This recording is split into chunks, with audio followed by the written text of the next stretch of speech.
I do believe that is the first time I've ever heard that scenario. Thank you so much for the giggles, Jem. How you doing? Welcome in, everyone, on this Saturday evening. I hope you all are doing well. We are here for our first edition of Late Night with Foxx. I hope this is everything that you guys were hoping for and wanting. I'm excited.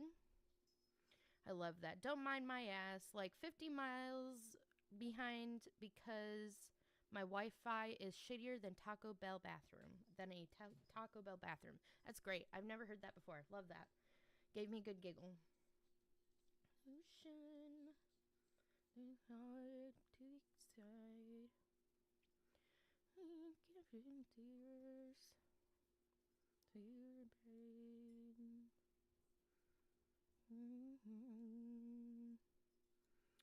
All right. And make sure to turn my microphone up this evening because I'm not going to be screaming or freaking out or whatever. In a spiral to cycle. Let's see here. There we go. Oh my goodness sakes. I hope everyone, let me get that out of there. I hope everyone's having a good evening. I hope you guys are having a good weekend. What have you guys been up to today? What is your plans for the weekend? I also have some topics already in Discord, but I also have a friend that also has one for later, I hear. So I'm excited. Anything and everything should be really on the table, as long as we all handle it with respect and civilly handled, then we should be good. For it's begun, I just need a reason to bleed. It feels like my heart's going numb. Heart's going numb.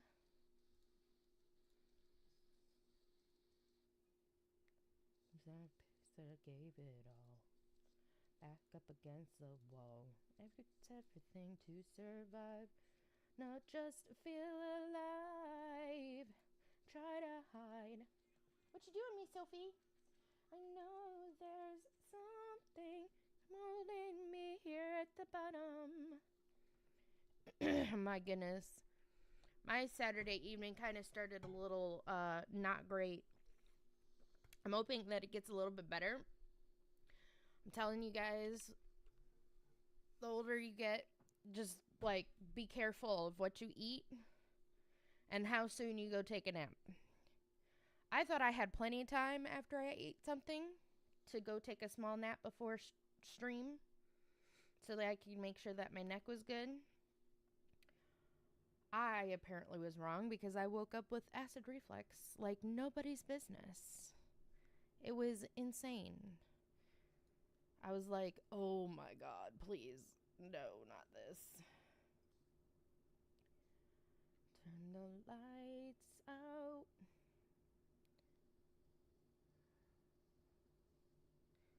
We will also check out some other,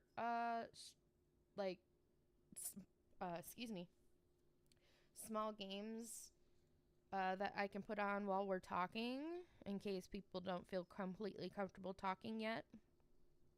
Staring right into the sun, looking for the ending before it's begun. I just need a reason to bleed. Feels like my heart's going numb.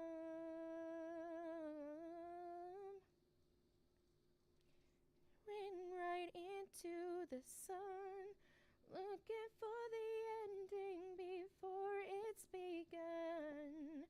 Just need a reason to bleed. It feels like my heart's going numb. Also saw a clip of you earlier, and I must say you are thank you so much for the compliment. I appreciate it. I really do appreciate that. I I do feel pretty self-conscious most days about how I look, but I really appreciate the compliments that people give when they you know feel right giving them. So I appreciate it. I used to be on camera a lot more when I first started streaming, and I would be on camera more often as I stream more often now, but the problem is that my camera kind of died on me. So I need a new camera. And I have one, but we're working on raising money for it on Throne. Where can you hide? Have guilt for your mistakes. Stay drunk till the year ends. Hallucinate, see her face, and praise her like a godsend. Dopamine deficient, like an addiction. Hold on, let me see. That should have worked. Again. Yeah, it should have. Breathe slow. How can you? Let me see here. Gets thinner every step you take. Where can you hide? Death is coming closer. All at once you will find this is what it takes to be alive. So there you go. There's the link. It's a DJI Action 5, I think it was. I did some look. Stay drunk if it hurts less. Because I was like, do I go with an Insta360 or a DJI? Mother, does it kill you? See that we were put through. I hope. Bottom of the deep end. Covered in a cold sweat. Burn slow. Hello, donuts! Welcome in! Where the air gets thinner every step you take. Where can you hide when death is coming closer? All at once you will find this is what it takes to be alive. Doing well tonight. Kind of had a bump in the road this evening. I forget that I'm a little bit older than I used to be, and I can't quite eat and take a nap too close together. Got some heartburn, but hopefully that'll get better. Talked to Mama Foxx about it, and I was like, hey, can I take this? And she's like, yes. By the way, my mom is a pharmacy technician. For anybody that's all like, you shouldn't talk to your mother and to find out if you should take that. No, my mom knows what I take. She actually fills my medications at her work. She knows what I take. She knows what's safe. Please make sure that you don't just ask people whether you should take stuff. Please talk to your doctor and talk to your pharmacist. But anyways, so I'm really excited about it tonight because we are trying our first late night with Foxx since Discord was like, can we get this please? And I was like, all right, let's go for it. So I know I have a friend that's coming in later. She said she has a topic that she wants to bring up, and I'm excited to know, especially because she said that it has to do with Pride Month. So we'll see what hatches from that. But in the meantime, I can bring up some I have a let's see here, from Discord. I'm gonna put this current topic that somebody brought up was a good idea.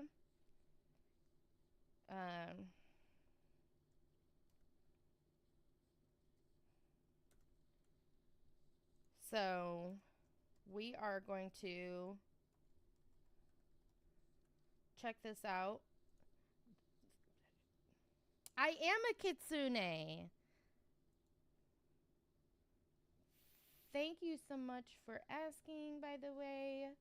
I know some people aren't entirely sure. They think I'm just right up 100% a fox. I'm actually a kitsune mix. I'm a hybrid.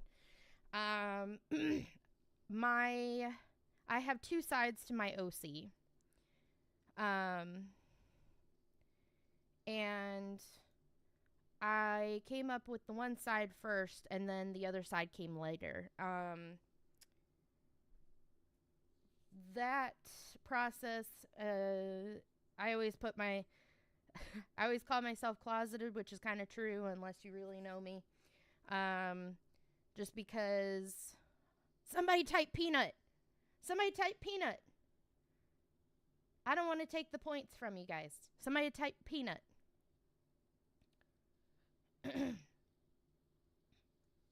Anyways, so the process of my one side of this OC started back in college. And I used to only be right, I am too. I'm closeted though. I always say that I'm closeted. Just because I've been to a few conventions that have to do with that, and where I live,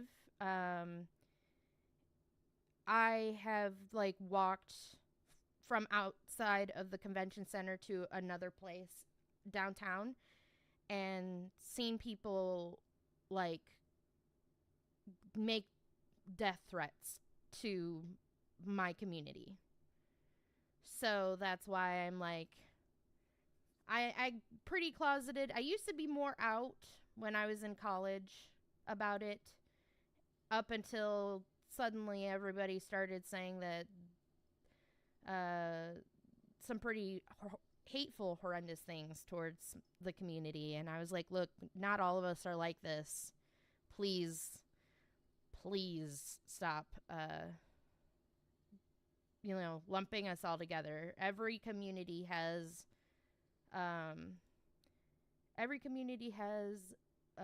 good apples and bad apples. So, let's see here.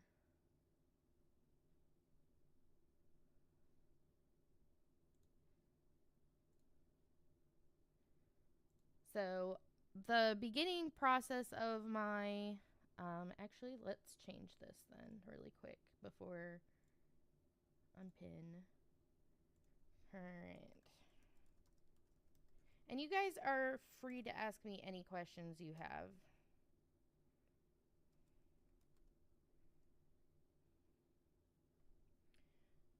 Dream.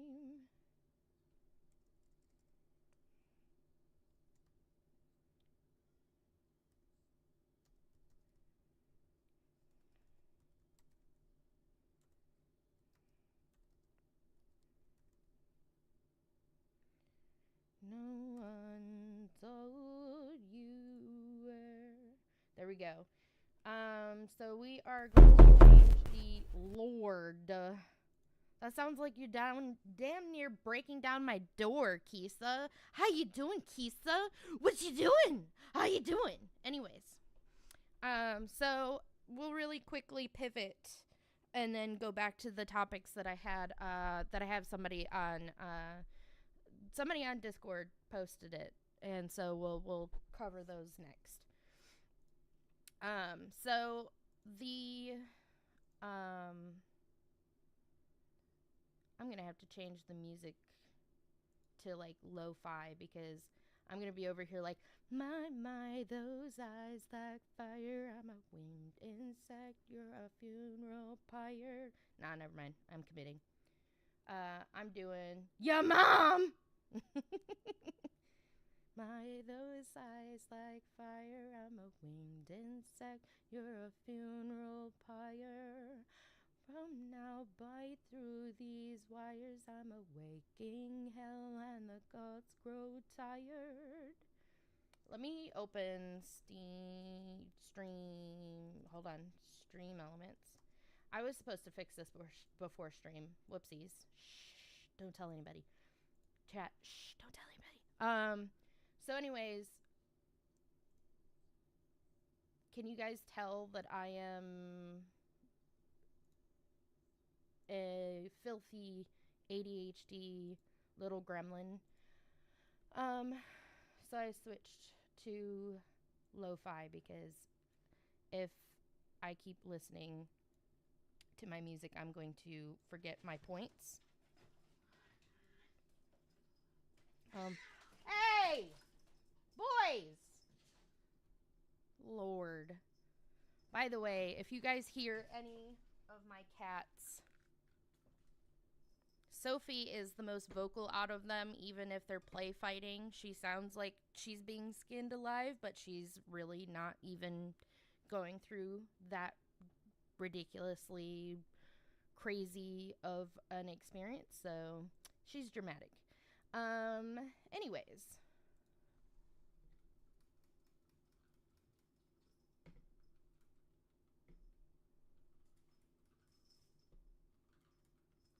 So anyways, I started my process of my OC back when I was in college.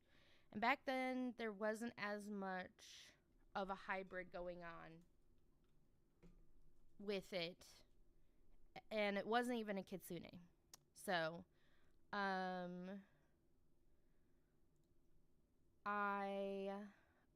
me see here. Chat for Twitch. Can I see if this will run?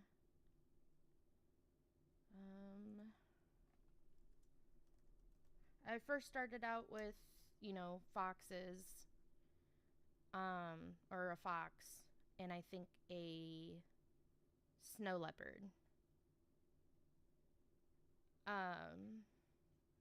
So I'm a cat boy. I've also loved cats since I was young. I had someone I liked who realized how hard, or how now had, oh my good God, I'm having a stroke apparently, who I realized now had made me into a furry because I liked them so much. Oh, I completely understand that. Let me grab this really quick, so that chat can be a part of the stream.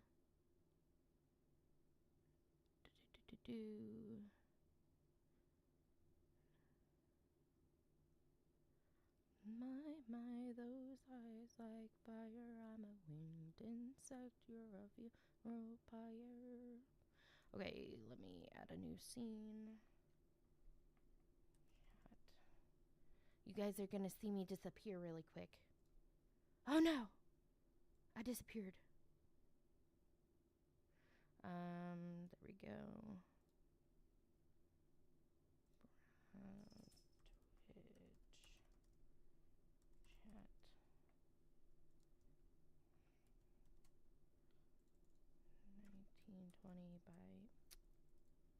Can we please 1920 by 1080, and then there we go. That should work. Let me pull this in here.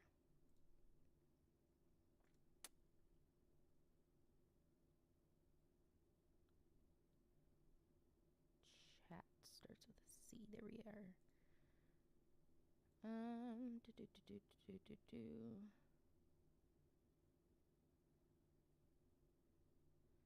Come on. Move down. Oh my goodness sakes.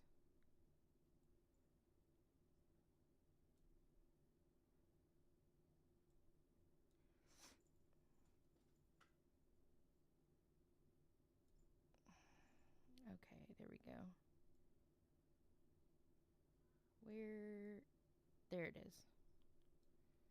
Let me see if I can make this even bigger. That's what she said.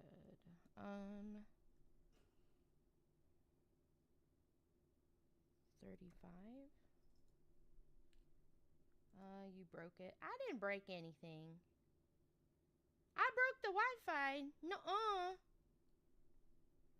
Let me see here. Restart.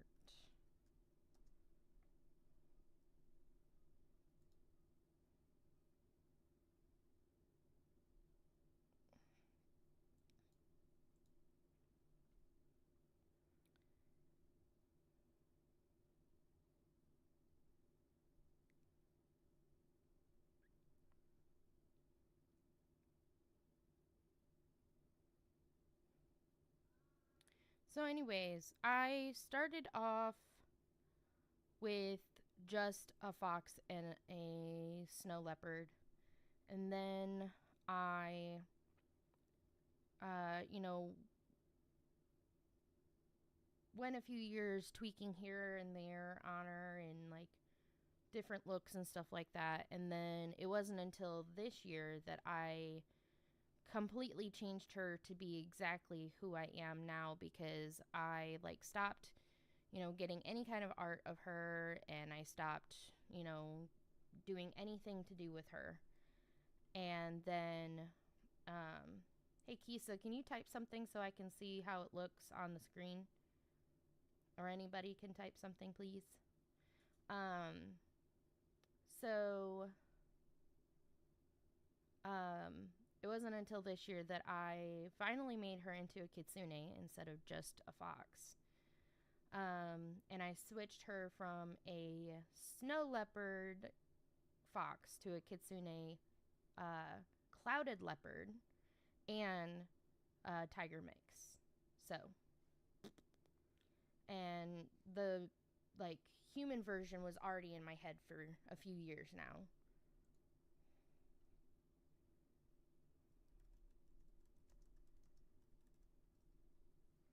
There we go. Now I can see it better.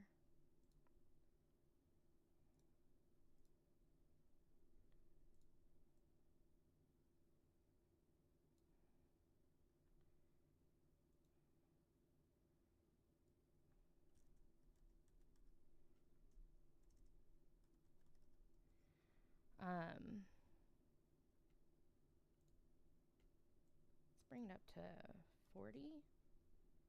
Yeah.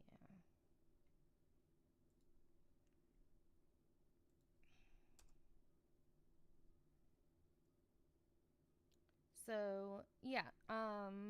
Let me see here.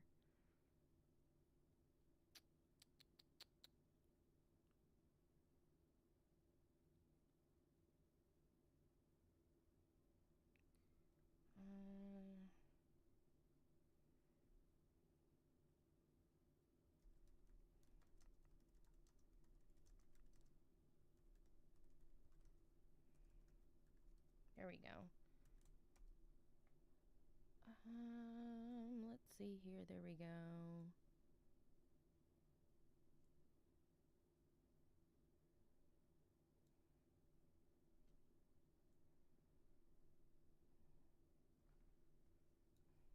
What the crap is going on here?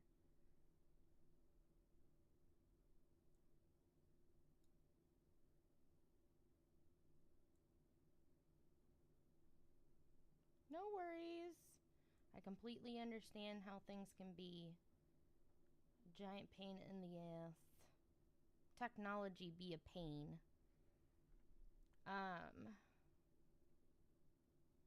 There we go. That's better. Ish. Can I please, for the love of God? Okay, that works. Okay. I might have to move some things around, but that should work.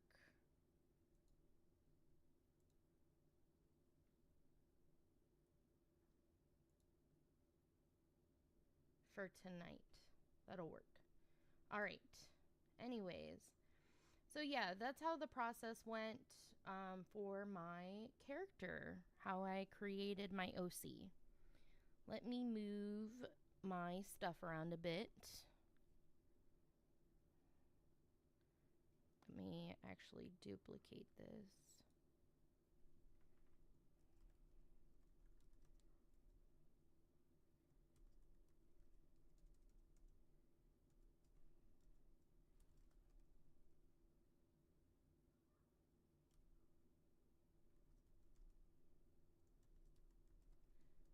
Okay. Now we can move this around all we want.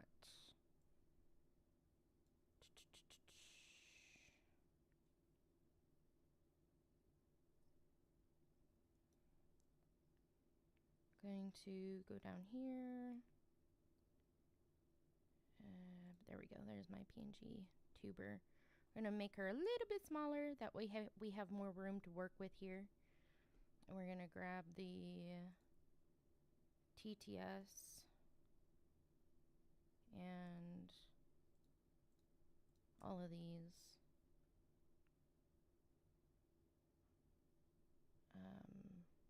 Shit.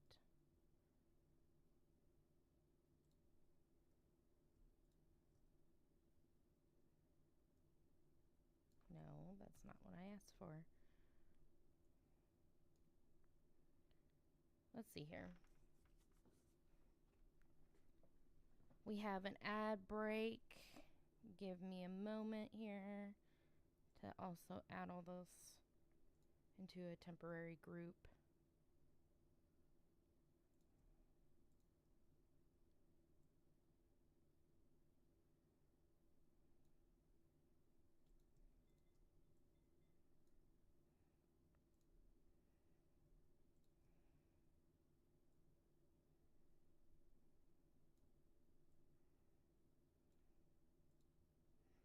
Let's see if we can do this then. Yes, we can. Awesome. Dope. Now we can move all these back out and down here. And then the stream capture pet, we can make a little bit smaller and move it over here. And then we can pull the other stuff back out over here. Remove the group, yes. And then my petting hand needs to be a little bit smaller probably. There we go. And then that way we can move it both together around. Whoop, there we go. And then let's move the boys up here, but make them a little bit smaller. Just a little bit. Just a little bit. Just a little bit. Okay, and then we can put chat right here. Now I gotta figure out where all my alerts and stuff are gonna go.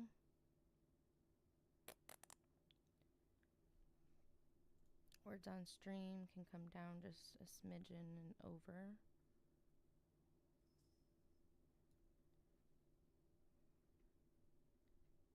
And then let me see here.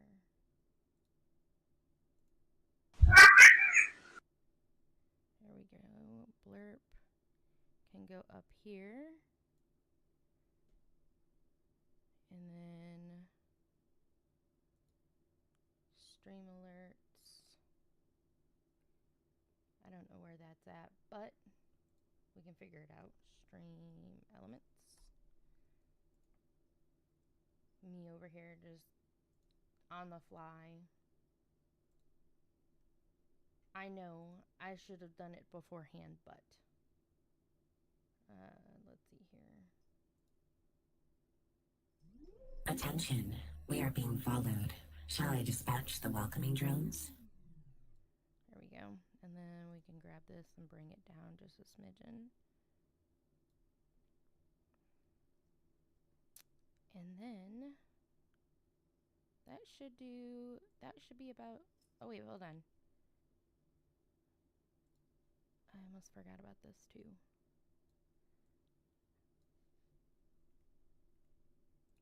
I guess. I'm lurking because I'm also playing something, but yeah, no worries. Thank you so much, Donut, for lurking. I hope you have a good time playing whatever you're going to play. Oh, Donut, by the way, I would love to set up a time for us to be able to play a game so that we can maybe set up a time to collab sometime. Let me know what your thoughts are.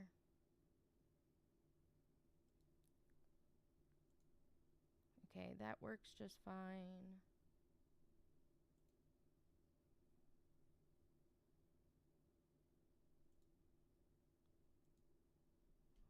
Okay.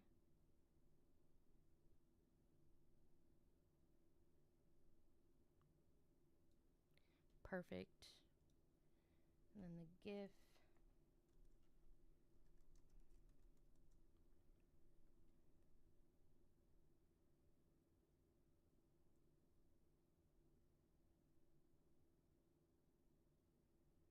There we go.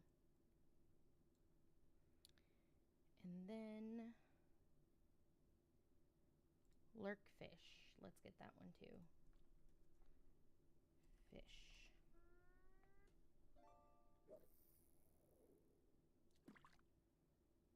Spectacular. Wonderful. Wonderful, darling. Wonderful. Nope, that's not it. I wanted words on stream. There we are.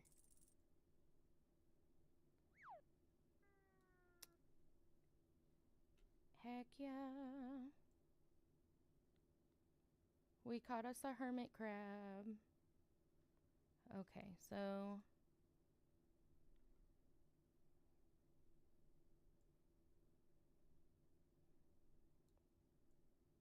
there we go. All right. So that hopefully that answers your question or like helps anybody that wonders about my OC. I am currently having my OC done, a rough sheet done of her, the human side of her, and because my OC is a kitsune, she can switch between human and a full fox form because that is how the folklore is. So, yeah, I loved being able to tie the two together. I'm really excited about it. Once I get more updates, I will, tease more updates as I can. I know that my artist has been having some issues with her computer, so let me see here.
All right. So, if anybody has any questions about my, about anything really, I'm an open book, so feel free.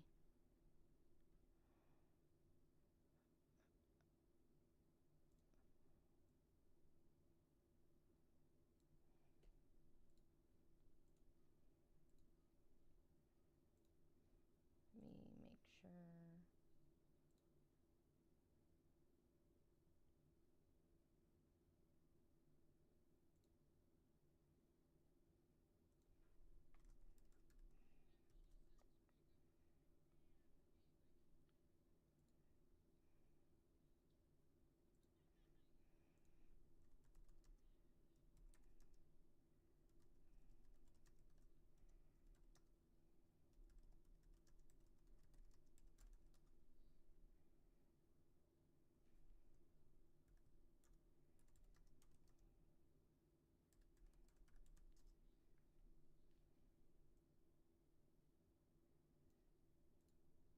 All right. So, anyways, let's go into the topic that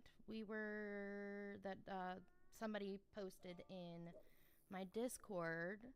I'm gonna grab it so we can add it to the pinned. But yes, if anybody's ever wondered, yes, I am a kitsune mix, a kitsune hybrid. The plan for the human side of my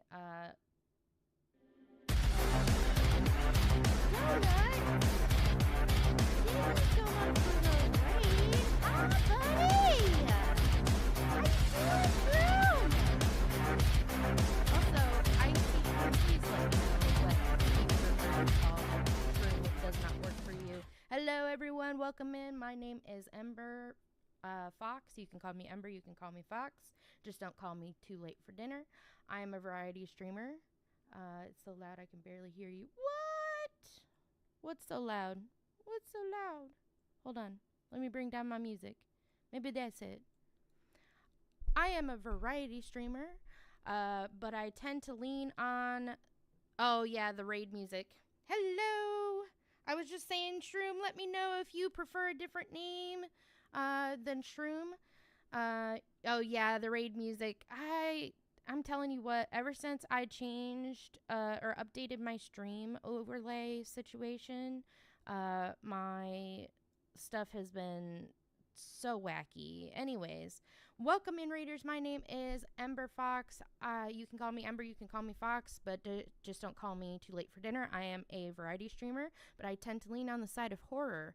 I am a full-time streamer right now, and I stream to not only create an online family, because I don't have a lot of family personally, but I also decided to stream to make people smile, even if it's, one smile that I got somebody to do. I did my job for the day, and to raise money for rescuing animals, because I do a lot of it on my own here at my apartment complex, because there's a lot of feral cats here.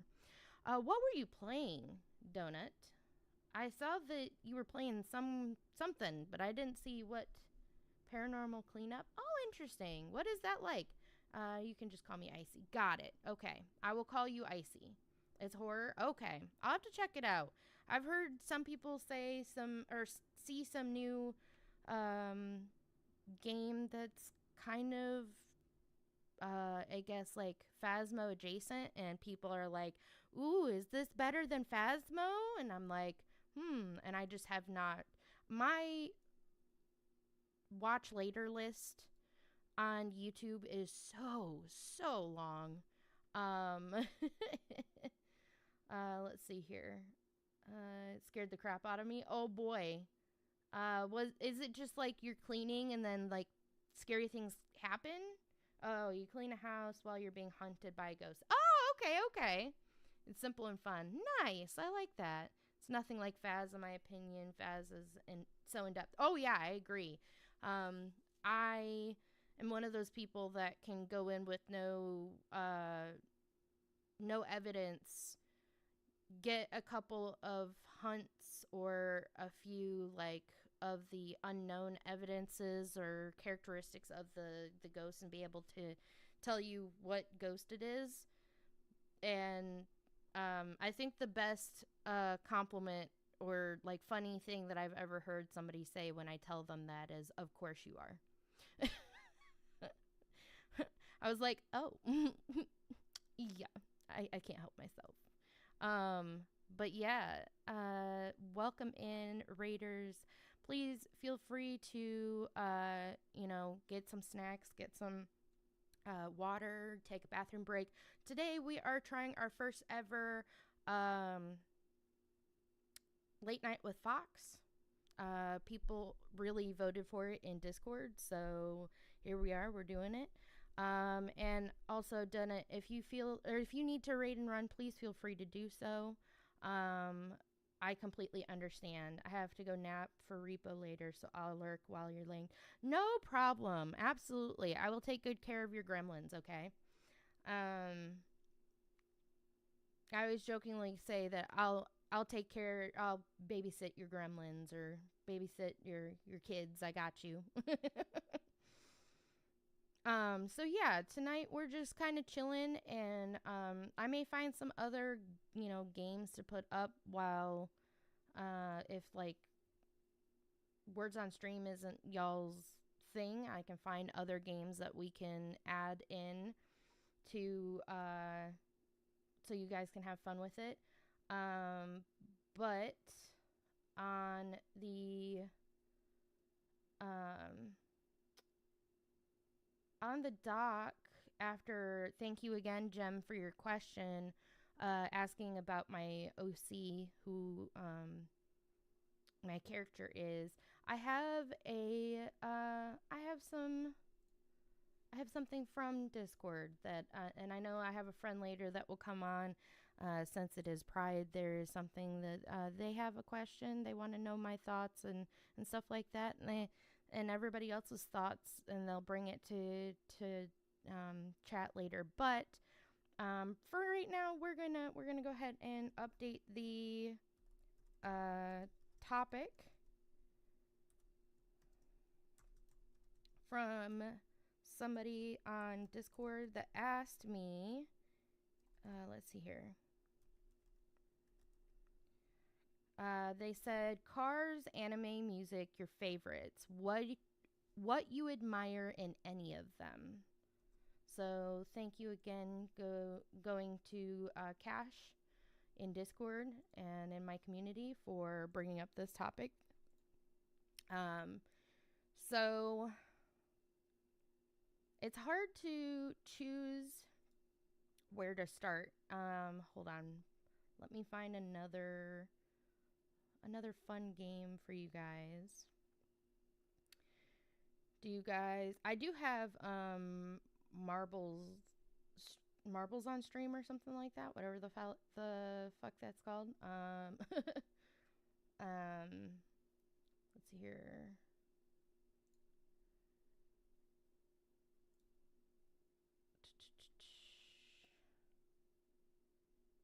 That's Words on Stream. There's also emote search. Emote search. Save the deal. Join the streamer in a sticker collecting mission and save the deal. Interesting. Thank you so much for watering me. It may not make me grow, but I still appreciate it. Yeah, I would say that I hate medicine, but it helps with a lot of my issues, so I can't hate it too much. It's not fun to take it, though. Let's see here. Stream pairs. Invite your audience to find matching pairs competitively. Invite your audience to guess the drawings while they are done. Let's do that one. That looks cool. Okay, got it.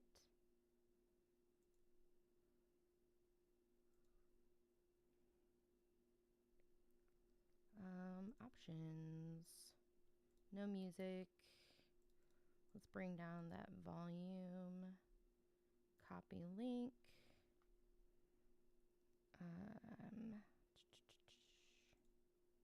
Oh yeah, hold on. Properties. Oops. I broke it. No, I'm just kidding. Okay. Let's go back up here. There we go. And then let's check this out. I think it'd be a good idea to check it out.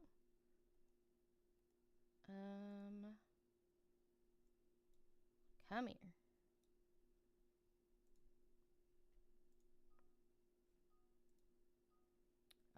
My only thing against medicine is that it tastes like shit mixed with my stuff. Oh yeah, I completely understand. What in tarnation?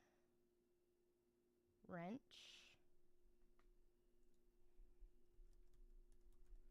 Do you just... Okay, you just type in whatever. All right.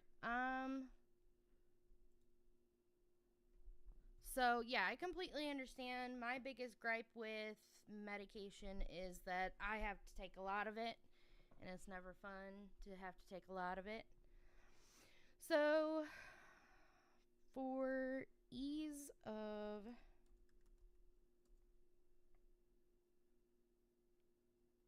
understanding here. The definition of admire.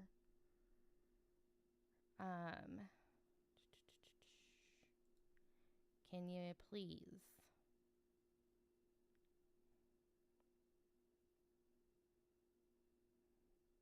Maybe someday we'll get there.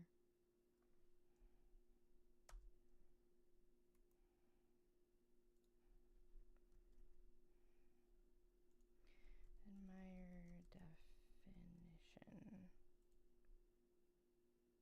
I'm quiet? Yeah, I was looking something up. Let's see here. So, the definition of admire or admires or admired or admiring is to regard with wonder, pleasure, or approve. To regard with wonder or surprise. Merriam-Webster does not want to give me a definition, so that's fun. So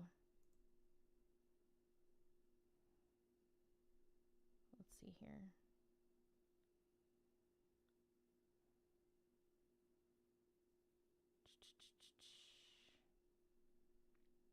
Okay, so if we're going by... Oh, my mic is quiet? I don't know why it's quiet. I have it turned all the way up. I have it all the way turned up. There we go. Is that better? Hopefully that is. To find someone or something attractive and pleasant to look at, to respect and approve for someone or their... to respect and approve of someone or their behavior. So I'm guessing high esteem or look up to, you admire that person. So I'm guessing that's kind of what they're looking for the answer. So yay! Yeah, I have it almost going into the red right now. So let's see here. So the topic is cars, anime, music, your favorites, what you admire in any of them. Okay, so let's go with music. My favorite music, if we're going genre, my favorite music is heavy metal, metalcore, R&B. It's really hard to just choose one, but I think my most favorite is the,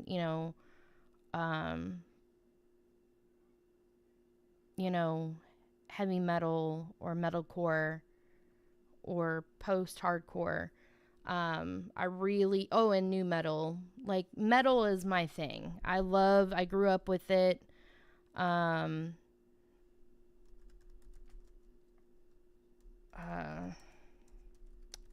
It's hard to choose a different,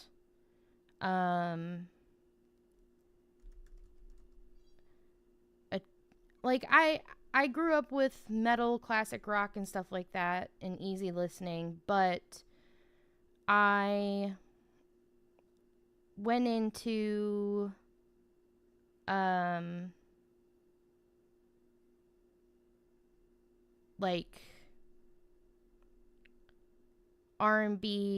Well, R&B I also listened to growing up.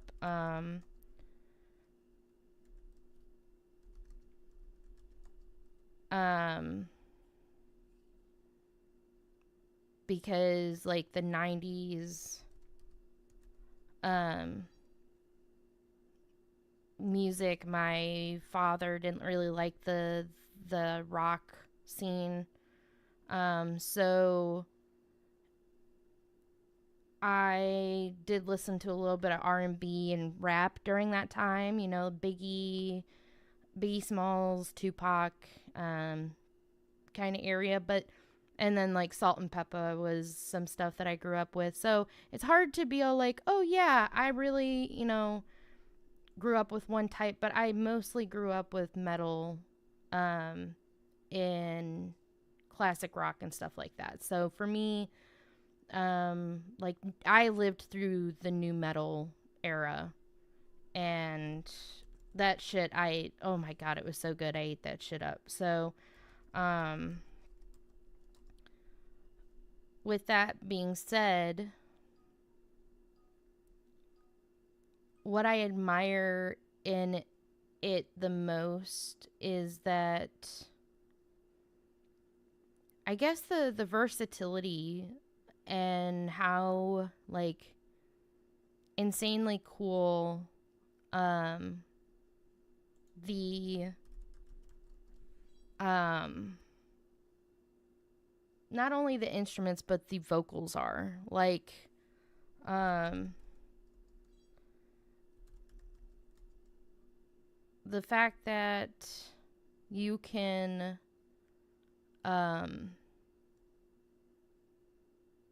one moment have really heavy, intense vocals or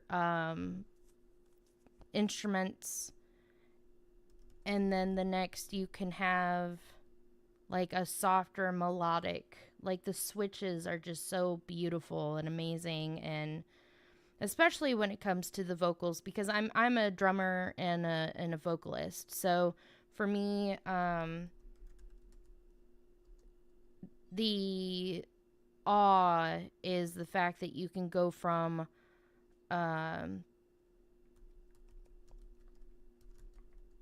a heavy vocals like Fry screaming, harsh vocals, stuff like that, to the melodic stuff. That's why I like the post hardcore or the metalcore so much. Is the fact that they don't just like, I used to really love black metal and stuff like that. So it was like heavier stuff, a lot of screaming, a lot of harsh vocals. But now Ren, oh, I love Ren. Ren's awesome. But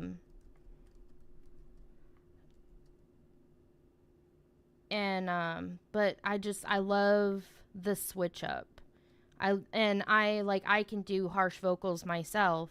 So I greatly like appreciate and like, I don't know how to explain it. When I hear those kinds of stuff, I'm like, that's insane. The fact that the human body can do something like that, that we figured out how to do that.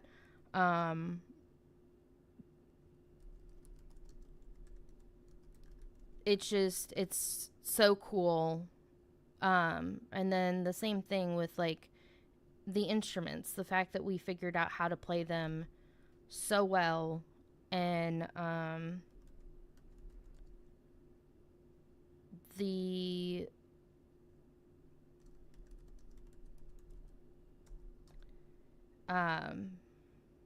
the versatility that we have figured out. I love music as a whole, so that's what really makes me admire it. Admire the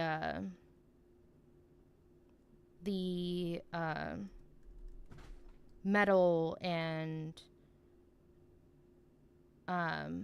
just music as in general, I guess I would say. I also, grew up listening to some other types of music through like band and stuff like that, because I was a band kid. So it was I got to listen to like classical and stuff like that, and I got into it. It's an amazing time. Just like I said, it's just so cool what we're able to figure out, how to put it all together and stuff like that. But for me, metal, the biggest reason why I admire it so much is because of like the fact that you can go from something so like melodically beautiful to such harsh vocals to convey your feelings and everything. It's so good. It's so fucking awesome. think the word you were looking for is admire. Also, Ad Central right now. So the other stuff here, if I had to choose like my favorite bands out of the music, if we're talking just metal, that would be Dayseeker. Actually, we'll give a moment. Yeah, if I had to say my favorites out of,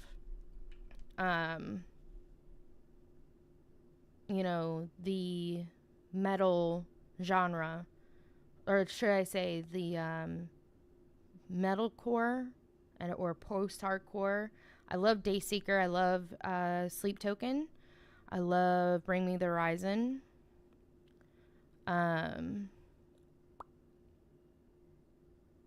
If I had to go with like new metal or other metal genres, I love Tool. Slipknot's really good. I have like a huge long list of metal bands that I love and admire for specific reasons. So that's why I would say that, I guess, wrapping up, that's why I admire the metal music a lot. When it comes to anime, my favorites, it's hard to choose favorites because I haven't watched a lot of them. But of what I have watched, I would say Dead Man Wonderland was my first ever anime, and I really loved it. Naruto is another of my favorites. And then My Hero Academia is another that I really love and is a favorite. And then let's see here, Demon Slayer. What I admire a lot about these anime of these animes is mostly the art style. Like, I am in love with the Demon Slayer art style. It really gave a breath of fresh air to anime as a whole. So that's what I really admire or appreciate about Demon Slayer. The Naruto is a childhood anime for me. Yeah, so I didn't grow up with Naruto. It wasn't until I was in college to almost my first corporate job that I started watching Naruto. No worries, Jem. Let me see if there's another thing that I can have if you guys want to enjoy like a chill game that's just whatever. I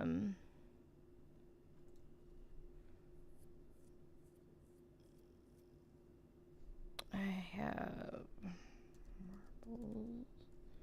marbles on stream. Let me know if you guys want some marbles on stream going. I can also just turn off the let's see here, duplicate.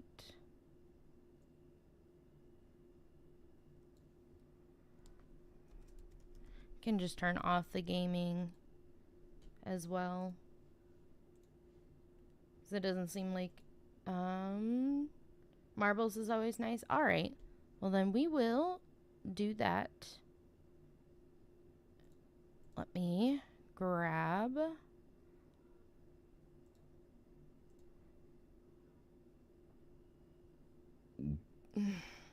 excuse me.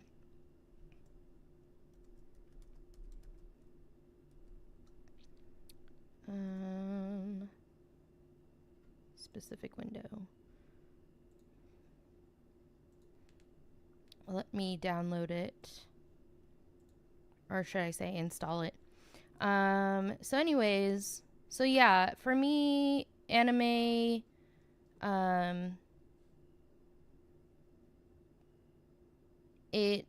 I'm like very picky with my anime, so it's hard to just be like, oh yeah, I really like a lot of different animes. Actually, you would technically say that my first anime would be Sailor Moon, because I used to watch it as a kid until like my dad just basically said, no, you're not going to be watching this anymore. So I don't even really remember it very well, so that's why I can't really speak to it anymore. But um, I I wouldn't mind rewatching it or trying to watch it now as an adult. Trying to find my keyboard battery at the moment. No worries. So for me, since I am an artist, I draw, I sculpt, I paint. I look at animes from a different perspective in the sense of like the artwork and the probably the time, the work, the effort that all goes into it. So, mind you, I'm a teen boy. I remember and used to love Sailor Moon. Yes, I think. Oh, I can't remember. It was like early 2000s when Sailor Moon was on like Cartoon Network or whatever that I used to watch it. So, back in the day when people would also like be able to after school watch probably Dragon Ball Z. So for me, I grew up starting to watch it. I asked for specific Sailor Moon stuff. I even named a cat that we weren't even going to keep because I was deathly allergic to cats back in the day. I even named a cat that we weren't going to end up keeping Sailor Moon. That's how much I loved it, and I don't know for what reason, but my father just was like, "Yeah, so you're not gonna watch this anymore, no more." And so I ended up watching like Tom and Jerry and SpongeBob and stuff like that. So um, I would love to revisit Sailor Moon now that I'm older to see what it's all about because I truly just do not. I remember what they look like, what toy I had specifically growing up, but I don't remember any of the episodes. Never seen SpongeBob. Oh my gosh, I love SpongeBob. I A lot of my vocal tics or my vocal stems are SpongeBob stuff. So even some of my stream um, alert sounds are SpongeBob. I love SpongeBob a lot. It's just so fucking funny. It's so good. So I guess I would say from an artist standpoint, that's why I would admire the art, or I'm sorry, the animes that I list off. Plus, I just really like the storyline of the animes that I. Hello, Mr. Lark. Morning, sir. If I remember correctly, you're on the East Coast, and if that's still true, it is 9 p.m. Unless you just woke up, sir. How you doing, Mr. Lark?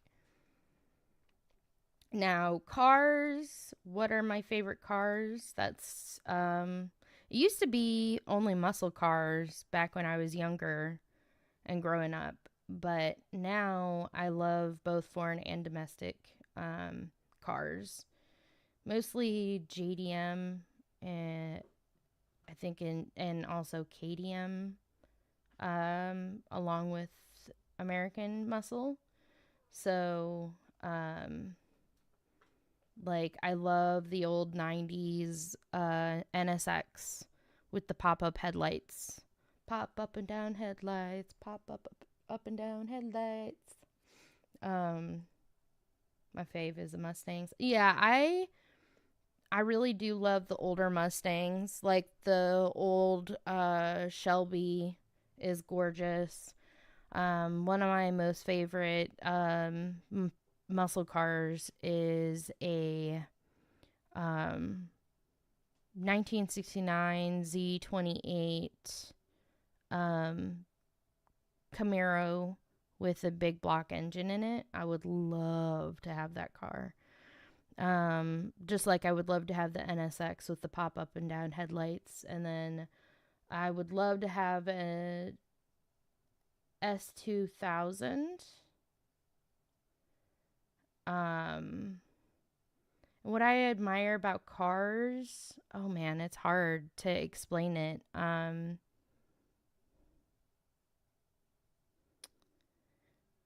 guess I would say it's like two there's like a couple of things that I admire about them. Like I love the looks, and that probably comes from the artist in me. I love the way that the lines of the bodies of the car really flow, and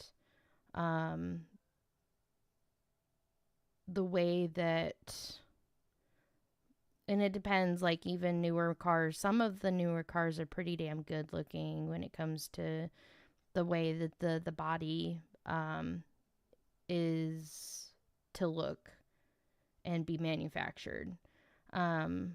But I will say I love the older muscle cars for this, and this is why I ended up loving the Challenger, the Dodge Challenger, when they remade it, or they made the newer models. I loved that they still stuck with the old Challenger body style, but made it like a newer day and age body style. So I thought that was just so fucking beautiful. And I really fell in love with the Camaro when they had the newer Camaros starting to come out. But when you get in them, you can barely see out the front or the back of the car. So I ended up falling out of love with them because of the fact that you can't really see very well. I love the newer Corvettes too. The body style on that is ferocious. It is like borderline looking like a fucking McLaren. Oh, gorgeous. And then the second half of what I admire about cars is the mechanical part of it, like the engines and how much power you can put in them. And like one of the biggest things that I admire about old muscle cars is like they're very simple built. It's very easy to work with them. You can do crazy things with these builds, whereas with like an older or a newer build with KDM or JDM cars is a bit harder to do certain mods without having to do body modifications. Like one of the craziest things that I have planned for my own, I have a 2019 Honda Civic Si. And when and if that engine ever goes, I have crazy unicorn ideas for that car. And I know that I'm basically going to have to do a lot of body modification to be able to fit the engine that I want to put in that car. To make the unicorn car that I want to make. Let's see here. Love engines. Fuck Audi though. They complicated as fuck. Specifically the brakes. Yeah. I like only one of the Audi. One specific Audi car, and that's the R8. Let me get this.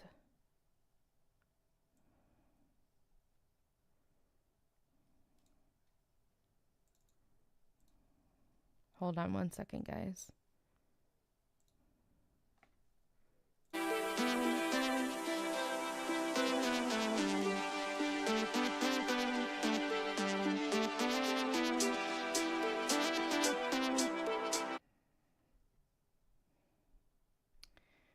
I love convertibles. I do love convertibles depending on the car,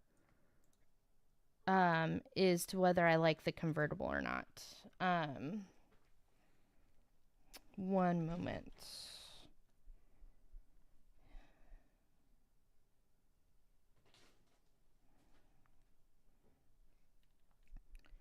Trying to log into this for you guys so I can make sure that everything is set up properly.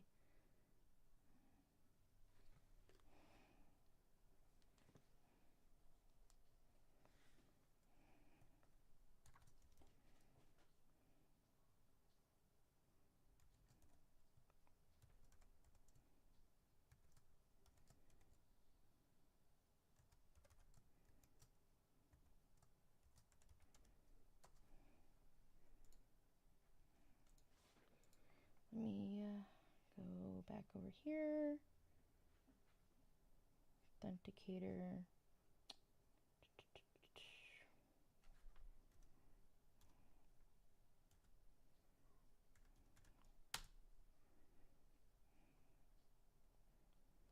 Yes, authorize.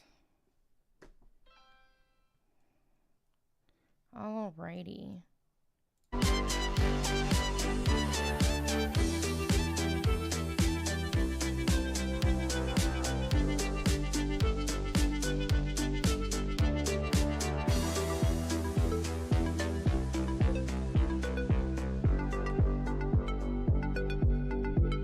Can I please have, thank you,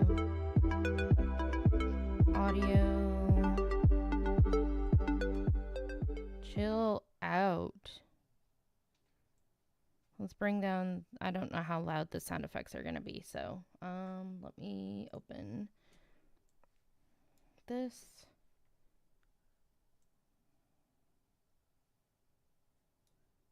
Let me bring this down.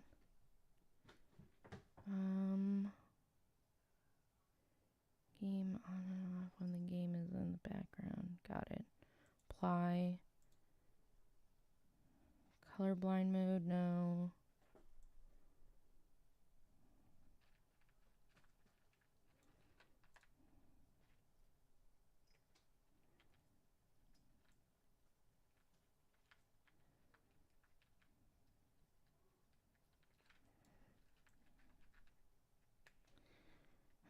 Let's see here.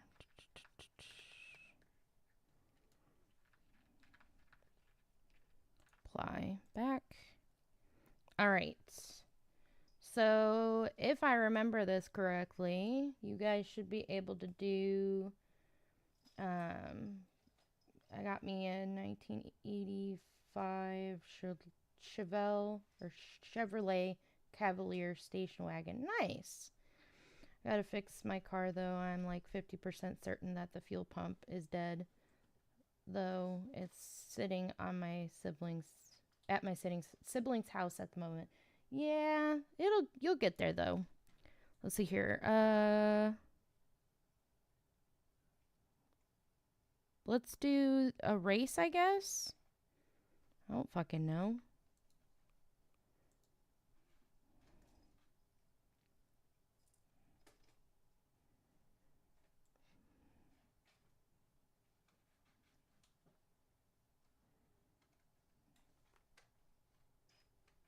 What are you guys doing over there?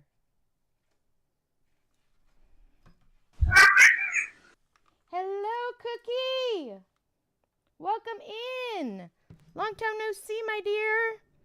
I do believe it should be, what is the,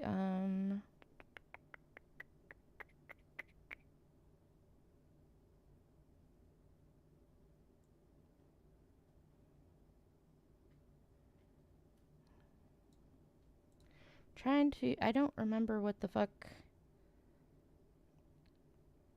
I'm sure it'll tell me when we get there. Oh well. Okay, let's do a leap to remember for viewer. What? Bots? Race. Okay. Play.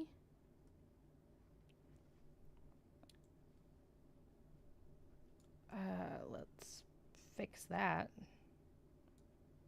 Okay, there we go. A leap to remember. How you doing, Cookie?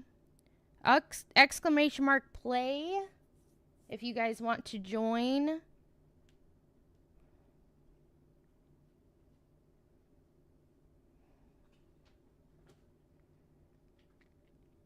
I'm doing good. Good. I'm glad that you're doing good. I've wondered how you've been doing. Hello, Tekka. Welcome in. How you doing? You're fine, Thief. No worries.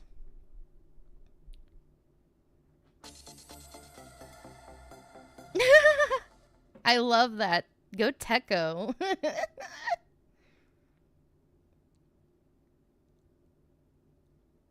Exclamation mark play if you want to join the marbles game. We are just going to, for shits and giggles, have this playing. I had words on stream and a few others, but I think this might be easier for while we're doing late night with Foxx. So you should click on my marble. You will love what you see. Okay, I'm clicking on it.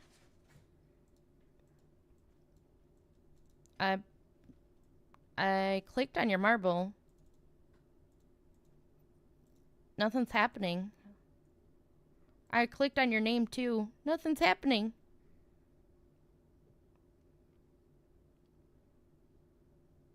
All right.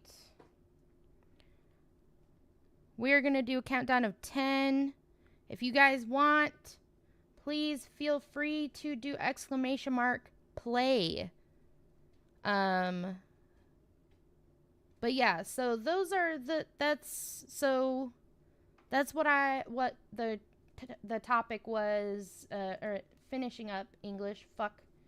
So that finishes up that topic. So if anybody, thank you so much for the congratulations, Cookie. I appreciate it. 10, 9, 8. You can zoom in while. I tried to do that, but it wouldn't let me zoom in. I don't know if there's like a specific. Oh. How do I follow? Help!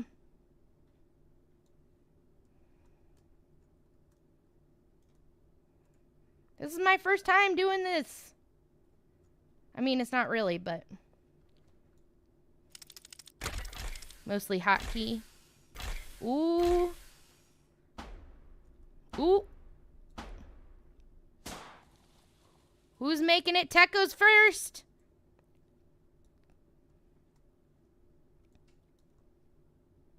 Ooh, hold on.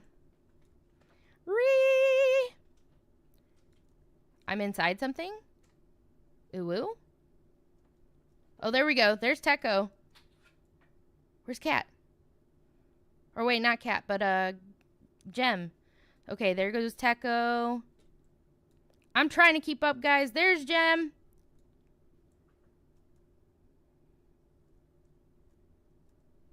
Oh, God. I'm stuck. I didn't expect the stuff to have collision, by the way. All right. Go, Tekko! Go, Gem! Waz is the... Yeah, the camera controls... I was hoping that... it would just automatically follow. Who ended up in? Gem, you won! Hell yeah. I was pretty sure that stuff like this, it auto follows. But anyways, if anybody wants to suggest the next topic that we talk about on Late Night with Foxx, feel free to suggest away. Anything is open. Remember, if we're going to talk about anything and everything, we are to be civil in the chat. Do not make me turn into Mama Foxx. And I mean, not my mama, but a mama, okay? You tap tab key before starting the race, unlocks the camera. Got it. Okay. Okay. Hold on. Let me see here. Do we want to play the same one, or do we want to do a random track? What do you guys think? So yeah, we have already to recap, by the way, for those that are just joining us, we have already covered my the bloop one. Oh, okay. We have already covered my character and if she's a kitsune, and I broke down what she is. We also covered my topic that was in Discord by Cash. Again, thank you so much, Cash. Let me go back the hub. No, customize. Oh, I can customize my ball. Plastic. Random skins. My marble. All the marbles. Do I have to, like... I'm guessing I have to, like, play to actually get any skins. Y'all tell me I am ignorant to this. And also, chat, when you win, you gain points, and you can use those points to spend. See, this is what I mean. Techo is already on top of it. Love you, Techo. Spend those points, or use those points to speed your marble. Just make sure you add the number for your speed boost. Got it. Okay. Let's see here. I don't know anything about this. So penalize a player for joining while they already know. Refund the play cost. I don't know about that.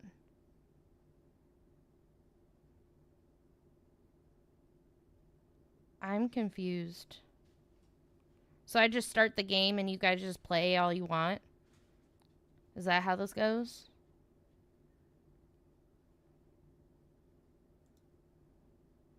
Okay, have at it, I guess. Exclamation mark bloop?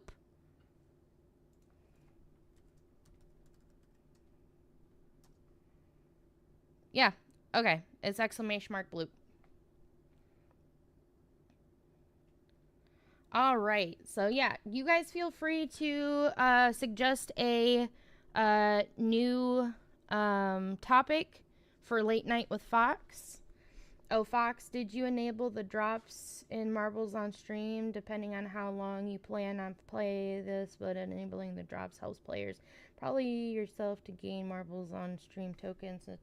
No, I did not, because I didn't even plan to I didn't plan to play this to begin with. I just noticed that Words on Stream was not being very popular, and then I tried a different one and that wasn't popular either. So give me a moment and I will try to figure out how to do that enabling Madoodad. The doodad Madoodad.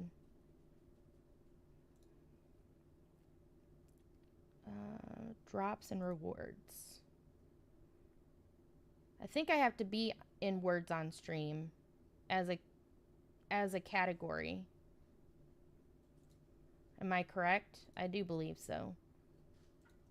Not Words on Stream, but Marble on Stream. Done.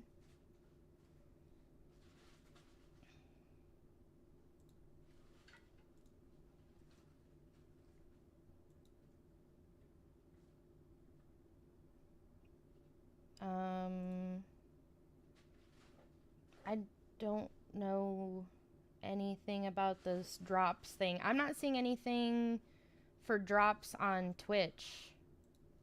I don't know if they really have a campaign going right now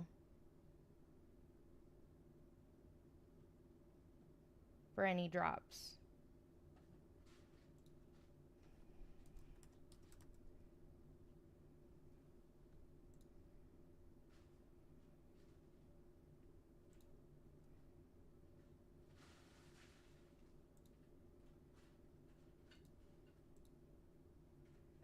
Hello, Yuri. Welcome into our first Late Night with Foxx. If you would like to join the Marbles on Stream, feel free to do exclamation mark bloop.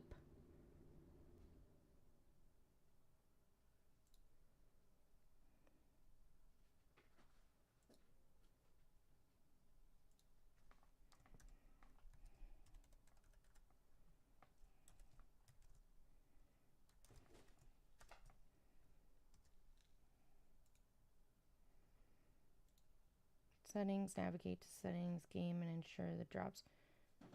Right. It would have popped up with something by now to have as a drop, but it didn't tell me that there is a drop at all.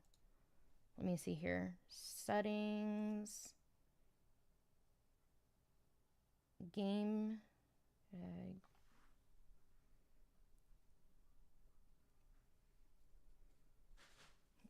Channel. Content preferences. There's nothing here for game. There's Prime perks. There's channel and video.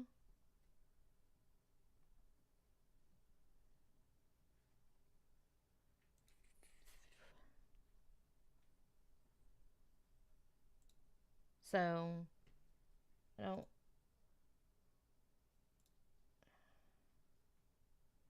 Drops.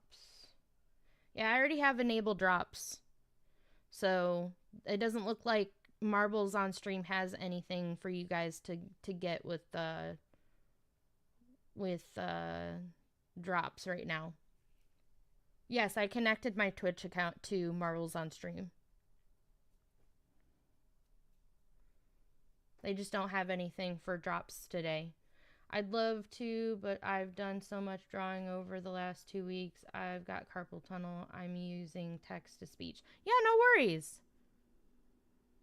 If you want to join, feel free. If you don't want to join, no pressure whatsoever.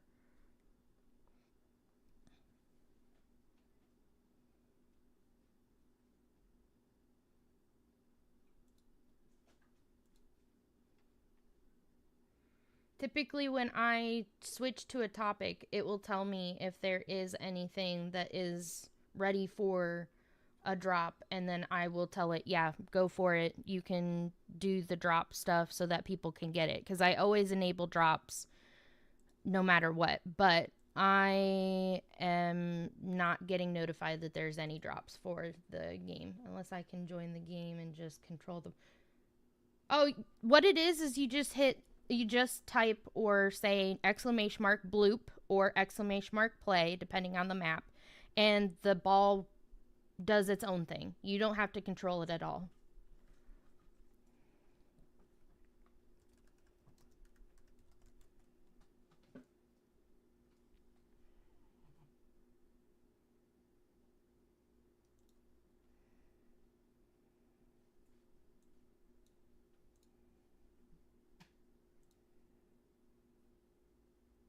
See? There you go. There you go.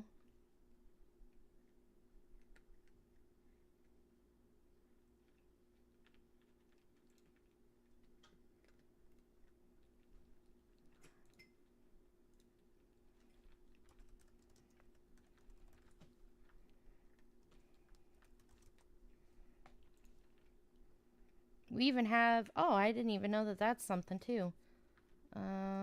There's coin pushers too that are free. Kind of like the Marble on Stream situation. So,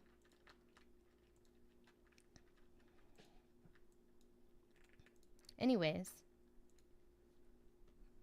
It's a me, Mario. But yeah, feel free to suggest any topics for the Late Night with Foxx. Like I said, I've already gone over my OC and what she is, like all the different things that she is. I've gone over a topic that was suggested in Discord. So I'd love to go over any topic you guys would love to go over.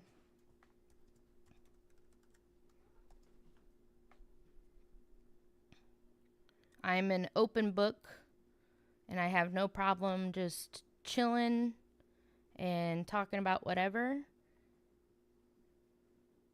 And as long as people are respectful, I don't mind what the topic is. As long as we can be civil and respectful, that is.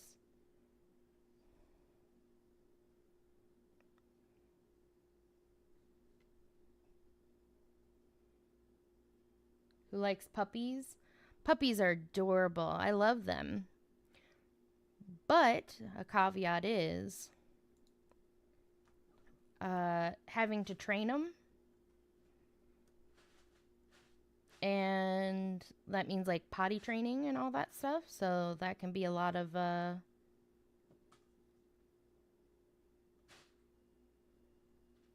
can get very tiring quick. So I love puppies. They're adorable. I love their puppy breath.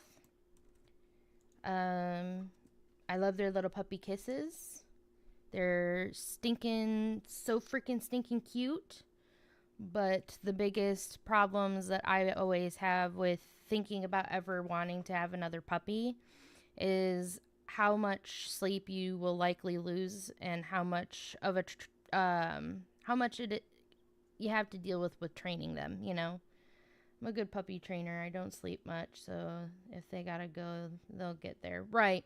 Yeah, I'm pretty good at training animals myself, but still, like, I don't get a lot of sleep to begin with, so when I lay down for a nap, I like to be able to, you know, get a good solid nap in, and because it's very hard for me to fall asleep to begin with. It takes forever for me to fall asleep, like at least at the bare minimum an hour if I'm not like already heavily medicated to finally fall asleep.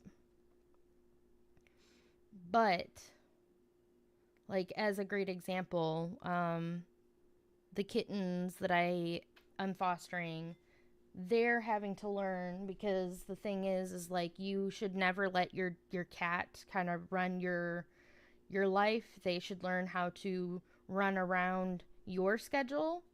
And so I have kittens that because I can't necessarily put them all on a feeding schedule, or else I would need way more microchip feeders than I already have, and that's a lot of money.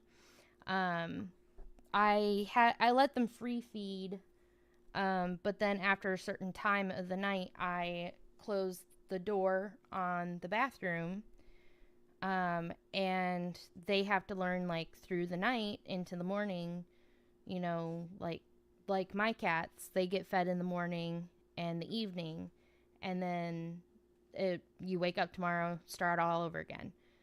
These guys have to learn that, you know, a feeding schedule may be something in your future, especially since two of them are pretty chunky.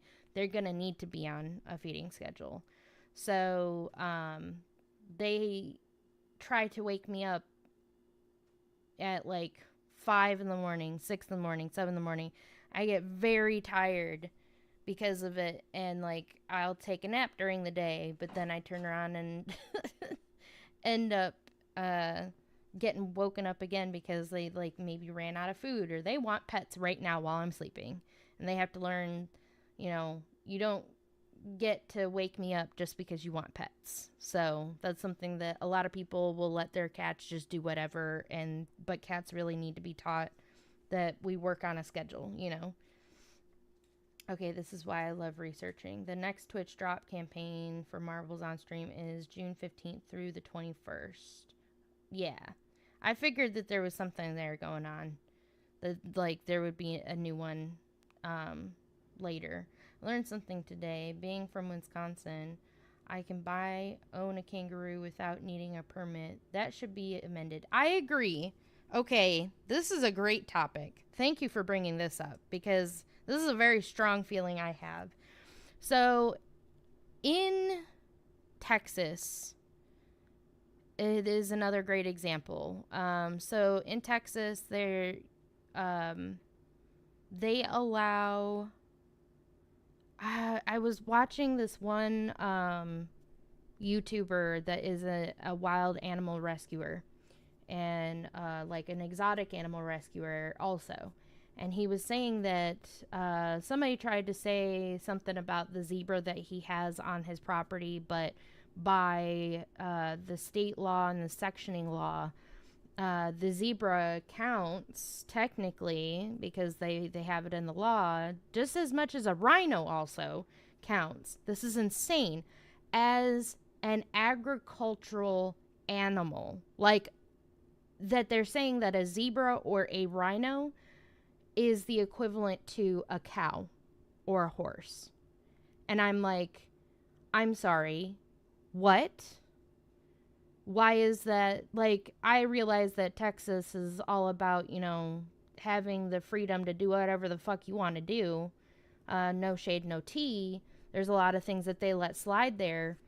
But these are wild animals. These animals do not come from Texas. They come from Africa. So why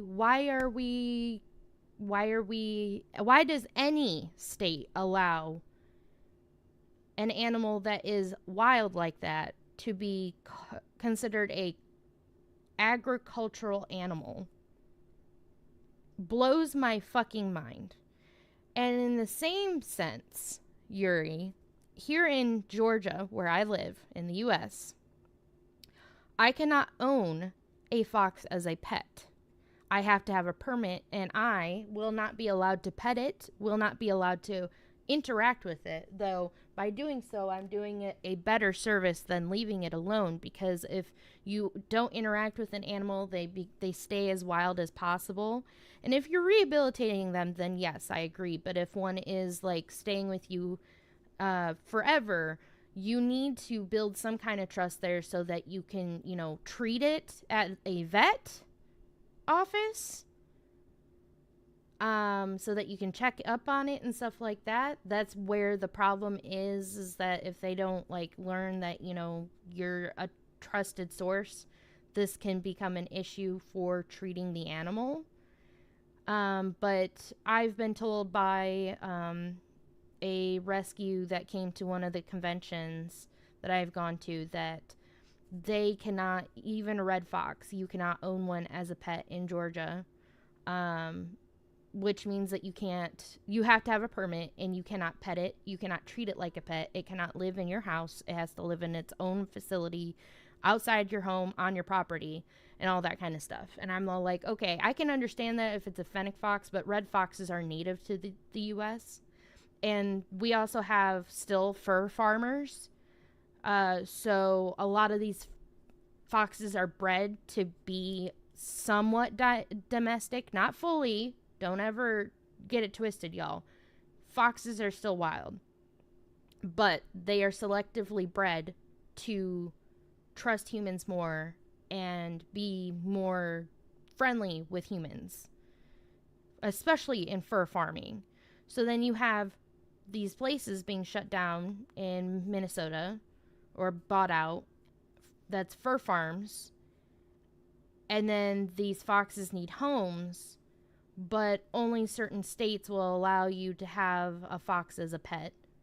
So, if I wanted to have a fox as a pet, I would have to move to Tennessee or Florida. If I wanted the next closest area to be able to own a pet and not be too far from my family. So, I can't rescue a fur farm fox, which I would love to do in my state, because it's not a pet and I would need a permit. Make it make sense. Over here, you have to have a permit for fostering or adopting a hedgehog because they're an exotic animal. However, you need a license to take care of a mountain lion or a bear cub over here. That's understandable. There's also some states that actually outlaw hedgehogs. Like Texas, you cannot have a hedgehog in Texas whatsoever. But you can have a fucking zebra or a lion or a tiger or whatever the fuck you want, but not a hedgehog. Also make that make sense. Anyways, by the way, if I get very vocal or passionate, it's not me getting mad. It actually it's really hard to make me mad. I just get very passionate about these topics. I went this far just to see how ridiculous this is.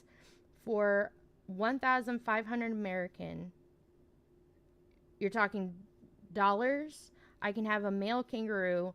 I just have to get him and bring him back here. What $5K for the females. Same pickup process. Yeah, they're probably more expensive because you can actually fucking breed them. You can have more babies. I'm loving your enthusiasm. Hell yeah! I'm very, very passionate about animal welfare and animal care when it comes to any animal. I even think that, like, I can understand if you are a rescue, a rehabilitation, or a place to be able to help make sure that the species continues to live.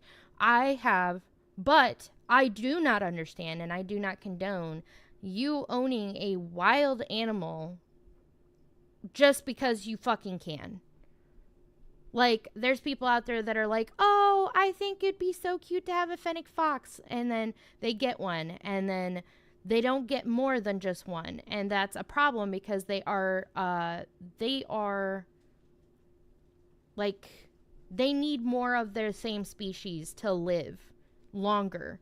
Because without more of their same species, because they're very community animals, like that type of fox has to have more of its own breed with itself to be happy, healthy, and not like nervous, depressed, or like, basically the longevity of the fox's life goes and fucking tanks if you only have one. It's kind of the same thing with like sugar gliders. People always, and this is the other reason why I have a fucking problem with the exotic animal trade and the exotic animal owning, is people think that, oh, I see these videos online and it's so cute and I want this animal, but then they actually fucking get them and it's too much for them to handle. So then they don't know what to do. And then they fucking drop them off after also, like, not taking good care of them. Let me fucking exhibit A, all the fucking snakes, chameleons, and whatever. Oh, and leopard geckos that are too fucking skinny, don't have enough calcium in their bodies, weren't properly cared for, and basically on death's doorstep, along with tortoises. That's another one. People get all these animals and think, oh, it'd be so fun to have them, and then they don't fucking put the proper care, the proper research, and all that into taking care of them. It makes me mad because who ends up suffering? The animal and whatever rescue ends up with them in their hands, because then they have to fucking do whatever to try and bring that animal back into best, standing health-wise. It's so unnecessary. It's as easy as, how about no? But no, people are out here like, oh yeah, let's get a tortoise. And then they don't realize that the fucker will outlast living with you. And that they don't belong on, like, I have another example. I follow a YouTube channel that deals with rescuing and rehabilitating tortoises and turtles. They found a tortoise was surrendered to them after the original owner passed away, and their daughter-in-law ended up surrendering this tortoise. The tortoise lived its entire life eating cat food and living inside, just walking along like the linoleum floor. That's not a life for a tortoise. The poor thing had so much problems with its feet, with its beak, and so on and so forth. It was they thought that the thing was going to die. They tried everything that they could to be able to help rescue it and bring it back to good standing health-wise, and they succeeded, but they had like next to no, they were like, to be realistic, I don't think she's going to make it. Who suffered for, I think that this lady had this poor tortoise for fucking 30 or more years. So who suffered? This tortoise suffered because you couldn't be bothered to properly research how to care for the animal. If you can't care for the animal in the proper way, don't get the animal. Plain and simple. You know, there's this wonderful song called that goes, "You can't always get what you want, but if you try sometimes, you just might find you get what you need, and you don't need a tortoise." And it's expensive because of the tariff import taxes. Yeah, but that's the thing is a lot of these imported animals are likely rich people that are like importing them. Like, let me fucking great example. Mike Tyson and his fucking tiger. I don't even know if that thing's around still with him or if he had to get rid of it because it was too much for him to handle. That's the thing is they get them as babies and they think that they can handle them, but then the cat grows the size that it's going to grow, and it, you know, roughhouses too much and becomes a lot to deal with, and then they suddenly go, "Oh, I can't deal with it." It's the same thing with big breed dogs. They get them as puppies, think that they're adorable, they grow too big, and then they turn around and either dump them out in the world, dump them at a shelter, or go to a vet and ask them to put them down. If you can't, anybody that thinks that they want an animal, you should be doing research before you buy the animal. I thought I wanted fish. I did the research, and there's so much more into fish ownership than just buying a tank, a filter, and a few other things to be able to give a fish a good fucking life and for it to live longer than fucking, you know, a few months.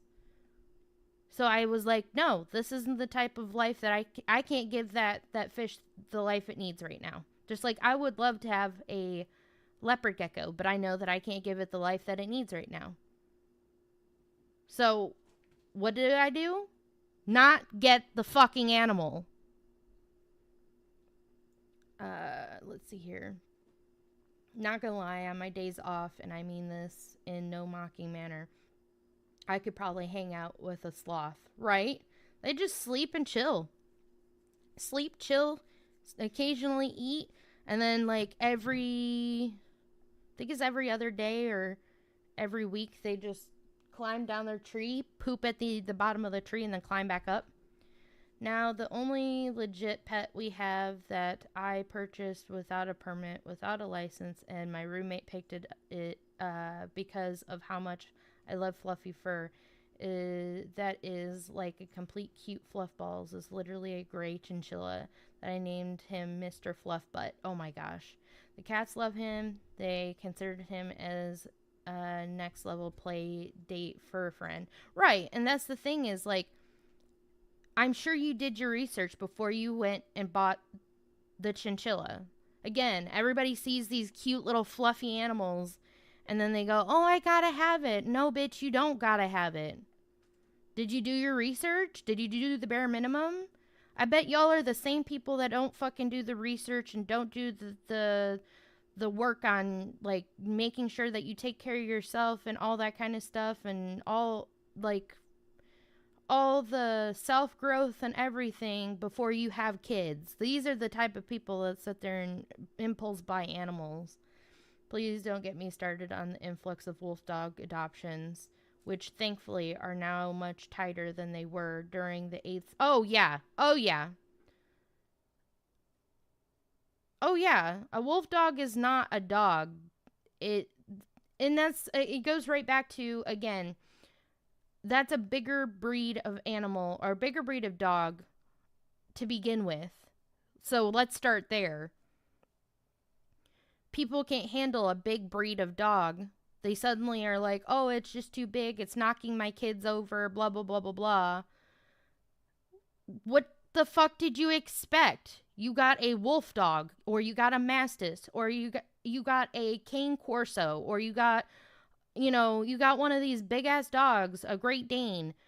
Do you think it was just gonna be fucking small forever? Like, if you wanted something small, go get a dachshund or a chihuahua. What did you think you were getting when you bought it? Don't get it off vibes. Don't get it off because it's cute as a puppy. They grow into a bigger animal at some point. And then you have to deal with, when it comes to wolf dogs, you have to deal with even more of training with resource guarding and stuff like that. And you have to do training different than you would a typical dog. Because you can't train a wolf dog the same as a dog. Because it's more wolf than it is dog. It needs exercise. It needs to howl. It needs to be you can't have a wolf dog and suppress the wild part of the dog. The wild part of the dog is still there. It didn't just magically fucking disappear.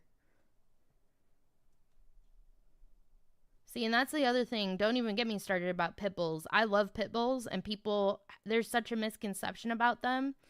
When it's not the pit bull's fault, it's the fucking owner's fault. Every single last owner that ends up hurting the pit bull name or the pit bull's reputation, it's because they're the ones that couldn't do the proper training. They're the ones that probably beat the dog and turned it into what it is now. Yes, they are low maintenance and a bit pricey for the needs, accessories, cages, dust baths, the food. We do not have to worry. Right. But that's what I'm saying. You know that relatively low maintenance because you did the research. And you knew that you could provide that kind of life to that animal. You didn't just go, oh, I found a chinchilla, I'm going to buy it, and just go off from vibes. Bitch, what the fuck? Yes, they need to chew, they need to bite, they need to rough play, because that's what wolves do. If anybody ever pays attention to wolves in their pack, they are mouthy creatures. And I don't mean mouthy in the way of barking. I'm not talking mouthy in the way of a bad bite. I'm talking in the way of what they know best and how they know how to communicate is through their mouths. There's another YouTuber that I follow that she, stands up a lot for the wolf dogs, and she shows that, instead of the dog, a typical dog would be whining to ask you to come to whatever it wants you to come to. A wolf dog will come up to you, hold on to your hand with its mouth, with its teeth, and pull you to whatever it wants you to see. That's what I mean by mouthy. They use their mouths to communicate. Yes, pitties are amazing. It's why they were nicknamed the nanny dog back in the day. It's sad that people don't take pit bulls seriously, and not just the pit bulls either. But no matter how you raise the animal, any type of neglect can reflect on the animal's behavior, and that's something people have to realize. It's never the animal's fault. It's the humans that... Exactly. It's 100% the human's fault. Animals are animals. It is as cut and dry as it is. Even if we anthropomorphize them, an animal is still an animal. Just like a lion is not guilty, is not evil for eating a gazelle.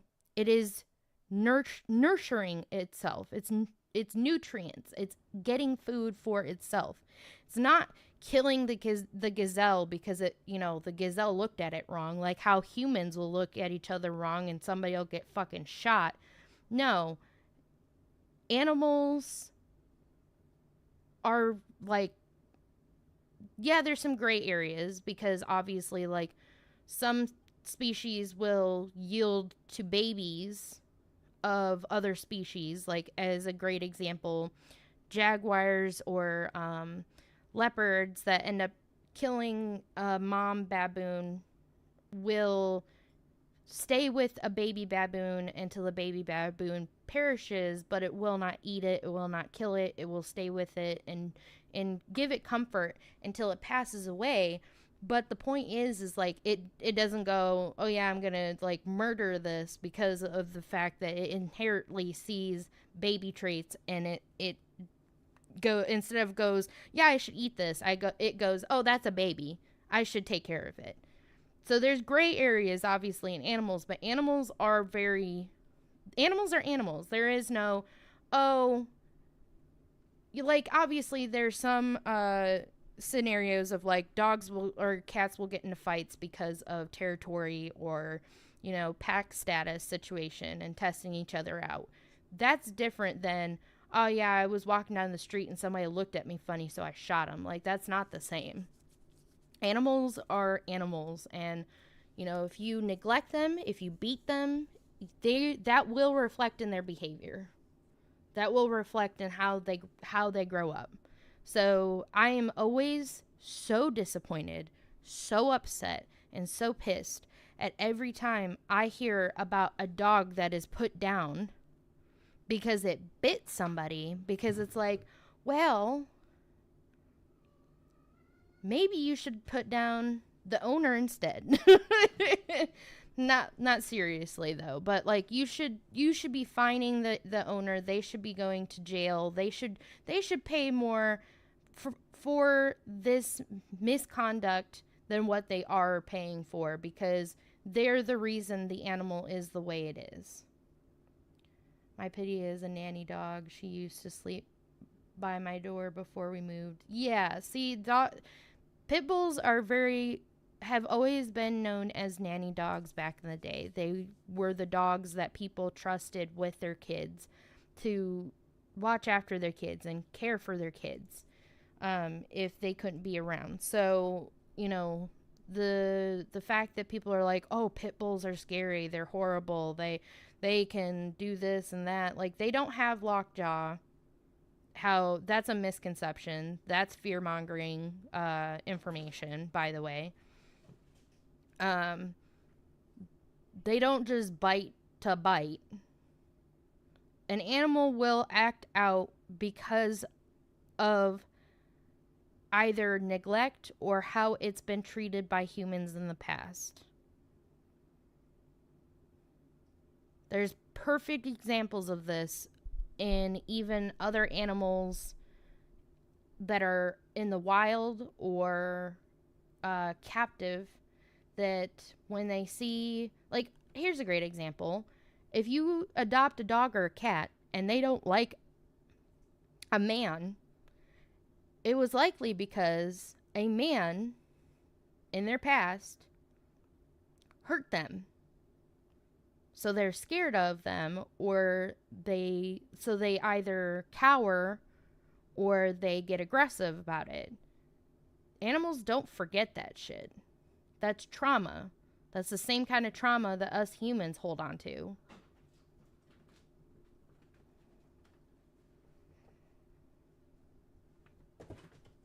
So, like, to just be like, oh, well, the dog bit somebody, gotta put it down.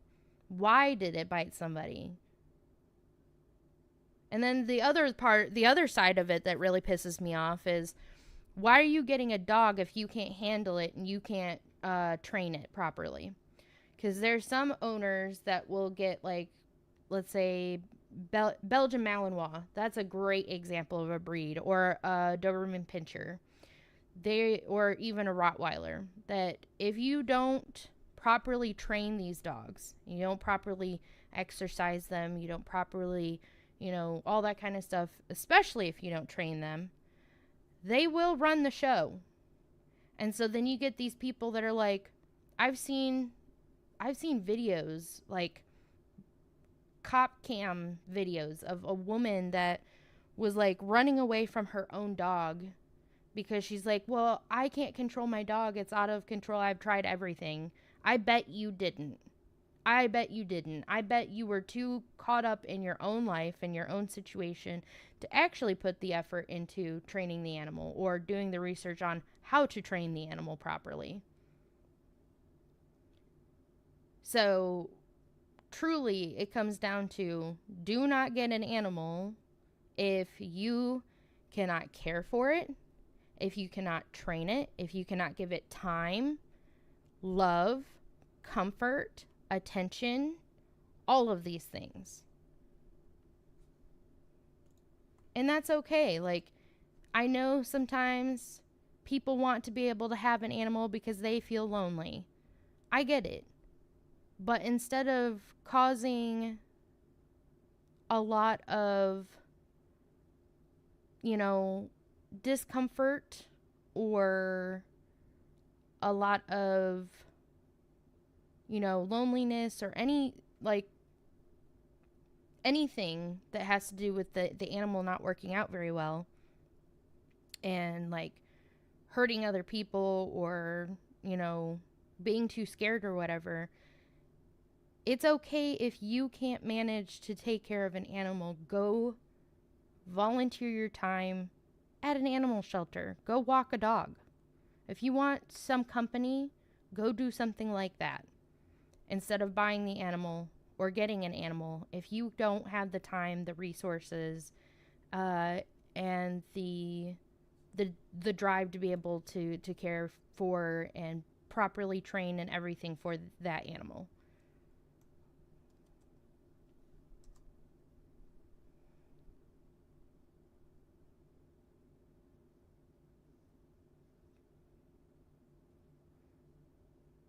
I've also had people be like, oh, well, I can't do that because I'd want to take all of them home. Well, have better self control then.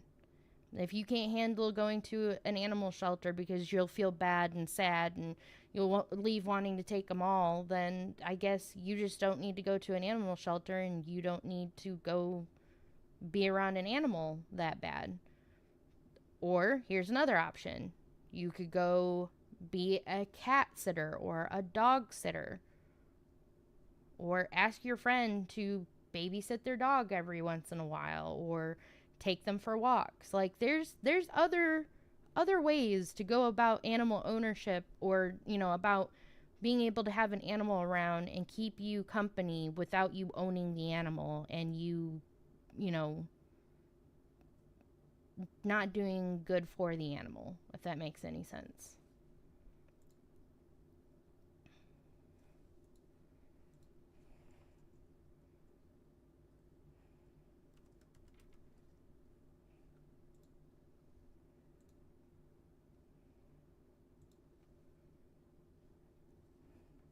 All right, do we want to switch the map?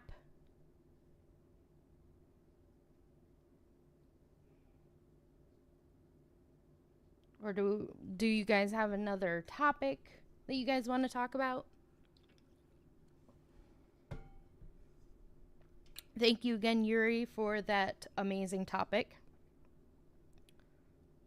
I love it. I love the passion that I see also. Favorite food? Ooh, I love the idea.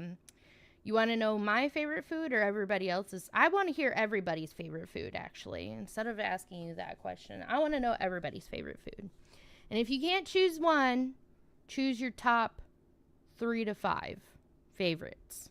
Because I'm somebody that I can't choose just one. So for me, I love crab. Like fresh crab that's been boiled or in a boil or however, like I love to go to South Carolina to go visit my grandmother, and every time I go there I've got to get my crab fix because it's fresh, it's amazing, it's tasty, perfect, love it, and it's the only time I get to have my crab fixed. So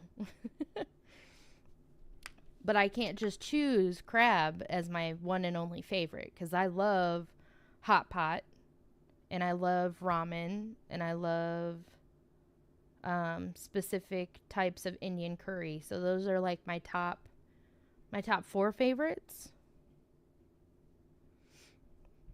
Oh, and then if I had to give like one top 5, I would put in like mac and cheese in there. So that's my top 5. Spaghetti with meatballs. I have a tradition with it. I make it for my birthday. Since I was allowed to cook, I made it myself. Oh, that's so cool. I love that. I haven't had some good spaghetti and meatballs in a while. I kind of steer away from red sauces because of my acid reflux. So I do love me a good Alfredo, but Every once in a while, I'll have some spaghetti if I can. Yeah, no worries, Teco. We're on the topic of favorite foods. What is your top 3 or 5 favorite foods if you can't choose just one? And do we want to switch the map for the marbles on stream?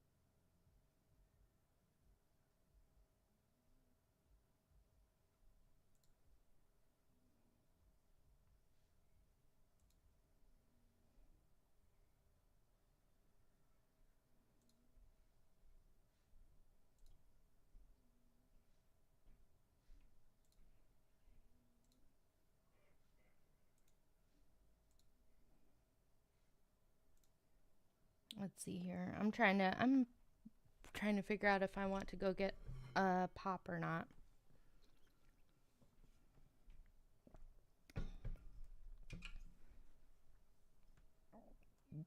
I haven't had a good spaghetti dinner in a hot minute.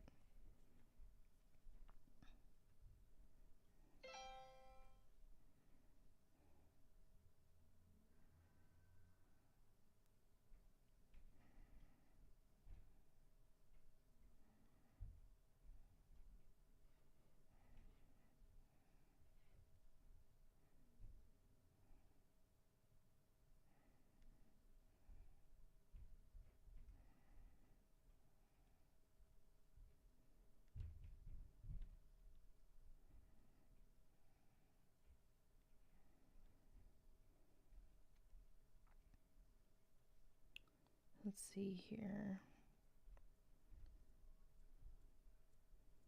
Oh, I got somebody reached out to me through email, uh my old email actually, and asked if I would demo something next week on like the 15th. So we might be looking at that. It's like a roguelike. Let's see here.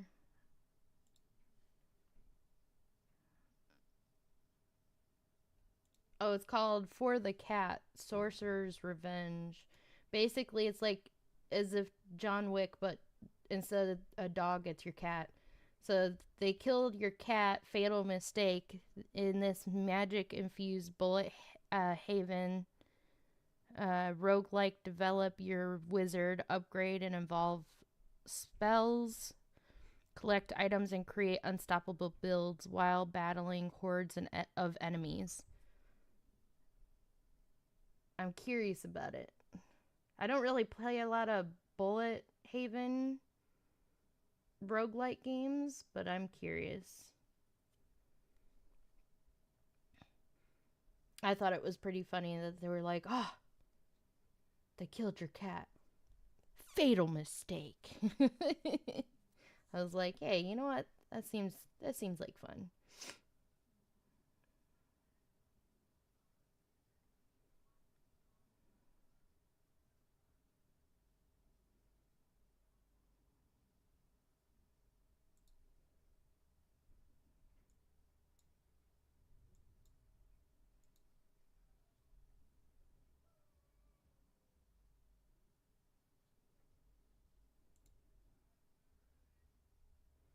Let's see here. I don't think there was any other topics that people brought up in the chat in the Discord. So y'all feel free to throw out all kinds of topics, whatever you guys want to talk about. I'm surprised Thief's not here with her topic. She told me that she has one for tonight.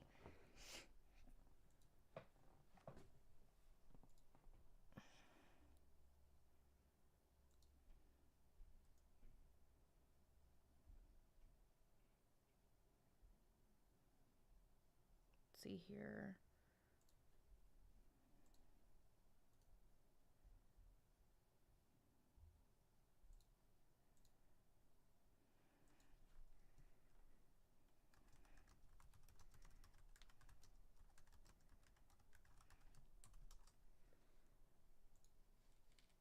Favorite game? That's a good one. What is. Okay, I want to know other people's favorite games.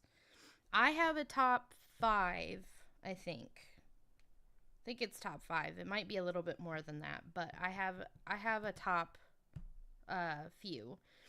So, Stardew Valley, um, Borderland, they're not Borderlands, sorry. Stardew Valley, Diablo 2. I grew up playing Diablo 2 with my family, so my mom and my dad, my bio dad, and we had a lot of really great memories with it. And since my father's not around anymore, it means even more to me.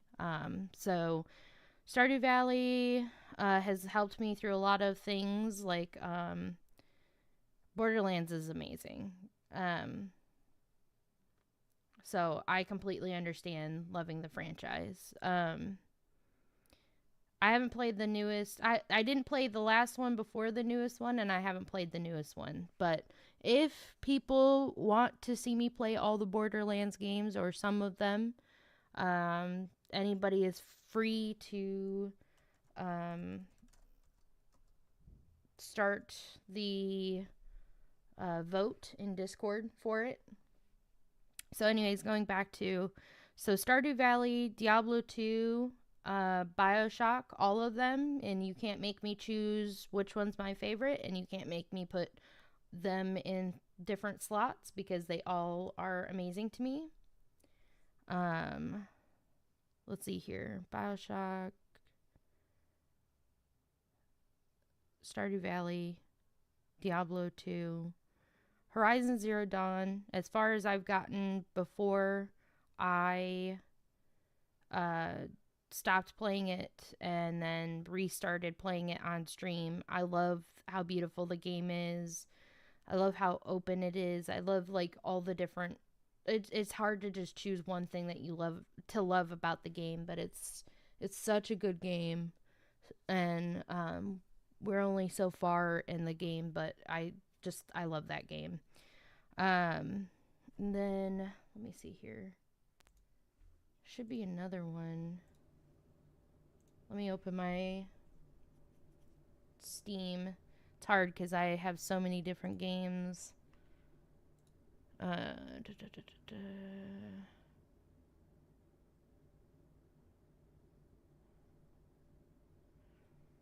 I'd say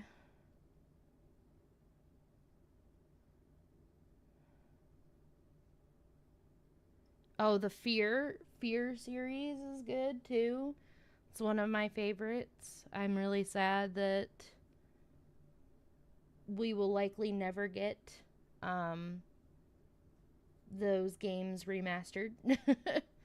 um, it's hard to choose my fifth one. My fifth one kind of like rotates out. My rotation would be like the Borderlands games or franchise. I didn't even play pre-sequel. I've only played 1 and 2, so let me put it that way. I love 1 and 2. Phasmophobia, the Fear series. I'm trying to think of any others that, but at least my top 4 is all the Bioshocks, Diablo 2, Stardew Valley, and Horizon Zero Dawn. So,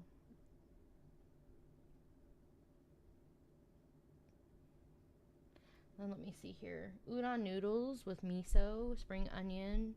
Ugh, you're just telling me all kinds of stuff that I want to eat right now. Pork gyoza mixed with spring onion. I wish I could have pork. Pork makes me hurt. Korean cheese corn dog with fries.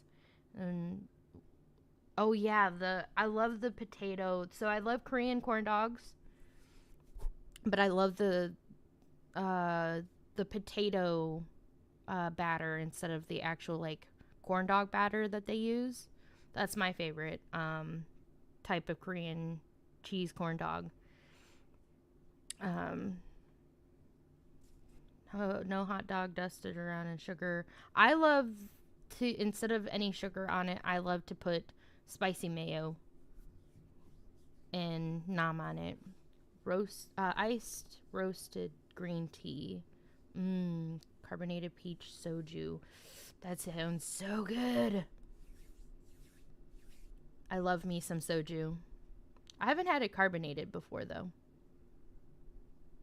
I'll have to see if they have any carbonated ones near me.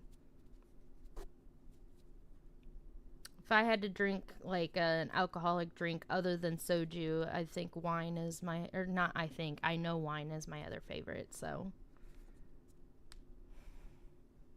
I am a soju and wine lover.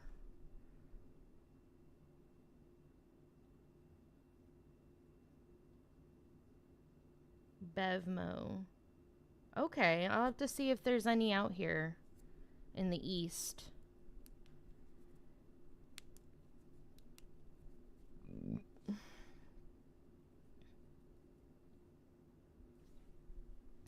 Let's see if there's a different map that we want to play on.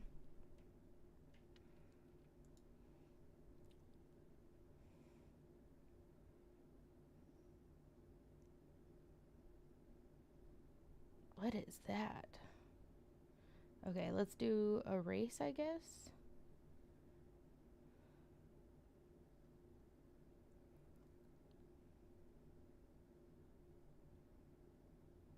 Let's do the Splash-tastic Venture.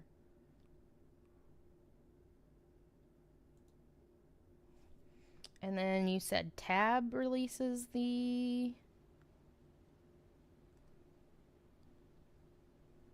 Oh, okay. Alright, guys. Who wants to go to the water park? I know I do. I love me a water park. Carbonated soju is basically Smirnoff Ice, except sugar content on carbonated soju is derived differently. There's no cane sugar involved, fruit extracts. Nice. Hello, Papilio. Let's see who ends up winning. I'll give everybody a little bit more time. I'll put a countdown for 20. How you doing, Papilio?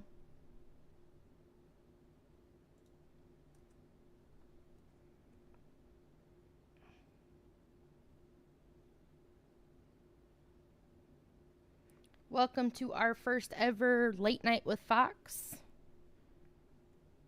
Feel free to suggest any topic you'd love to for all of us to talk about.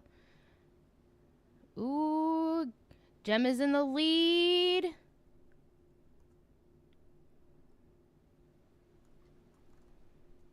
Ooh.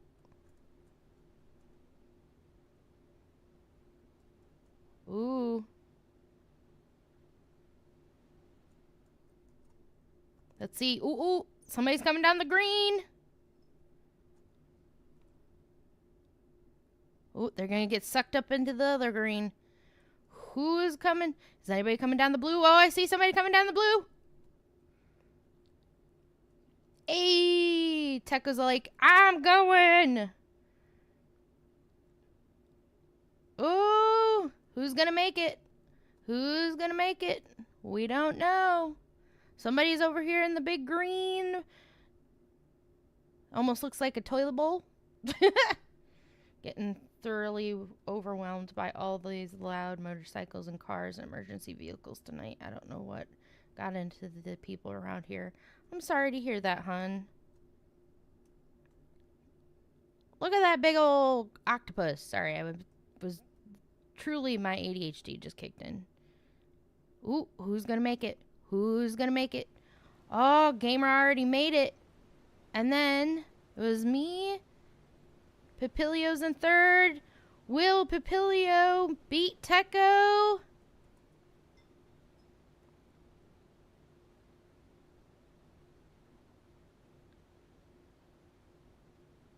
Who's coming? Who's coming? Who's coming? Papilio beat Tecco! And Tecco in fourth. Amazing job, guys. This looks so fucking cool. Go Gem. Look at you. How the hell did I win a second time in a row? I have no idea. Is there something, like, huge happening where you're at?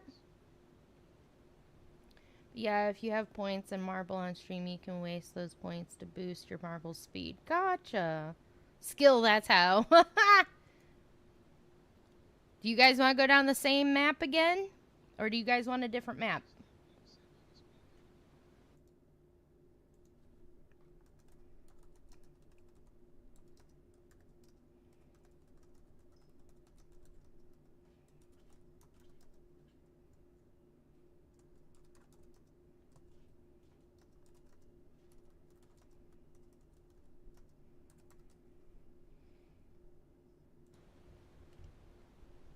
Got negative skill.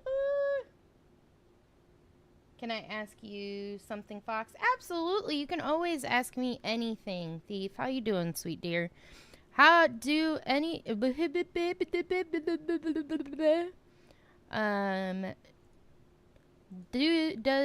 we want to stay on the same map or do we want a different map?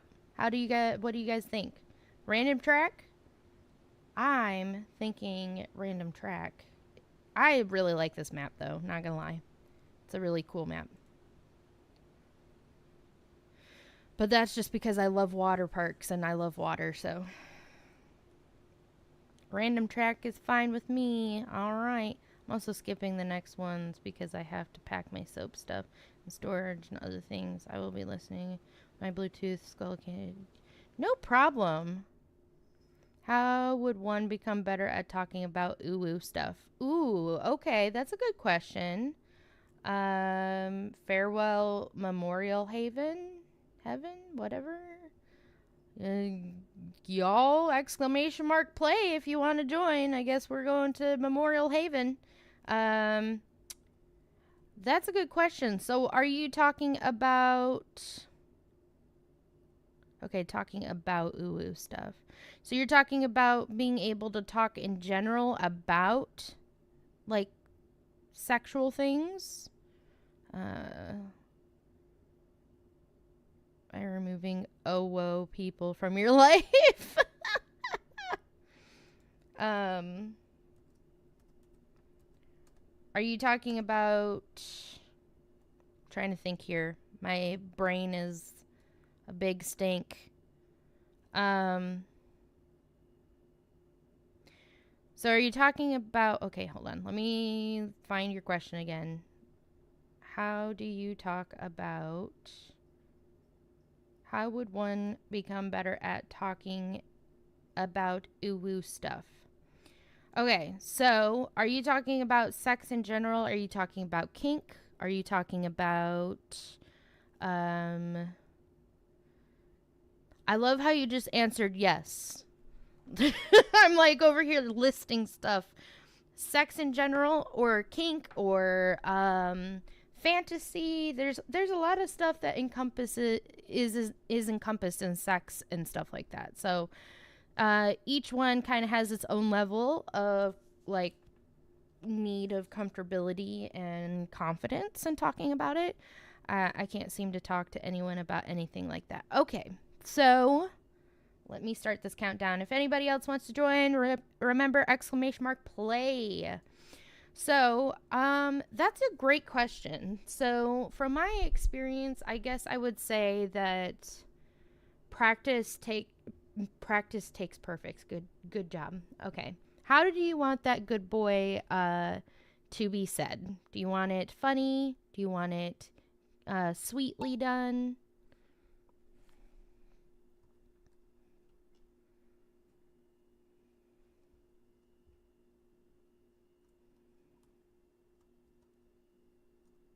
Cutely.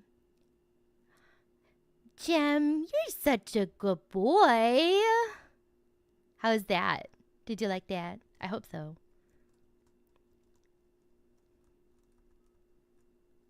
I haven't seen any balls. Am I missing the balls? That's what she said? Did the balls pass me? I've lost the balls. Guys, I lost the balls. I'm sorry. I'm not a professional at this. I found the balls. I'm glad somebody found the balls.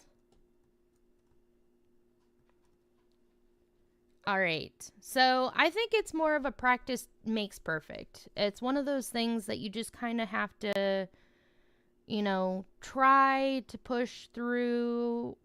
Like, find what you're most comfortable with being able to talk about at first.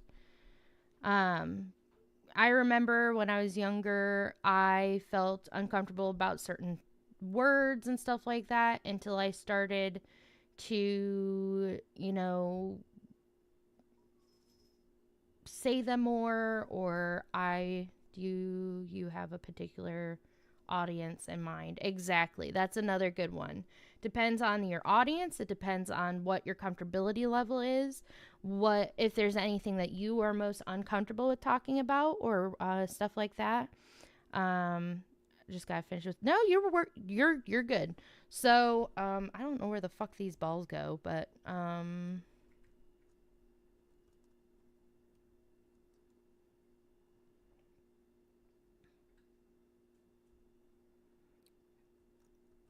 maybe I'll find you guys, or all of us. Maybe.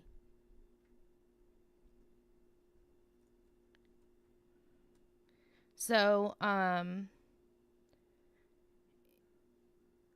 it really depends on a few things like that. So for me, like when I was younger, I couldn't stand the word as a good example of my comfortability level when I first was starting out, getting into talking about sex or sexual stuff in general. I don't know why I was so weirded out by the word, but I didn't like the word clit. It bothered me. It felt like a gross word. And so Papilio, you won! Woo! You guys were a lot further along than I thought. I couldn't find shit. This map sucked for this one. There we go. Or maybe it's just a skill issue on my part. Anyways. That's what she said. So at first I didn't feel right saying that, or like I didn't like the thanks for the help with that one, Toulouse. Yeah. Go ahead, exclamation mark play if you guys want to participate in this next round. There was also like I wasn't comfortable with the word pussy at first as well.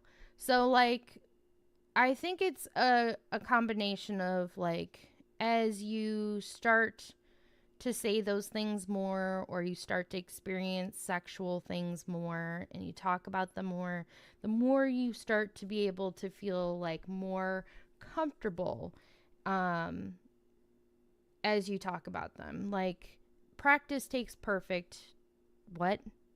Practice makes perfect. That's what I was trying to say.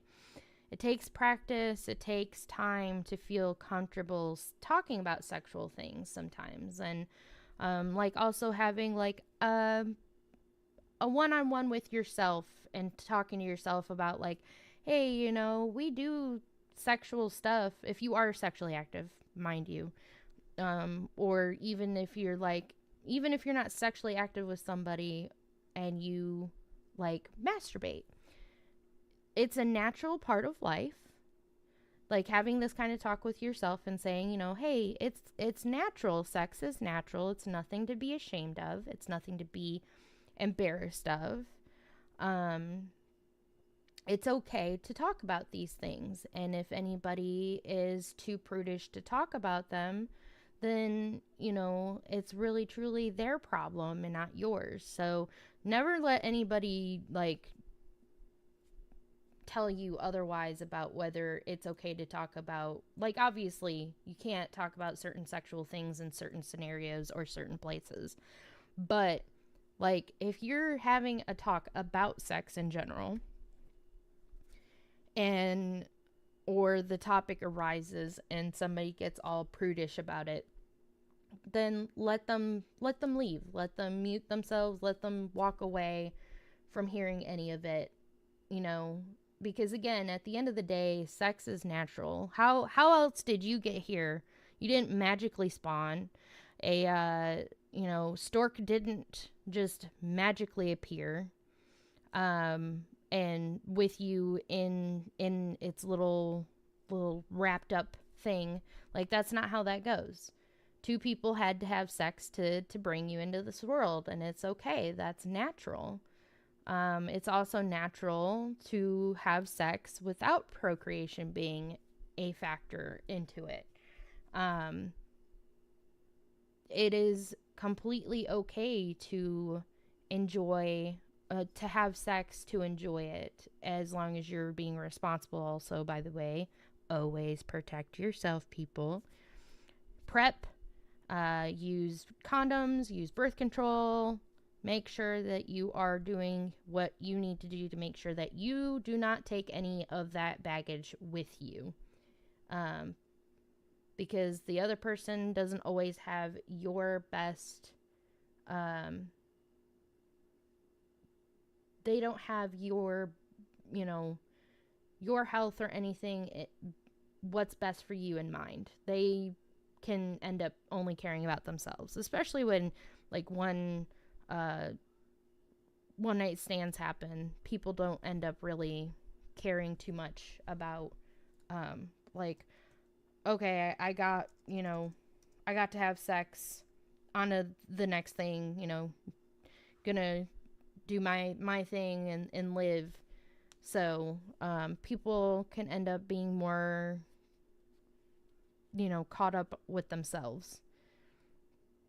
Yes, best interest in mind. Thank you so much. I could not fucking get the words out of my mouth. Tonight is one of those nights. So anyways,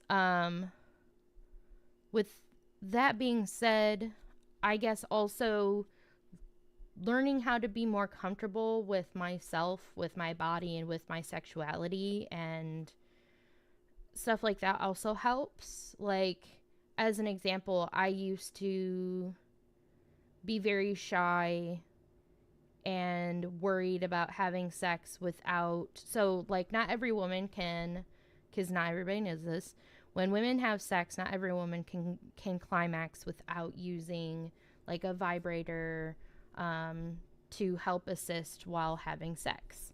I'm going to do the countdown. Anybody else that wants to join, make sure ! play before the end of 20 minutes or 20 seconds. So that's very natural. There's a big chunk of women that can't climax without assistance of a vibrator. But I used to feel shame in needing one, and I felt self-conscious about it and everything like that. So I used to not use one. I used to not enjoy sex as much. And it wasn't until, like, I also had a partner that was like, well, at the beginning of my relationship with said partner, they were all about, hey, do what you need to do to get off, because obviously as a guy, I'm going to get off no matter what. I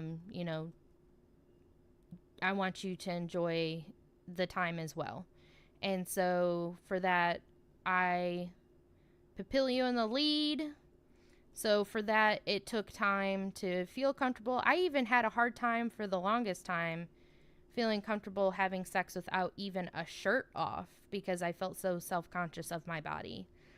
But after time and, experience in those scenarios, I kind of got tired of having my head not in the game as much and not enjoying it as much. And then also just kind of mentally, I would say to myself, you know, every man that I've ever, talked to or met, they're not wrong. At the end of the day, they're going to get theirs no matter what. Most of them do. Not every guy, but most do. And it's a lot easier for them to do. So why should we as women feel self-conscious about being able to enjoy sex and being able to, get our cookies or climax? Like, it just became more of a, like, I guess you could say almost borderline feminist viewpoint of, like, men are going to get their nut no matter what. Fuck those men. I'm going to get my nut, kind of view. So I started to just become more and more comfortable with, I don't care if, if maybe, good job, Papilio, you gotten, there you go, Jim.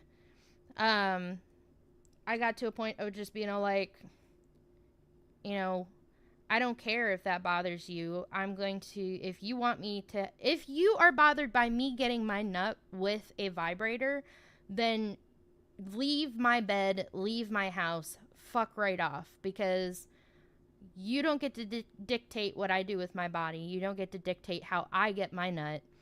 And how fucking dare you? You're going to get off it no matter what. Go fuck yourself, kind of thing. Like, I have every right to be able to enjoy myself and have a release as you do. The principle, it's feminist, though it's really just, can you, I don't know how to, egalitarian, yeah?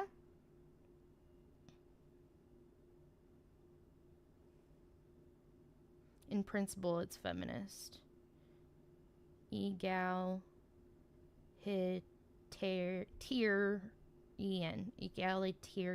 Okay.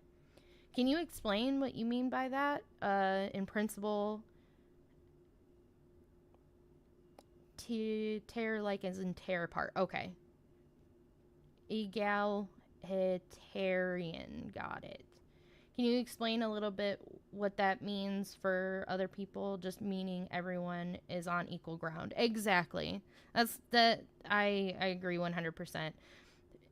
In principle, it's feminist is, can you also break that down? Just not necessarily for me, but other people in case they are curious about what that means, where you're going with that.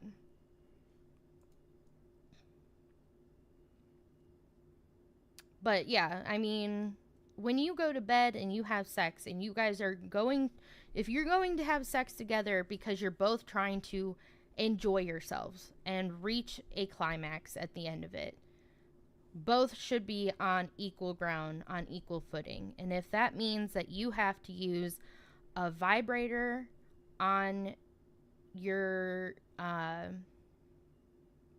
clit to be able to enjoy yourself, or you have to be in a specific position, or what have you, girl, get your climax. And if anything, most guys that I've ever met enjoy when you actually go into enjoying yourself and letting loose, and then like kind of not necessarily taking charge in that way, in a way of taking charge, but in the way of like, oh, she knows what she likes, that's hot. Like, most guys I've ever talked to is like, oh, that's so hot, because like, you know what you want, and that's attractive. And so like, the positive feedback also kind of helps with being able to talk about things that you enjoy sexually, and also having discussions with partners or friends about these types of things really helps as well, with practicing about your comfort level of talking about sex or kink or fetish or what have you. Like, the more I truly cannot stress enough about, the more you have the ability to talk about what you are comfortable with with people that you feel comfortable with, the more you can start to feel comfortable just talking about sex in general, no matter who you're with. Like, it will get to a point. Because I used to be like, oh, I would only talk about it with certain people, or I would only say certain things, because I was only comfortable with that. But now I can talk about sex, kink, fetish, all those kinds of things, no matter the people. I forgot how we got here, lol. I'm just sitting here, lol. So, I pinned the comment. This is kind of why I do the pinning of the comments of the topics, which is Thief asks, how would one become comfortable with talking about uwu topics? As opposed to the colloquial view of feminism as being based towards the rights and interests of women at the expense of men. Obviously, feminism generally tries to redress the social bias towards the rights and interests of men and bring things back towards equality. I agree. That's kind of why I was saying what I was saying, and thank you for breaking that down, Papilio. Is that we're already, if you're going into sex with a man and you need extra stuff to get you there, he's already on a higher footing. He's already better off than you in that scenario. And if the means to the end of the experience is for both of you to enjoy yourselves, you should have every right to be able to reach that conclusion of enjoying yourself and not be left in the dust. Exactly, yeah. So a lot of, unfortunately, I guess I would say, or not unfortunately, I don't know why I would say that. When you say as opposed to colloquially viewed feminism as being based towards the rights and interests of women at the expense of men. Less I knew with feminism, or most feminists, not all of them, but feminism at its core, as far as my understanding of it has always been, is that you're just trying to reach the same equal footing and ground as men, whether it's the rights, the interest, social bias, whatever. Equality. Reaching equality with men is what I've understood feminism as. Thank you for watering me. I may not grow, but I still appreciate it. Cash, you missed your topic earlier. You'll have to check the VOD. But I definitely covered your topic. Thank you for giving that topic, by the way, Cash. Hopefully that answers your question, Thief.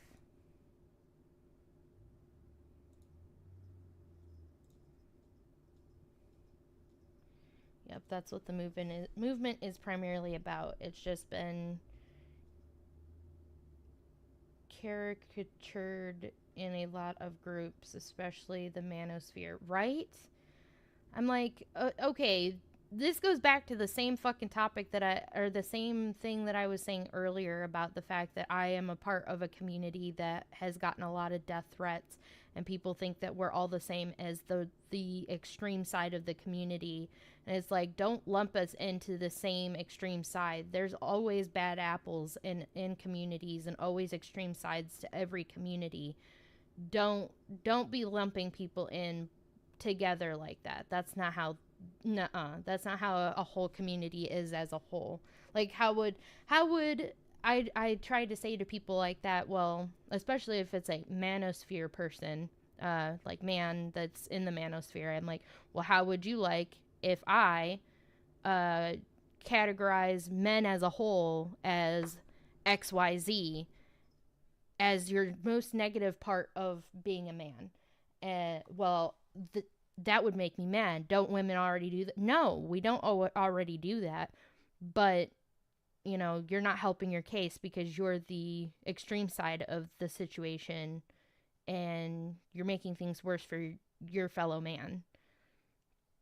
I was AFK and heard all of it. I forgot the question, so go with them. Oh, the question was, how do you become comfortable with talking about uwu topics? So,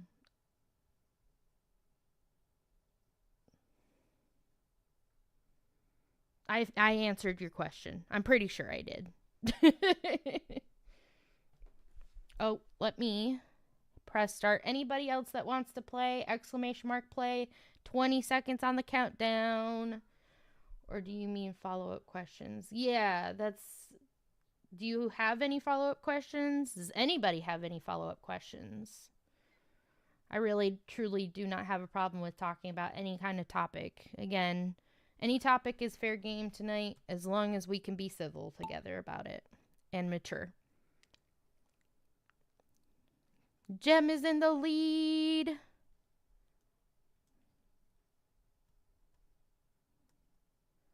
Papilia's in the lead. Jem now. Let's see here. Hold on. The topic of vibrators assisting with us getting off. That's what specifically would you like me to cover about that, my dear? Furries are like every community. There is always a bad part of the community. Right, that's what I was saying. There's always a bad part of every community. You can't just immediately lump an entire community together and say they're all bad.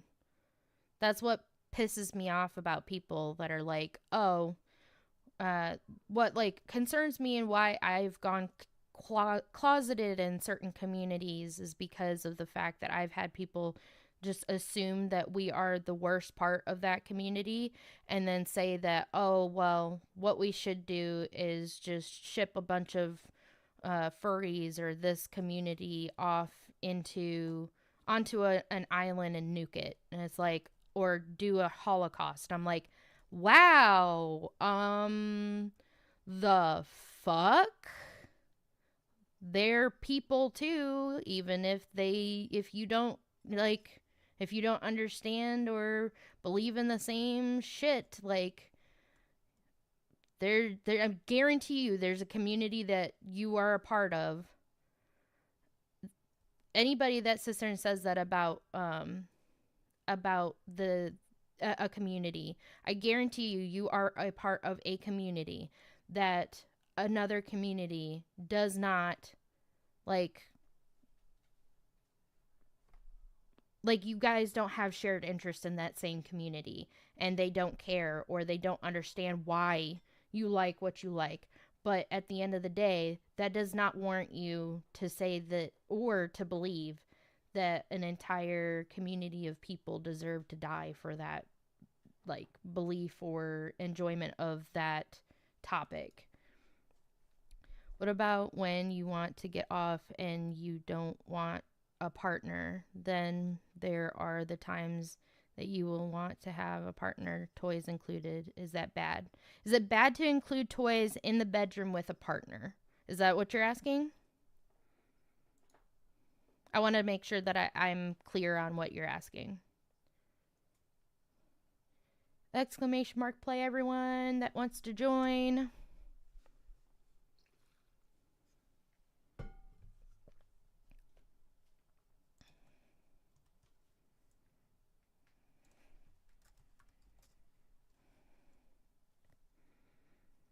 Hell yeah, look at that. Look at all those people. Look at all those chickens.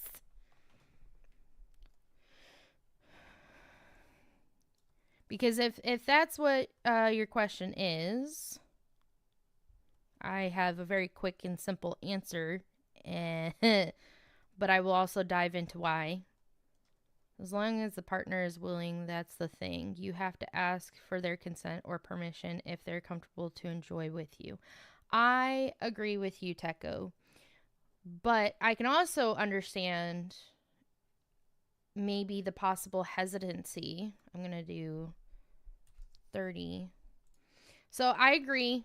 Consent is key. No matter if you're bringing a toy in, if you're doing a kink, if you're doing a fetish, you're doing a what is that when you like dress up and play as like nurse or some shit like that? You guys get what I'm saying. No matter what, consent is key. It is the most important thing of the bedroom. Yes, role play. Thank you so much, Teko. It is the most important thing about when you do have sex with a partner. But role play is when you could basically,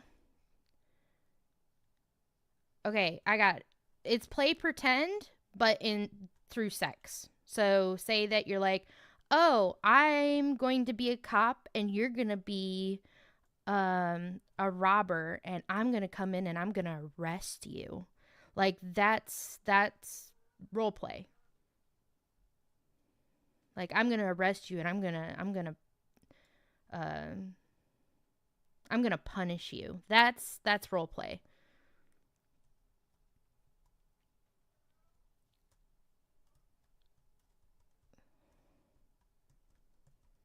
So the same thing goes as like, oh, I'm gonna be Batman and you're gonna be Catwoman, and you can role play like that. Like the opportunities are endless when it comes to sexual role play. As long as everybody's consenting, it can be fun. It definitely can be. Now going back to the topic of toys in, holy shit, somebody got thrown.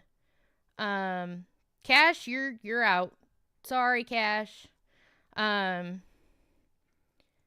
when it comes to toys with partners, I also know that there's some partners out there that will not allow toys because they feel like they're inadequate. And that's where you need to sit down with your partner and say, no, you need to have that discussion of like, no, the toy isn't to replace you. No, the toy isn't because you're inadequate. It's just because again, use science. Look up the fact that statistically, I can't remember what the percentage of women is, but there's a high percentage of women that cannot climax without using clitoral stimulation. And so, and sometimes the hand isn't enough stimulation to get there. And trust me, I don't think very many women are going to be able to get there and climax because, like, if you're trying to rub your clit while you're having sex, at some point, your arm, your hand, your wrist, whatever, is going to fucking get all, what's the word? You're going to get a cramp. And it all depends on what level of intensity of stimulation that you need to be able to get off. So for some people, you're going to get a wrist or hand cramp just trying to get off. So why cause yourself more harm when you can have a small vibrating toy help you get to the other side? And that's one of the things where you can use science and say a certain percentage of women literally cannot get off without clitoral stimulation. I am one of those people. I need help with it. It's not that you aren't good enough. It's just that my body is made the way that it is, and I want to be able to enjoy myself so that I know you want me to enjoy it as well, so this will help me enjoy it more. Always try to word it and have it in a way that it's a positive, because you don't want it to seem like or be concerning to the partner of like, oh, you're trying to replace me, oh, I'm not good enough. Like, make sure that they understand that it's nothing against them, it's just your physiology. From Tiny Lark, and I'm crying because I just wrote a really sad scene. Oh, I'm sorry, Lark. Let me catch up on things here because y'all were talking a lot. You said, hold on.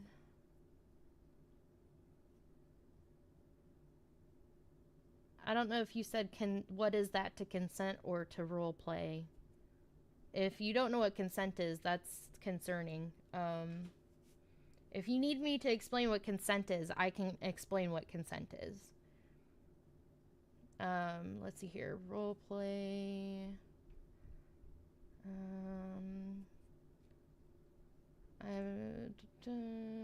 Sounds like fun. I like my future boyfriend. Like my future boyfriend is the hornier teacher and I'm his slutty student. I love that, Tekka. Woo! Yes. Mumbles, I'm a good kitten, I swear. My activities are very limited because I get shot down and I didn't know how to stand up for myself. I completely understand, and that's where having people to be able to talk to about these scenarios and like talk through and even practice talking to them like you would talk to your partner may be helpful. And, you know, at the same time, if you're shot down, you can always try another attempt later at talking about it in a different way at a different time. Maybe that's just not the right time.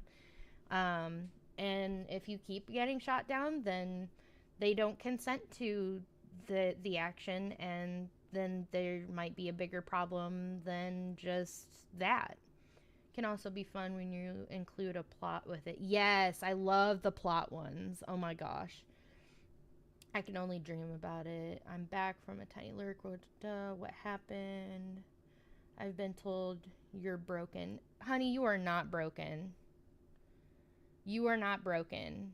If anybody has ever fucking told you you're broken because you can't get off during sex, fuck them. And I actually mean that angrily. I stand on business with that one. I will fucking fight them too. I swear on God. You are never at fault for how your body was made. There is statistics, there is science to back up reasons for why things are the way that they are. And if anybody has a problem with the fact that your body can't get off like how porn stars apparently can, but that's not true either, well, they don't need to be in your life and they don't deserve to have access to your body. Fuck them. If they're telling you that you're broken, they're not having any empathy or trying to help. I agree. And they're not worth giving consent to your body. Deny consent to your body for anybody that does not treat you with respect and empathy. Fuck that bitch. They can go do a fucking loadout by hand. I'd sooner have any kind of sexual shit happen by myself with my toys than have somebody tell me that I'm broken and that I can't fucking bring a vibrator to sex because of me being broken. Fuck that.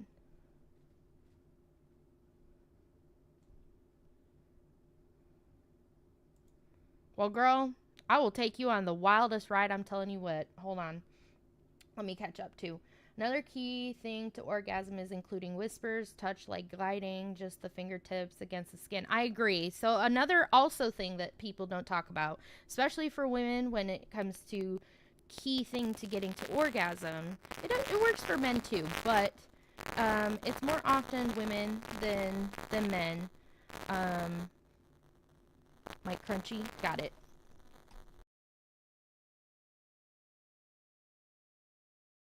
Time to jork your mic, girl.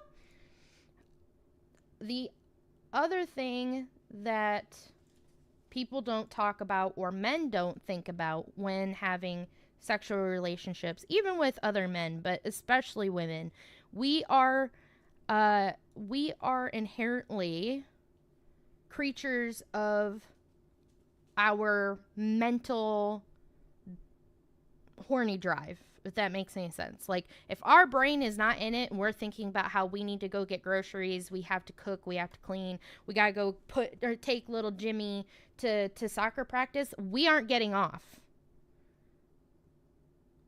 It's not gonna happen. If your mind ain't in it, you ain't getting it. And that's also something that I had to learn, because it took me a long time to, like, get to a point of being all like, look, I gotta put whatever stress and shit in my head in a box. If I want to get my nut, I have to put it in a box and deal with it later. I gotta wipe my head clean, think about the whether it's a fantasy, think about the feeling of it, think about the building of it, thinking about this, thinking about how sexy it is, think about the action and the experience in whatever that's happening in the moment, not thinking about how you still have to do taxes and little Jimmy has to go to ballet practice or what have you. Like, that's not going to help anybody in that scenario. And that's also another thing. Men or women, anybody, non-binary people, we are all accepting here. Anyways, my people, for getting a woman excited, play into her fantasies, tease her. Teasing is great for getting that engine revved. Teasing is great for getting her maybe in the mood. There's a lot that goes into it's a lot of mind stuff that needs to go into it. Like, I can tell you that all I have to do is see a few things or hear a few things, talk to somebody and hear some things, and if I'm in a good mental space, I'll be ready to go before the person even shows up to go to Pound Town. Like, that's what I mean, is like, you gotta be able to play with your partner mentally, not in a bad way, don't get it twisted, but I mean, like, that role play scenario. Start it early, like how in Modern Family, how Claire and her husband every Valentine's Day will meet at the local hotel and act like they're not married, and that they're like gonna have an affair with each other, and that they just met each other there. Start that early. Start it early in the sense of acting like, oh, I'm messaging you, and I oh my, if that's your kink or your role play for that time. A great example is messaging the person early and being like, oh, the wife won't be home at this time. I can't wait to see you. I hope that you show up at this time, and I'm so excited, and I can't wait to do this and that to you, and blah, blah, blah. Like, that's what I mean. Like, get into that mind play before you even get to being able to touch each other's bodies. I know what it is. It's about role play because I have been denied and continue to be denied. What do you mean? Consent? Or something else? Got shit to do, so I'm sorry. No worries, Jem. Thank you so much for hanging out. So this novel is about a guy who has a terminal illness, still trying to enjoy his life during the drug therapy, and his wife getting him to this unique customized rock hammer as an anniversary gift, because his main job was a geologist, and it's like this small hope by getting something so beautiful that he'll get the time to use it too. That's cute. That's really sweet. I could see this being a podcast sessions, and I'd be down to join these discussions.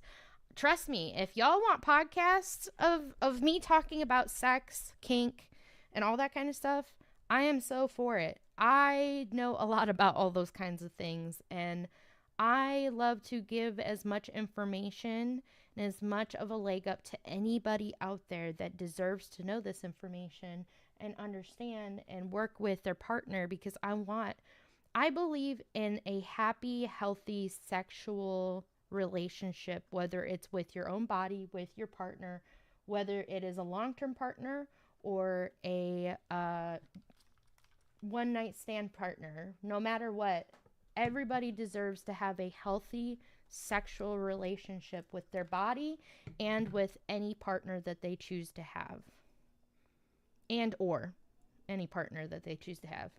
I see you, my asexuals. You can have a healthy sexual relationship with your body, and you don't have to have one with another partner if you don't want to. Agreed. I don't get to talk. I don't get to think about what I want. I've been trying to learn. So you can think and you can talk all you want. Nobody has power over what you get to think, what you get to talk about. If these are things that you want to think about, you have every right to think about. Nobody is telling you that you're not allowed to think about these things. You can think about them all you want. If somebody tries to control you and say that you're not allowed to think about these things, you need to leave that relationship. That's a toxic relationship. I get in the mood and then it dies a little bit into the exercise. Well, that also depends on how the exercise is approached. If you're in the mood and then something comes up mentally, it can shut it down really fast. There's a lot to go off from just that right there that we can talk about. If you need the dopamine, endorphins, and serotonin boost, dark chocolate before self-sexual experiences. I agree. The teasing I get is about 60 seconds to 3 minutes, and it's time to go if I'm ready or not. That is not okay. That is not safe. That is not consensual. Because if you're not ready and you say you're not ready, they should listen and not continue then. And then they should, like, if you're like, hey, I'm not ready, could you continue to tease me, please? Could you continue to do foreplay, please? They should be willing to continue to do so if they want you to be happy. If they don't want to and they don't care, they aren't worth giving your body up to.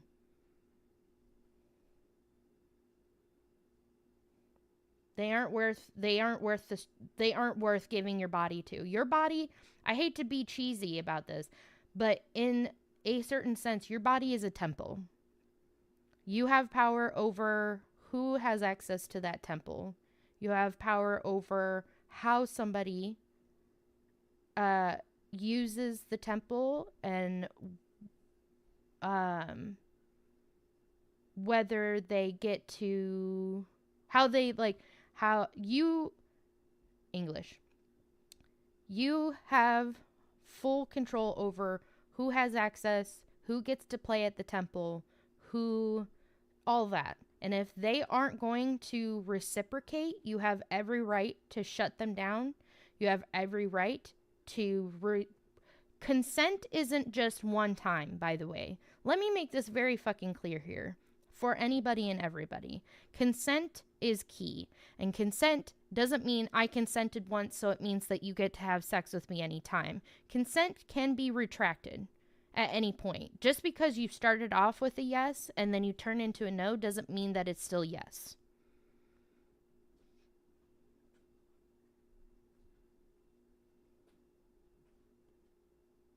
I want that to sink in, and I'll say it again. Just because you say yes at the start and then you say no does not mean it is a yes. Okay?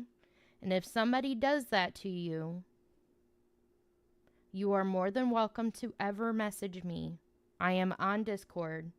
Please also be careful for yourself. Take care of yourself. I understand what it's like to start off with a yes, say no, and somebody still take a yes. That is the R word. If they push past that, that no after you said yes and you retracted your consent, that is the R word. And I'm not joking. And yes, even in a relationship or in a marriage, you can be R-worded.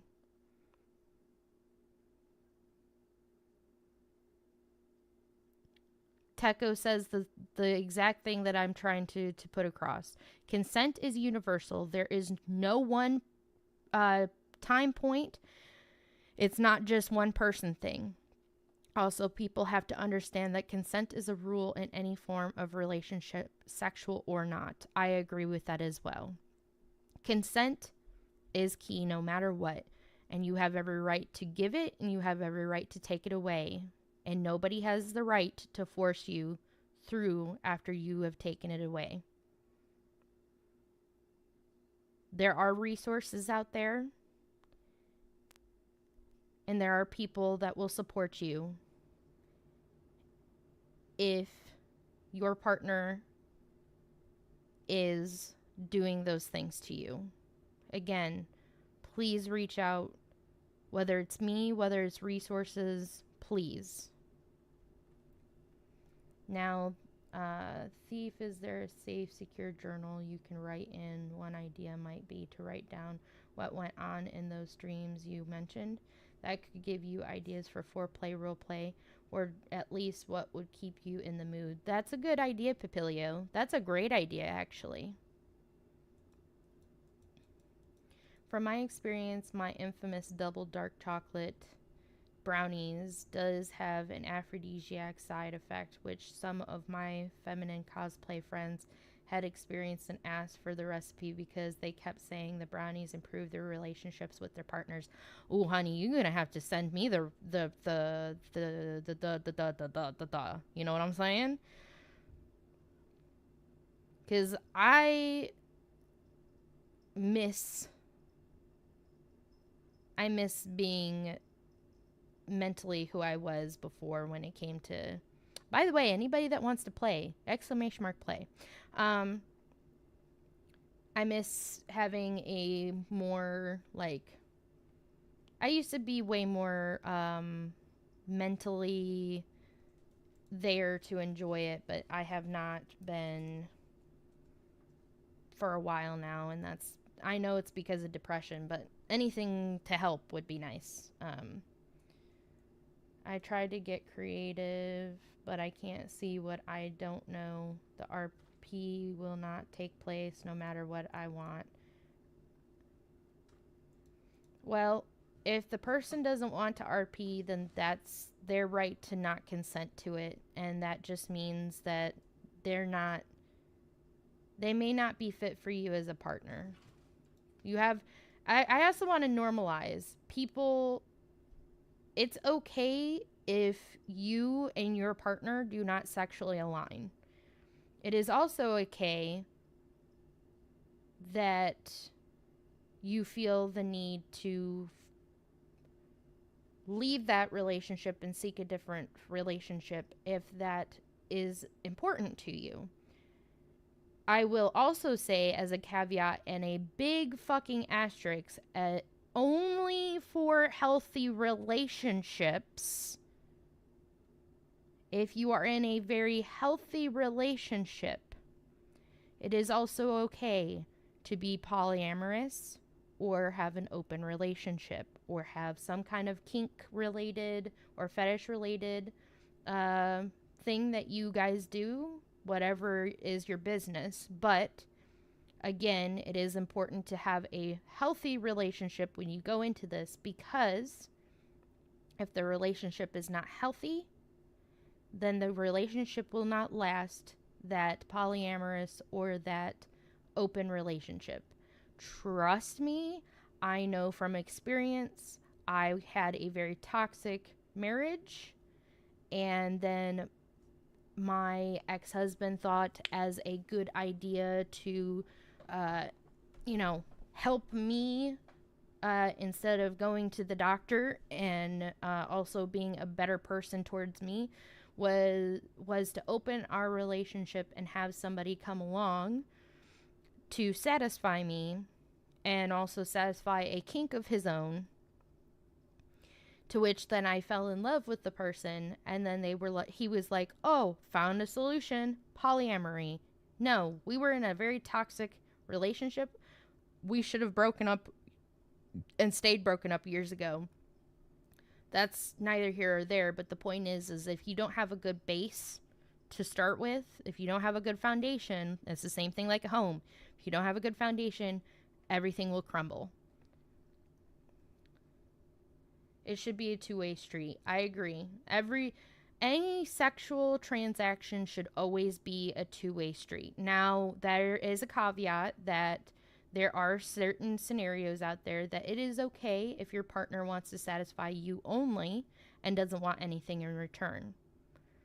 If they feel like they are happy and they have, had their quota met and everything, and they're not going to be toxic about it, then that is okay. Again, these are scenarios of things that need to be discussed with your partner before you get intimate, agreed upon, and understood between the both of you. Because if that's the agreement that you have, like some people that are transgender will get into a relationship or into an intimate situation and they feel comfortable giving to the other person but not receiving. And if they have already communicated that, and that's what makes them feel comfortable and their partner feels comfortable with that, then that is okay. But to be all like, hey, I have a kink I would like to talk about with you, and to be shut down, and then the other person just be like, yeah, so I want sex right now, and you better be ready in 3 minutes, or else whatever, never mind then. That's not okay. That's toxic. Like the head slaps on me, and yeah, no, that's not okay. That's not okay. It's also painful. There hasn't been a time where it wasn't. I would make sure that you're getting lube at least if you're going to follow through with the sex. But if I was you, I wouldn't be having sex if you're not ready. Sex should not hurt. The person also should take their time with you if they are bigger than you.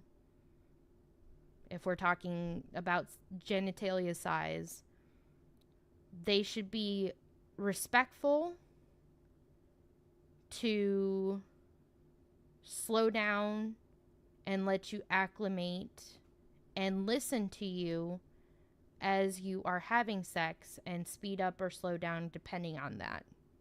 I have had a partner before where we hadn't had sex in a while, and then we had sex, and because obviously, so women, something that a lot of people don't know, women's vaginas are only like 4 to 5 inches deep, and if your partner is bigger than that, the more often that you have sex, the more that your vagina gets used to that size and accommodates for your partner.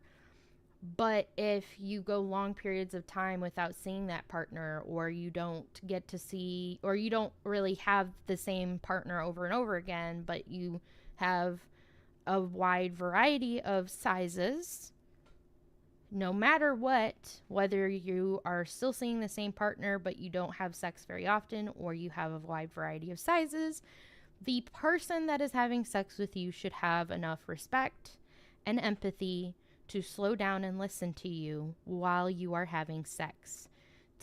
If you like say you're in doggy and you reach back and grab their thigh because it hurts, and you're like, ow, they should learn to slow down and also back up, because maybe you're hitting the cervix and that hurts. Or if you're starting to get into it and then it's starting to feel good, then you could go, okay, faster or harder, and then they could listen and adapt to this. These are things that communication is key in the bedroom, no matter what stage of the sexual and out of the bedroom, by the way. Communication is key no matter what the relationship is, but sex needs communication throughout even as well.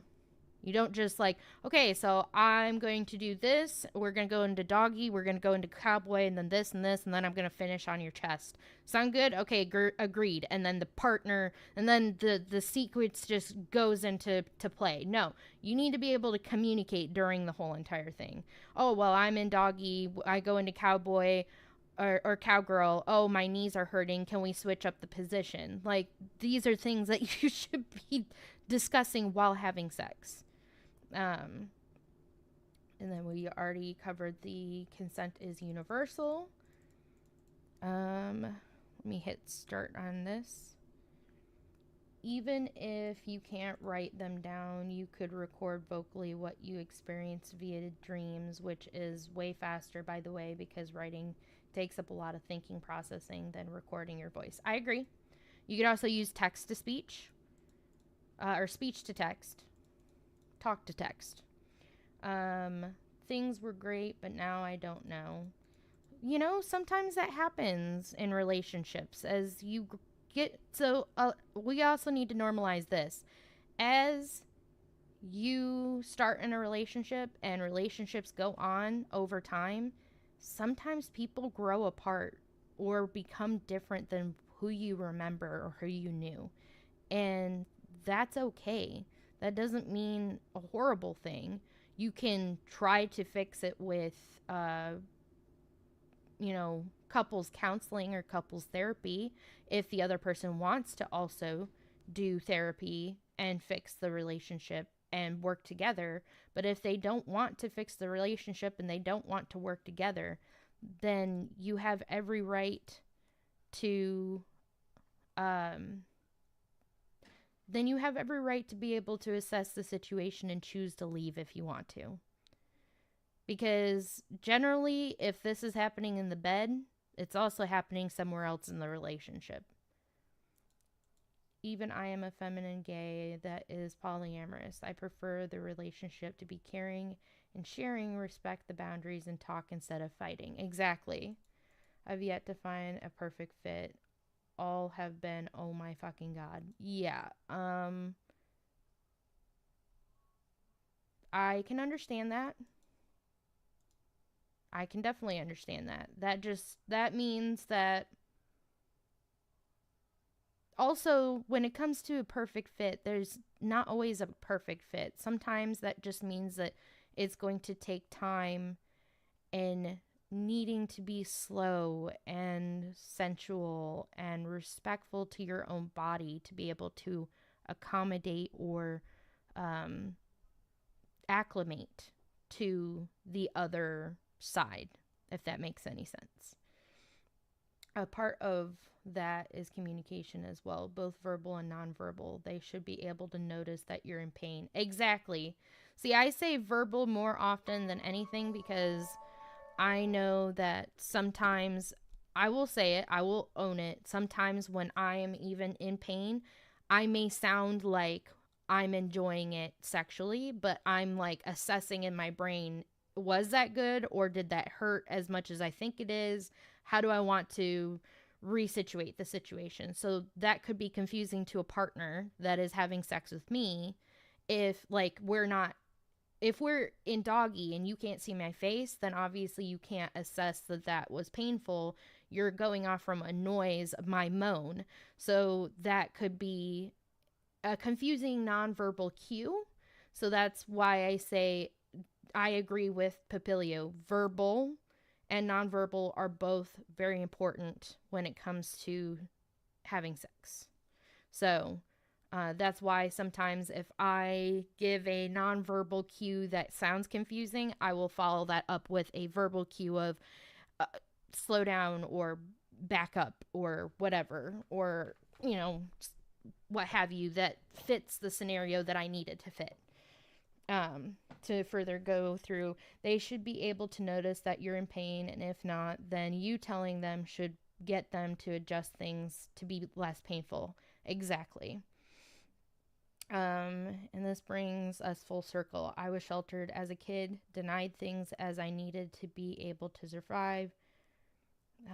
Denied things as I needed to be able to survive. I don't know what I want because I haven't had the chance to learn. Fox, you know. Yes, I definitely know. And that's why I say, girl, I will take you on a learning journey. You can ask me anything at any time, anywhere. I really will talk to you about all of this. And again, if you guys actually want a podcast, I will fucking, late night with Fox podcast, sexual edition. I don't care what, we'll talk about it. Like, I don't have a problem with it. I enjoy talking about sexual health and kinks and fetishes and stuff like that, because it's natural, it's healthy. Everybody deserves to have a safe and healthy relationship with their body, their mind, their soul, their partner. And if me giving information helps somebody have a better time in bed, then I'm happy. Like, that I did a good job. I like to help educate people. I do not understand things to I do not understand things to express them. I mean, I tried to talk, and being inexperienced, I got shot down. So I'm not very stunted, I am very stunted and I hate it. I feel empty inside because I can't be happy in that field.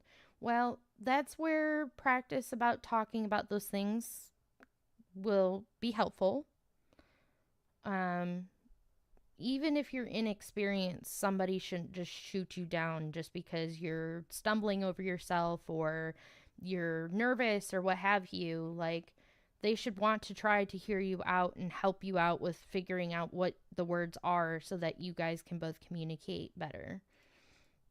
The best part with lube these days is flavored lube, and if you can't go flavored lube, chocolate sauce, chocolate syrup, any flavored syrup, even specific fruits in there. You do want to be careful, though, with those kinds of stuff, because you could end up getting a yeast infection.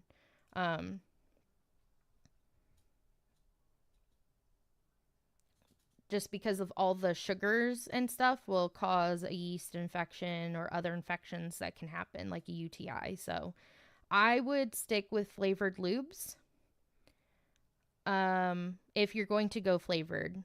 But there's also very great, I have a specific brand that I trust that is very conscious of women's vaginal health, that they use really great specific ingredients to make sure that you don't get a UTI and that you don't get a yeast infection, and that it works really well with your body. I mean, that won't tear me apart. Right. Talking is hard for me, and I don't know how to talk about what I don't understand. That's fine. That's why we're here. This is Late Night with Fox. You guys wanted to talk about all kinds of different things. We are here to be patient. Again, also, I will say, we are here to listen, not judge. I am here to listen, not judge. I am here to listen and help. That's what I want to do.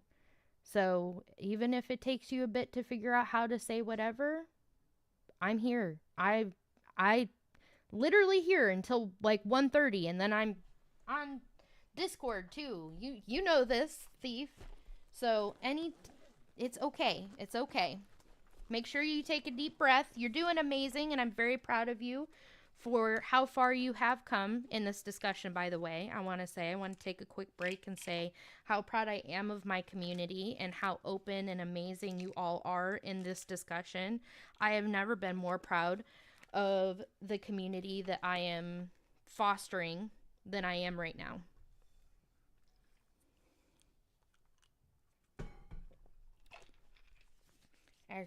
Might actually be therapeutic for me. It would be. It would be very therapeutic. I think it's very therapeutic.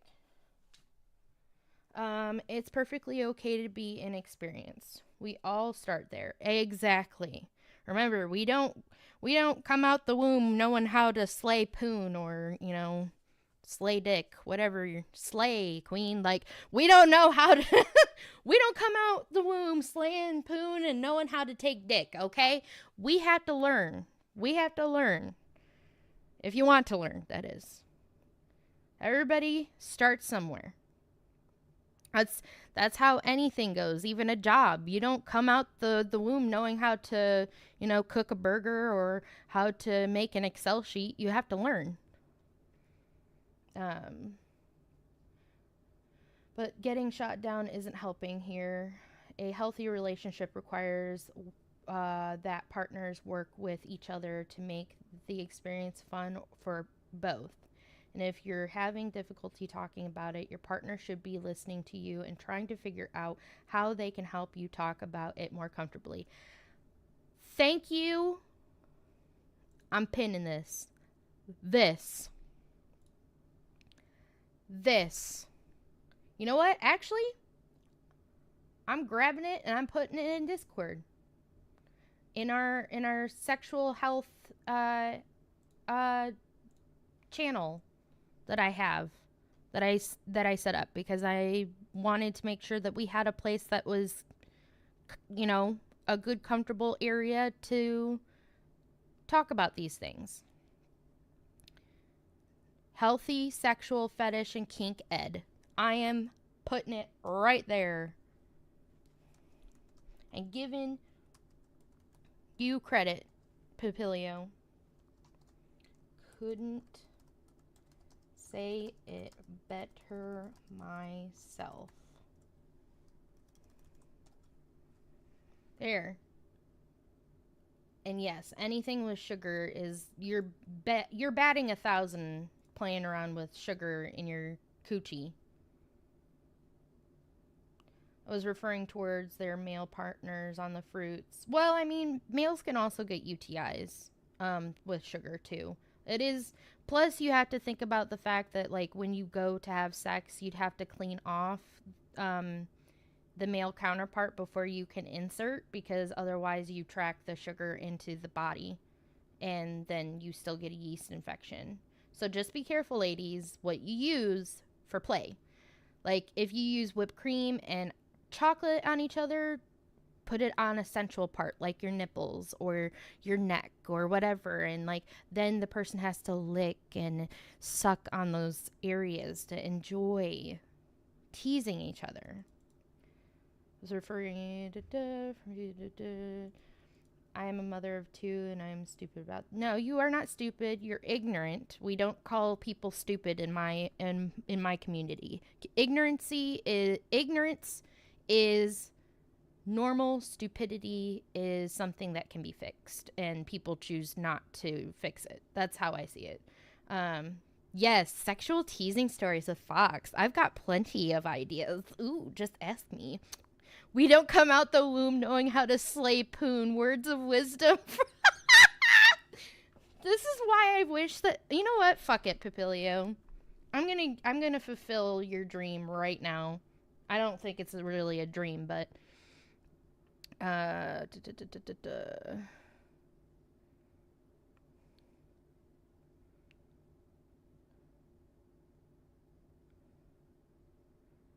share with us.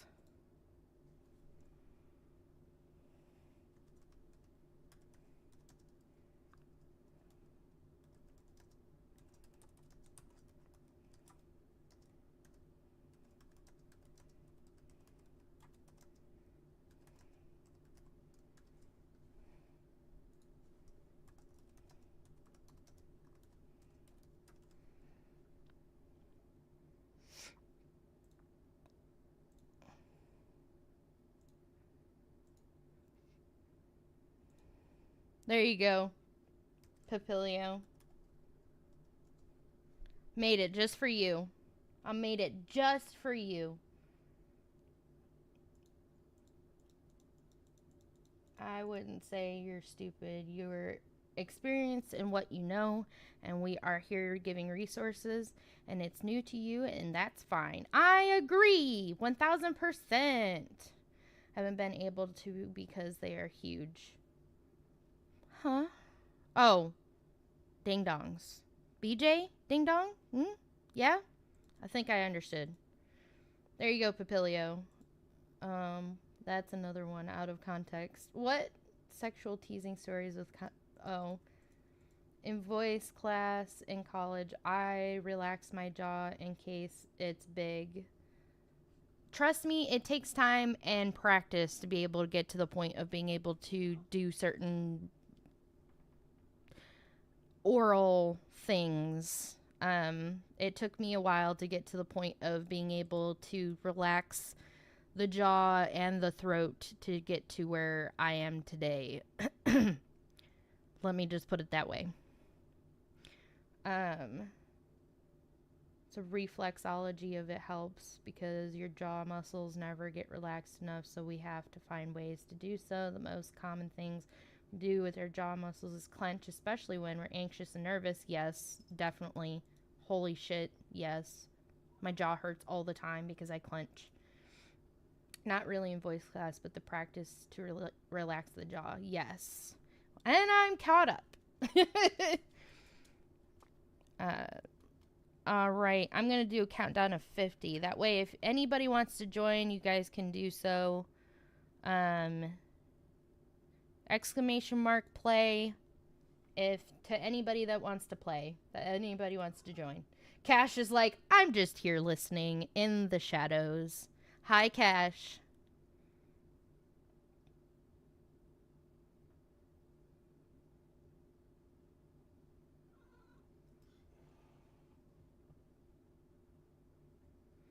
Plus, another thing that is helpful that I wish. Okay, here's a topic for sexual topic. I wish that men were a bit more vocal about things that they would like, in the sense of like, if you're giving a guy head, tell me what is feeling good and what isn't working for you.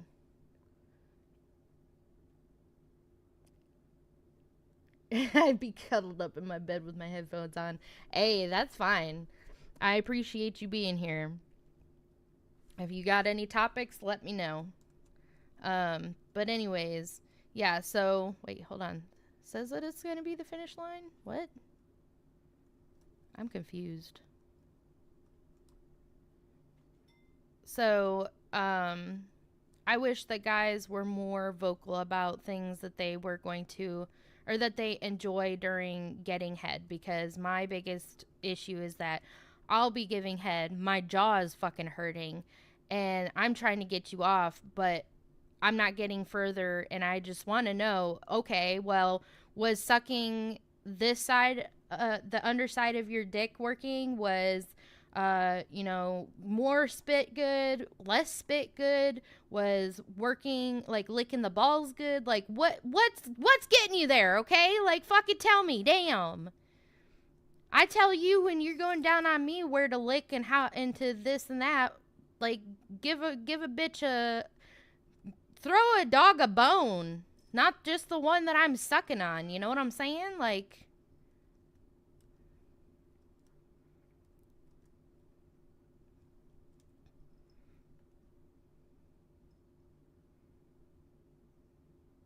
how can I get 8 hours of sleep in 3 to 4 hours? That's okay. Now that's some like time warping type shit right there. I don't know how to answer that one. Techo answers, you're screwed. That's some like, you need another dimension where time is slowed down there or something like that, in some scenario where like it's a scenario of like you need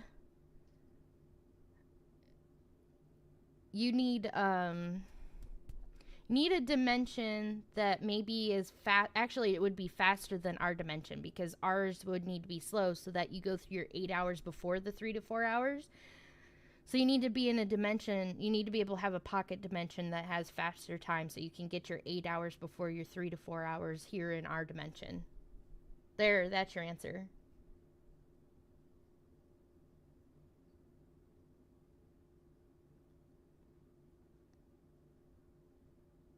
Let me check the Lorentz factor for this one.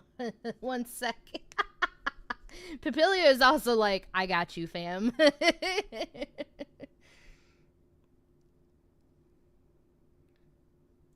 I know what to take if you want better sleep, but the hours will vary because the supplement doing their job to make sure you have proper sleep is so your cognitive awareness is healthy. Yeah, I agree.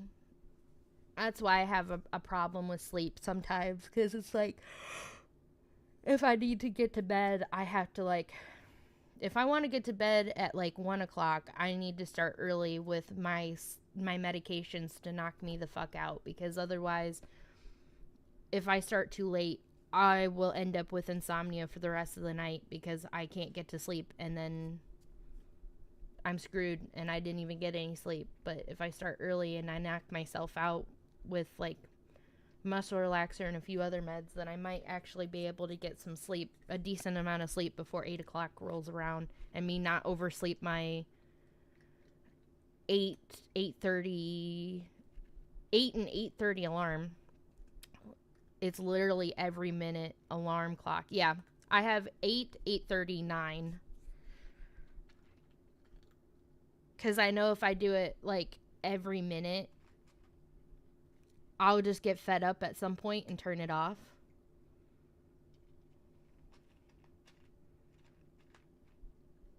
I self-sabotage way too much, probably, but I'm just like annoyed by it, so I don't see it as self-sabotage. I see it as, this is pissing me off.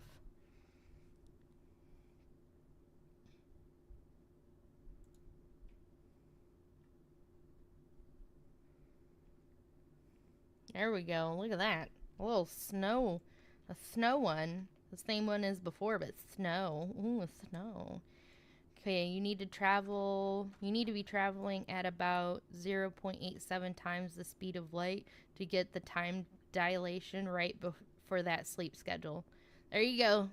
There you go, Cash. You got your answer.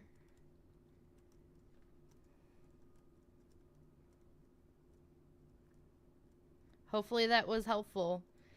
Exclamation mark play if anyone wants to join.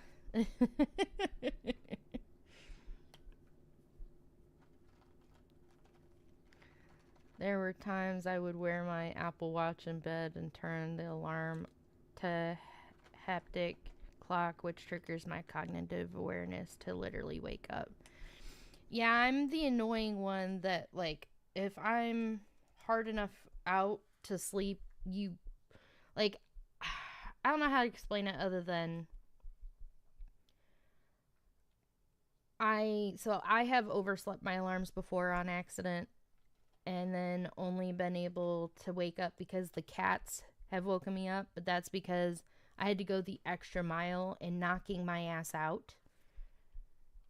And so it's I don't know, it's difficult, like, to get that sweet spot of being able to wake up at 8 o'clock. Sometimes I wake up earlier than that because either my body doesn't like the position that I fell asleep in and now I'm sore and stiff, or the cats wake me up and then I'm already up at like 7:30 or 6 in the morning. So there is the sleep schedule is right out the window. I can't have one, apparently. But when there's cats in the sanctuary, my roommates would bring them and open my door and plop every fur ball onto my face just to wake up. That's the best way to wake up, though. Here, wake up, plop. Nope, didn't work. Let's go get another one. Here, wake up, plop. Nope, didn't work. Here, let's go get another one. I say that, but then I have 4 cats that try to wake me up in the morning. And they all annoy the shit out of me because I'm like, what? What do you want? Just kidding. I'm not like that. But I'll be like, what? Why can't you let me sleep? I only have 30 minutes left. We don't wake up till 8. Stop waking me up early. Or the same applies to I have an hour or two left. Leave me alone. My nightmare of waking up is when they slap a wet, cold washcloth onto my face and I will freak out like I'm drowning. Yeah, that's understandable. That's very understandable. See, I think that the best way to wake me up if I'm like in a dead sleep is maybe just replay the sound of a cat throwing up, and I think I'll snap right out of it. Actually, I think I just solved my own oversleeping problem. I just need to download the sound of a cat throwing up and have it as my alarm sound. Could you imagine?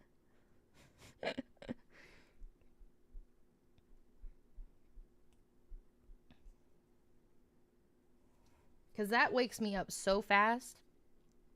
Anytime Toulouse is on the bed and all of a sudden I hear, I'm like, out of a sound sleep. And I move fast, too.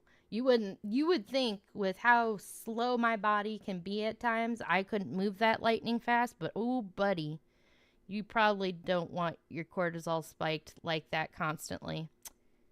Yeah, probably not. Though I've lived a life like that where it was spiked constantly. So, jokingly, I say, what's another how many years of like that? I'm just joking. My roommate is looking at me weird as to why I'm laughing while putting the last box of gay pride soap bars in my Jeep.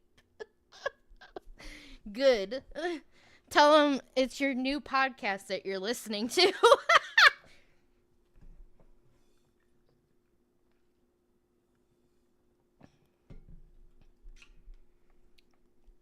I'm going to put a thing in here.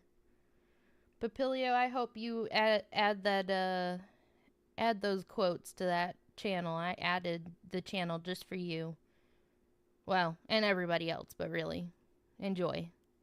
I'm going to add this in here.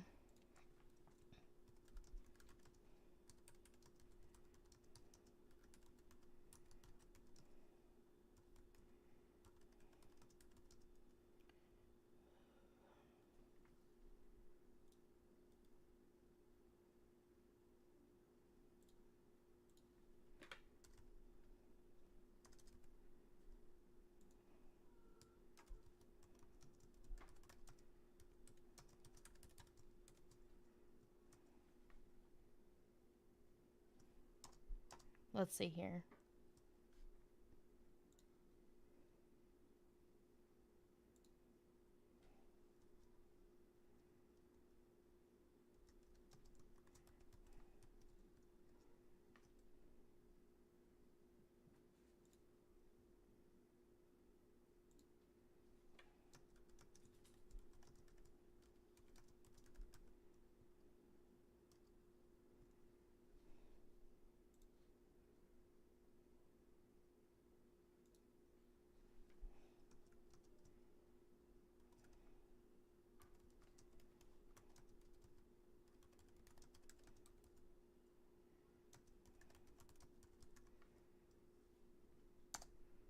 There. I put a... Hold on.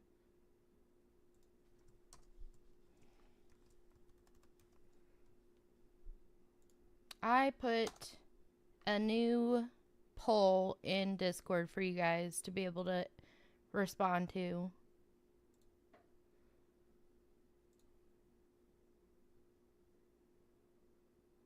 What the fuck? The fuck? The fuck? And depending on how it goes, I'll even bring on guests.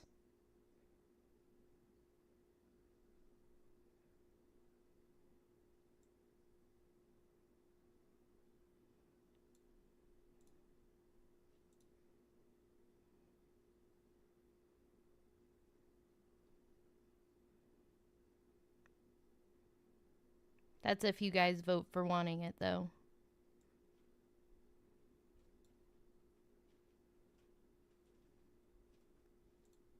There we go. bring on guests? Yeah. If you guys end up voting for a podcast version of Late Night with Foxx, then I may, if we grow to a point, that I may end up having guests on to be able to talk about things like other kinks or fetishes or communities. She wants to know the title, and I'm like, with a creative head, Feral Fox Sex Talk. And she went pink faced. I might have to take that. I might have to take that, by the way. That's a pretty good one. Feral Fox Sex Talk. That's a good idea. That's a good one. That's funny. I like that.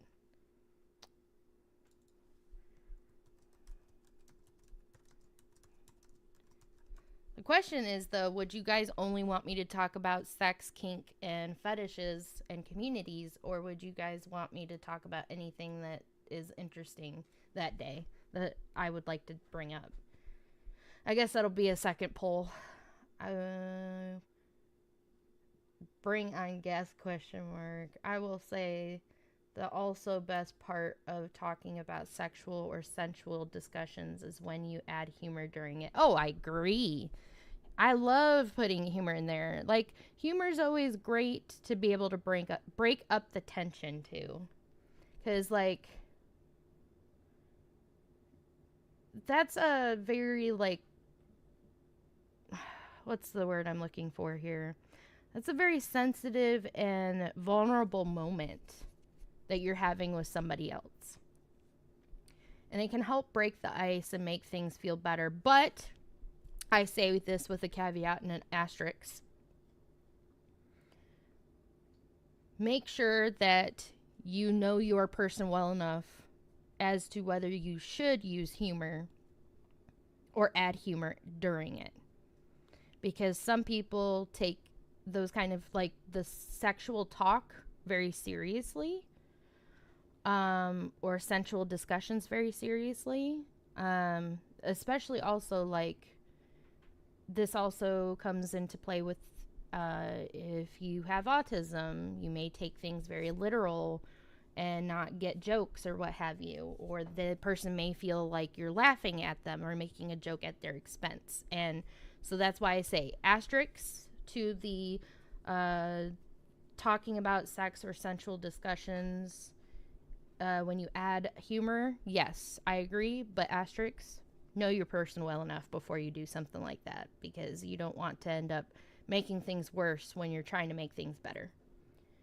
It can be a roulette session instead of sticking to one. I like that idea. I really do, because I'd love to talk about many things. I love to talk about, rescue, animal welfare, psychology, human sexual health, kink, fetish, communities, autism. Like, I have a wonderful session to be able to bring on, and could even bring on Mama Fox for that session, because we both have been learning a lot. And she, it would be a great example of you guys being able to hear normalizing different symptoms and different people, like what has been the same for years now of, like, what is known in autism is typically the known symptoms for guys, whereas women have different displays or symptoms, and we're still figuring that out. So, also, again, I want to say to every one of my people, happy Pride. We don't have to do parades. We don't have to go out and about and go to the extra mile, but I am so glad that each and every one of you are here. I'm glad that we have the ability to do what we're able to do right now. I am glad that we have the rights that we do have, and I hope that things get better for our community moving forward as far as the outlook of how people and even our own community members feel towards our community. That's also another topic that I could bring up in the podcast. So I'm telling you what, y'all just need to load me up and start me up and let me go. And I apparently can just talk about pretty much anything and everything with about different topics. So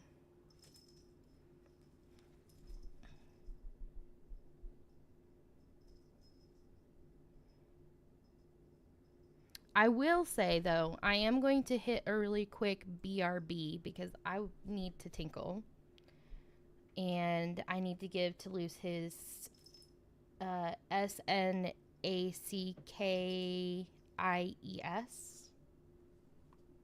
If I say it out loud, he's going to lose his shit. So I will be right back. Nobody else has joined for the game. If anybody does want to join really quick, I will set a timer, a countdown for a few minutes. Because I know it's in seconds. Thinking, 90 seconds? A minute and a half? Gives people time to be able to figure out if they really want to join or not. I'm going to hit start. You guys figure out if you want to play. ! Play. I will be right back. I'm going to use the restroom really quick.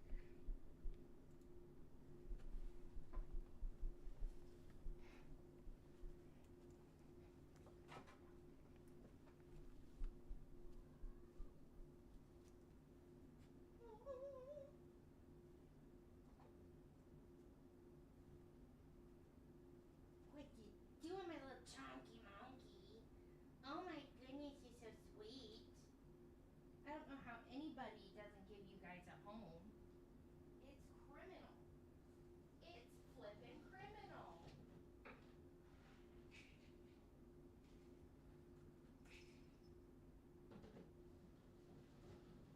It's flippin' criminal. So Lucy, that's enough bud.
You guys are being good boys. You guys are good boys. All being very good boys. All right. Go, Kisa. Look at you. He's out here kicking ass. Taking names. All right, I am back, guys. Oh, was it? All right. Ready for the next one?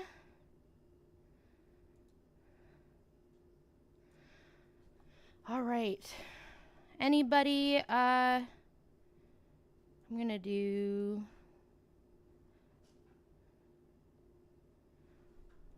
a couple of minutes here. Any other topics y'all want to talk about? We got like an hour and a half left to talk. My babies. My sweet, amazing gremlin babies.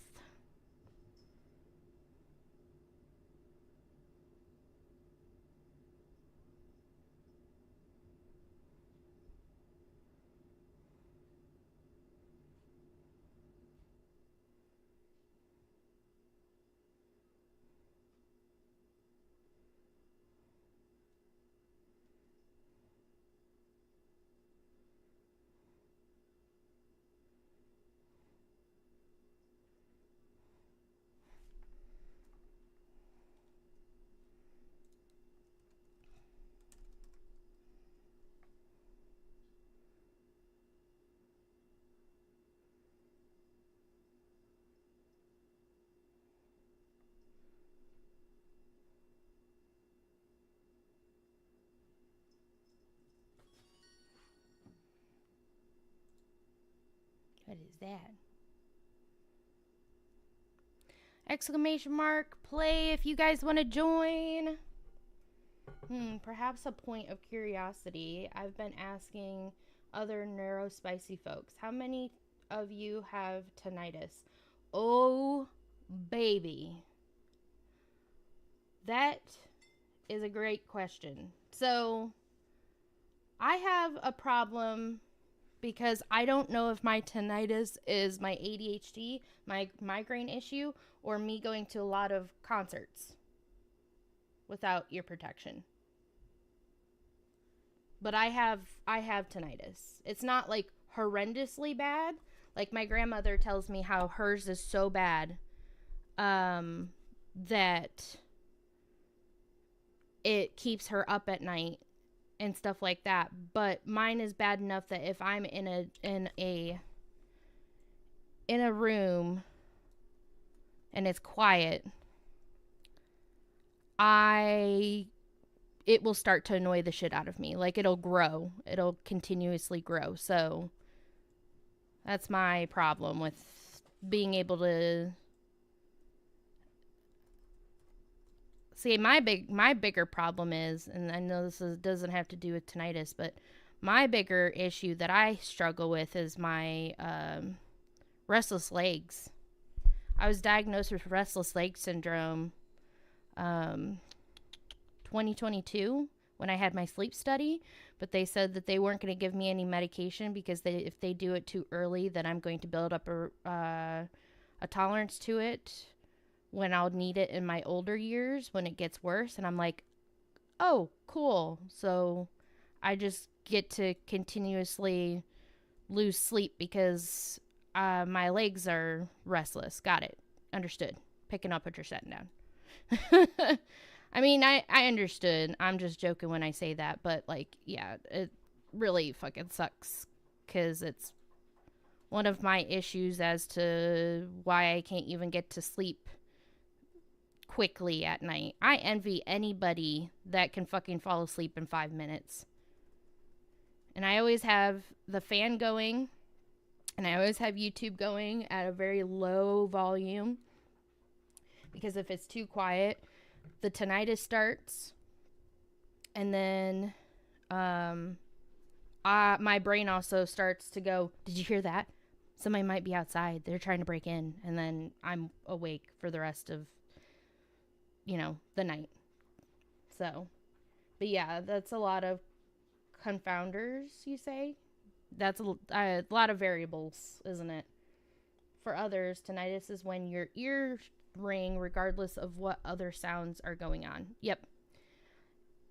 It's one of those weird things, though. Congratulations, Kisa. It's one of those crazy things, though, because, like, it's not bad if there's other noises, but the moment that something is silent or there's something close to the same pitch as it gets worse. Habituation to neuro treatments is such a pain for patients. Huh?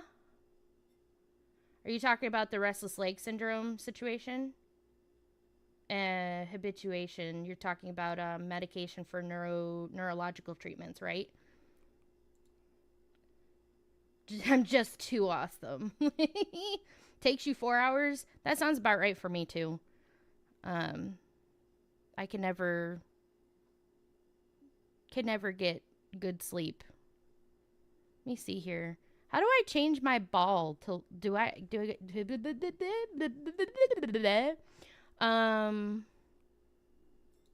is it shop?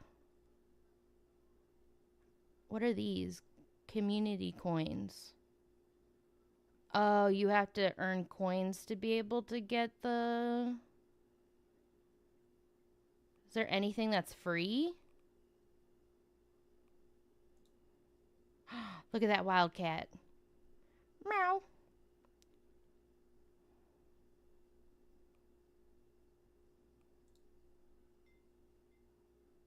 Oh, wow. That's a lot of people.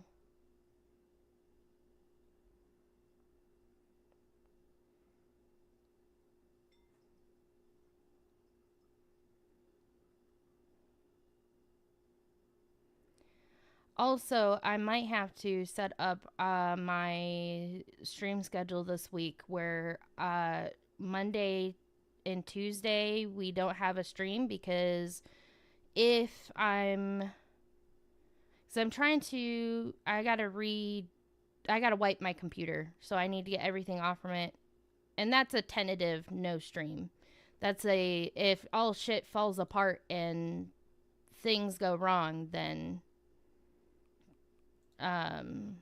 there won't be stream, but I'm hoping that's not the case, because if it is, I think I will just be so sad.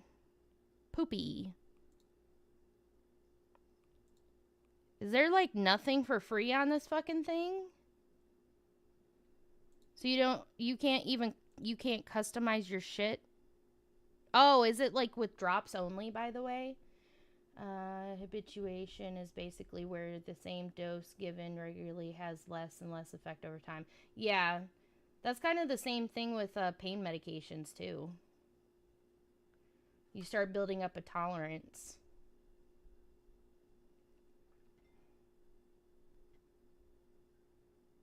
And then before you know it, you're taking like heavy pain medication.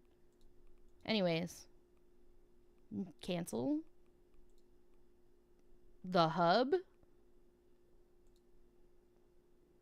Cue the hub music that you know I'm talking about. Let's see here. Let's see what we got here. I'm gonna choose a interesting looking one. That diner looks interesting.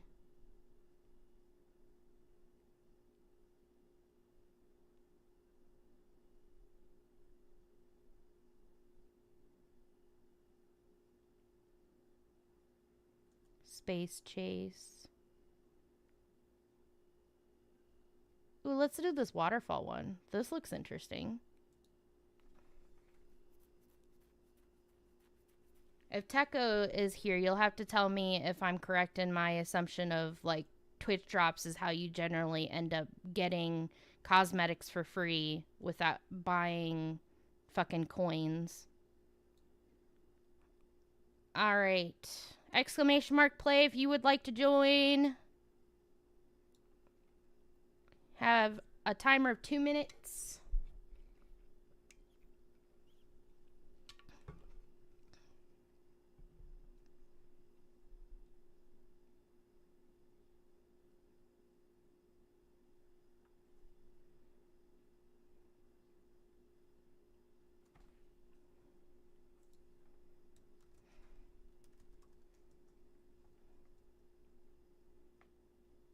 Let's see here.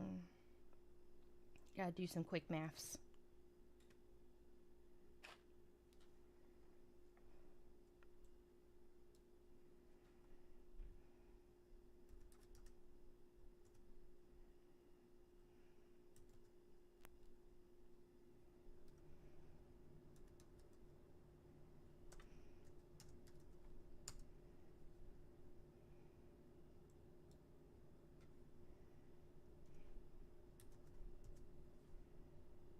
Okay. There you go.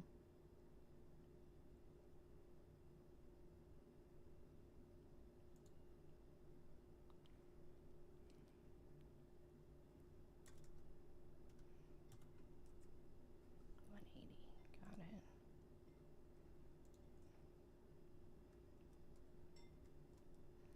Let's see where this goes. We're getting ready. 26 seconds. Anybody else that wants to play, make sure that you... What the fuck? Kisa, is that your ball?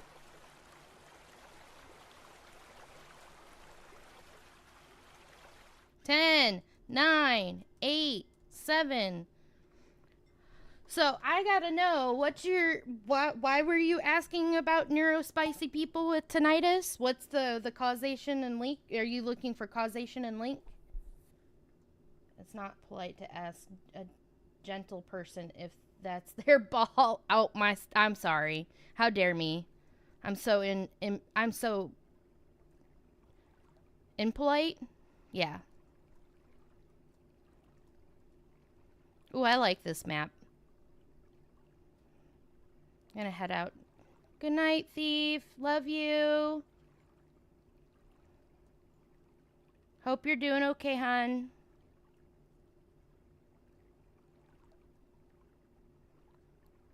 So we have to get in that circle to be able to finish and not go down in the hole?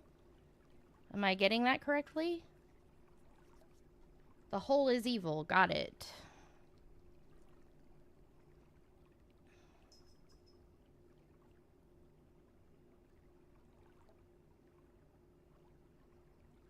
But yeah, I'd love to know if that was why you were asking, if you're looking for like causation or some kind of link or something like that for the tinnitus and neurospicy people. Speaking of neurospicy, by the way. Ooh. All I can say is a really great, a really great book to read, or audiobook even, because there's a version of the audio of it on audiobooks or Audible, is Life on the Bridge. Ooh, hell yeah. Did you look at that? Papilio's like, I'm just chilling over here.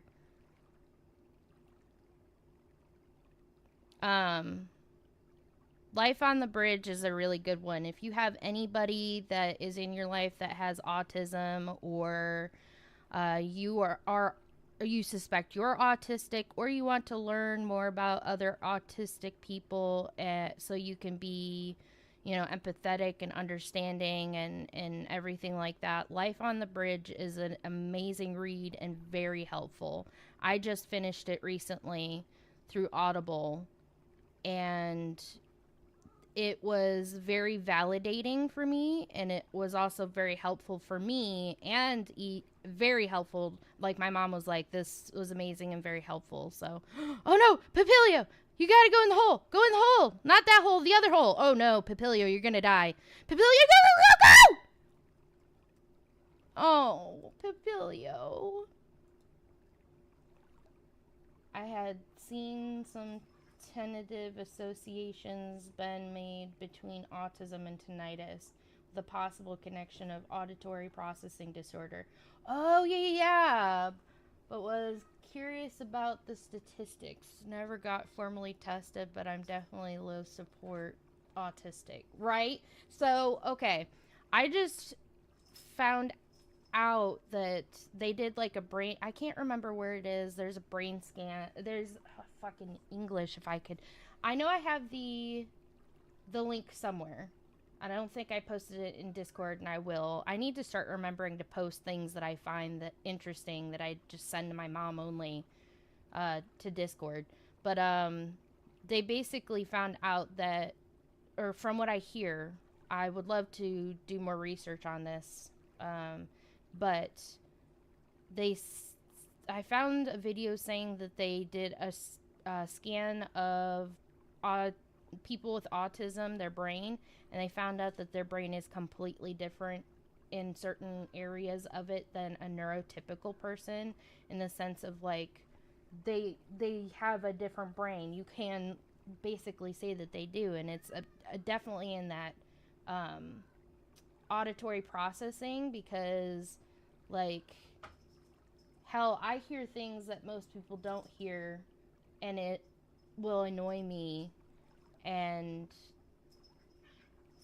it's intense in a way, or it can be overstimulating. So if I find the link, I'll post it in Discord, and I'll even send it to you, Papilio.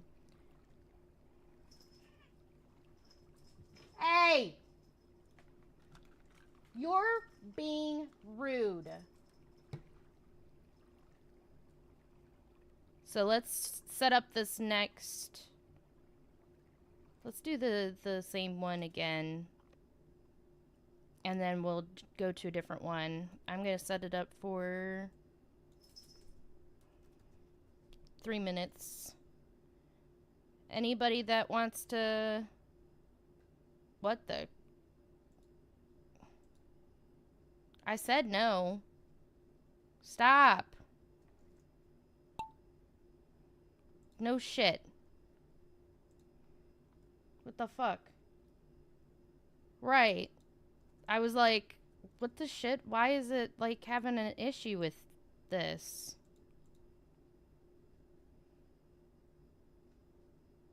Hold on. We're gonna...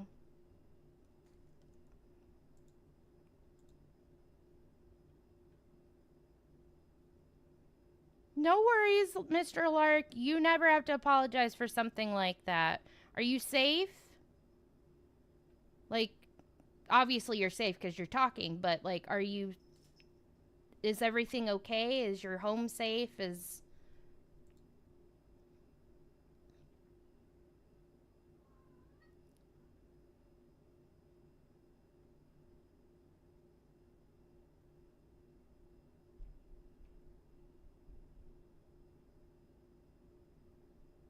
Ooh, Haunted Hills. Let's do that one.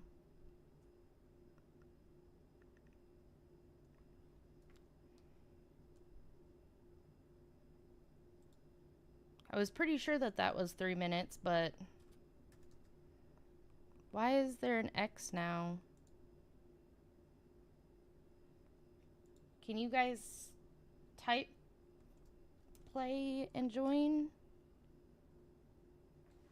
Are you guys able to join? Can somebody test this? Okay, you are. Okay, good. Lots of down trees. Power went out, and some power lines are out in some areas, but I'm in a decent part of town with good infrastructure, so I'll live. Okay, good. I'm glad that you're safe and that everything's okay. I'm still sorry to you and everybody else that is going through that. Okay, let's see if this will give me a 3-minute timer or not. Okay, it does now.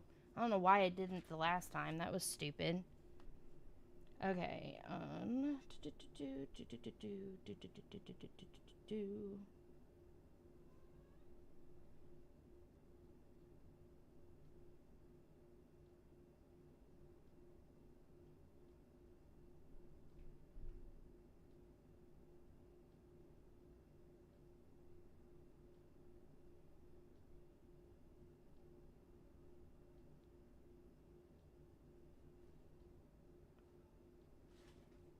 okay, there it is. Son of a bitch. What is going on?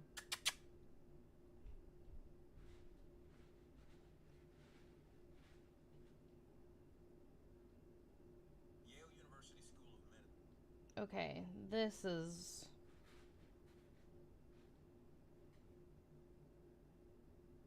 Let's see here. James. Let's see if it's on...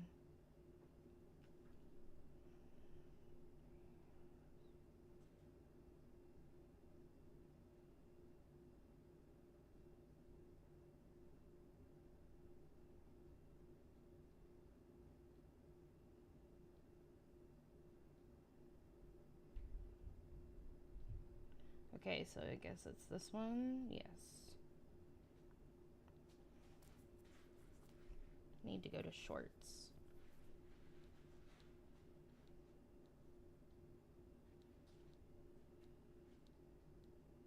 Okay, this guy is, I guess, a doctor. I don't know what he's a doctor in, but...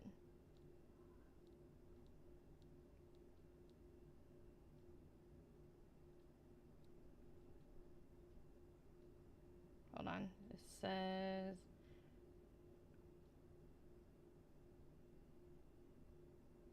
let me see.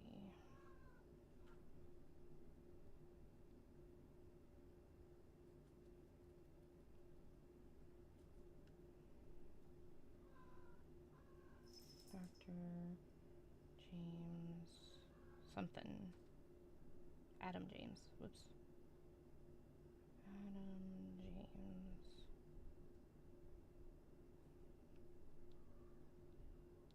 Come on. I know it's somewhere here.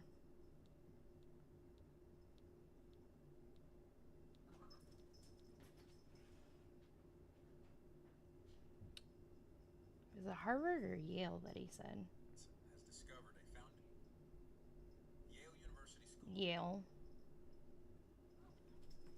Yale. Adams. James.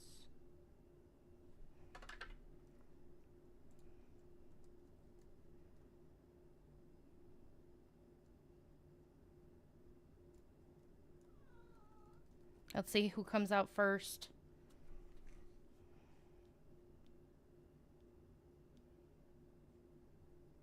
Shorts.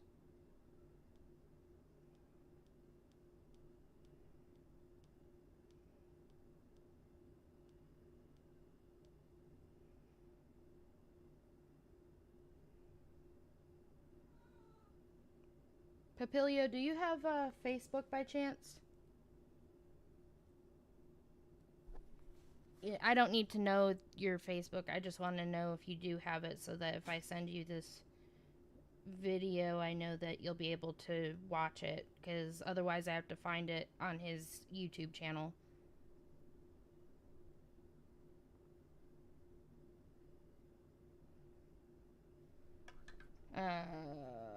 What's the dice I roll for living? That's the dice I roll for living in the Midwest. Cost of living is cheap, but we do run the risk of devastating Oh yeah, I know. I remember living in Michigan and always being absolutely terrified about tornadoes.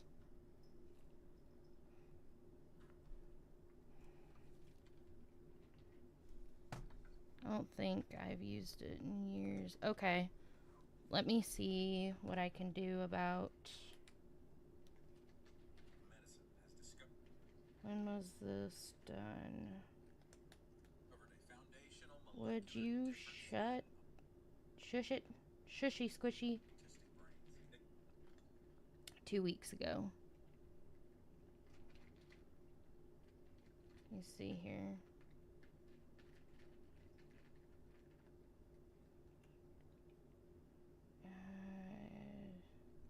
Adam James. Shorts. Are we getting better at identifying?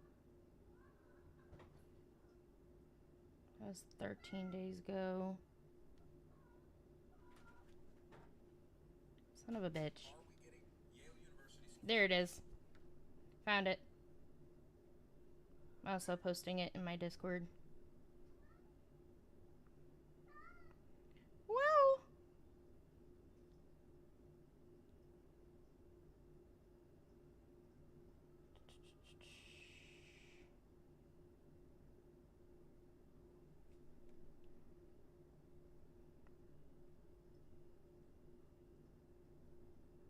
Nope, it's this one.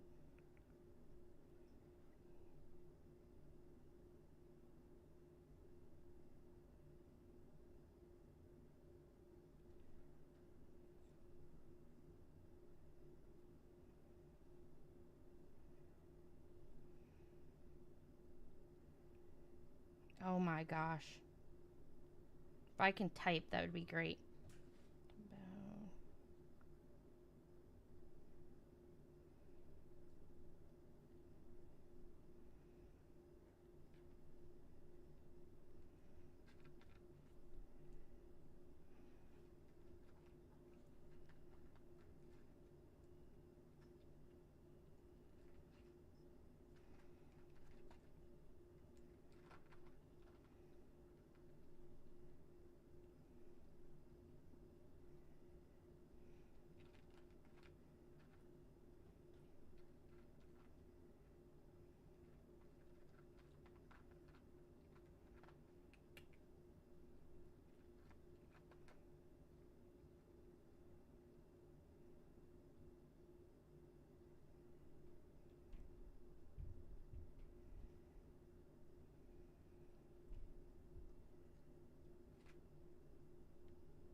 Oops. That's not what I wanted. That's not what I wanted either. Okay, posting that.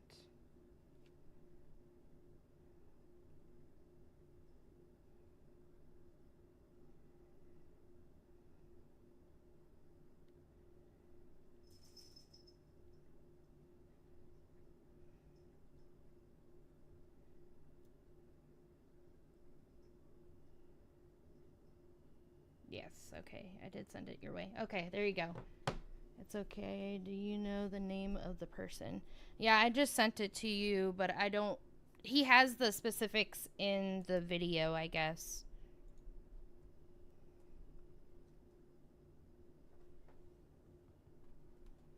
What are you doing, baby beans? Baby beans! Actually, it'd be fun to... Hold on. Not fun, but you know what I mean. Let me see...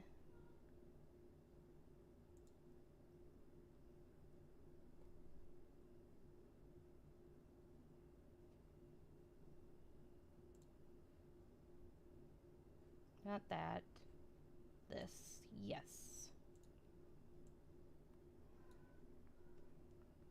Let's do YouTube. I think it'd be interesting to actually watch it together with you guys. I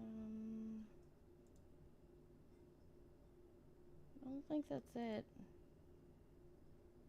I don't think that's it. What are you doing? Oh wait, cancel. I know why. Window capture.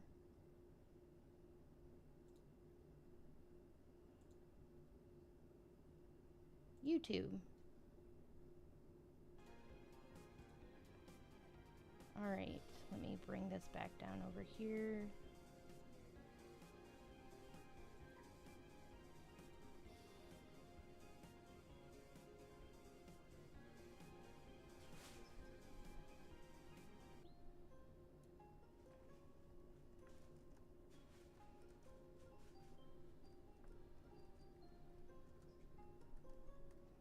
There we go. Let's go to the... No, that's not it. History, I think. Yes. Maybe? Yale University. Okay, there we go. Yeah. Holy crap. These kittens are being insane. Let me make sure that University School of Medicine has discovered a foundational molecular difference in autistic brains. They used MRIs, PET scans, and EEGs to to discover that the autistic brain has the reduced availability of a crucial receptor. They have less brain-wide availability of a specific kind of glutamate receptor known as metabotropic glutamate receptor 5, or mGlu5, in the autistic participants. The findings support the idea that an imbalance of excitatory and inhibitory signals of the brain could be contributing to traits associated with autism. This makes a lot of practical sense because the autistic brain's experience of the world is an imbalance of inputs compared to the neurotypical. Thank you so much for hanging out with me, Kisa. I hope you have an amazing night. I hope you have a great day tomorrow. I know you can because you're great. Stay foxy, and I hope to see you around for tomorrow's stream. Yeah, tomorrow's stream. Good night. Typical brain. My wife, who is autistic and ADHD, can hear the electricity in our house. I, however, cannot. Continues, the study gives the researchers novel mechanistic insight into how the brains of autistic individuals are different from those of neurotypical people. You have a different brain. That is where the mindset towards neurodivergence has to start. It's not something you're making up. It's not something that you should be gaslit about by society and even yourself. You have a different brain. Because the molecular underpinnings of autism are still so poorly understood, clinicians today rely on behavioral observation to diagnose it.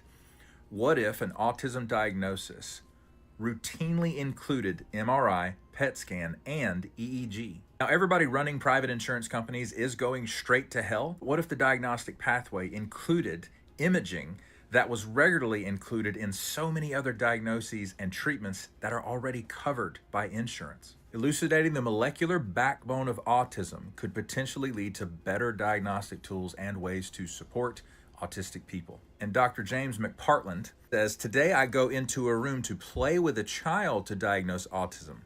Now we found something that is meaningful, measurable, and important in the autistic brain. The current study only included autistic adults, and it's still unclear whether the lower receptor availability is a driver of autism or a result of living with it for decades. This is an excellent acknowledgement as a limitation of the study. This is the nature versus nurture component, because this study... This I hate to interrupt, but this is where when he was talking about the whole, yearly being able to, whatever like being able to check through a scan. I think that that's awesome, but I also hate to think about how that... So let me put it this way. When I went and I got diagnosed with autism, I went to a specialist. I had to find somebody that could even do it to begin with, which was hell and hard to begin with. I had to find a place that I could trust, which is also hell and hard to do it to begin with. Then it was $2,000 out of my own pocket, because insurance doesn't cover it, to get diagnosed. So when I hear an MRI, a PET scan, and something else, all I can hear is $sign, $sign going up. And hoping that insurance would cover that scan, because insurance would need a purpose.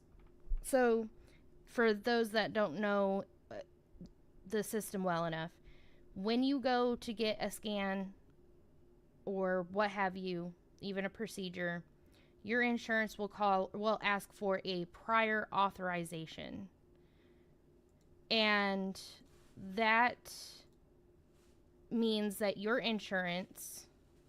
Oh, I didn't mean to delete that, son of a bitch.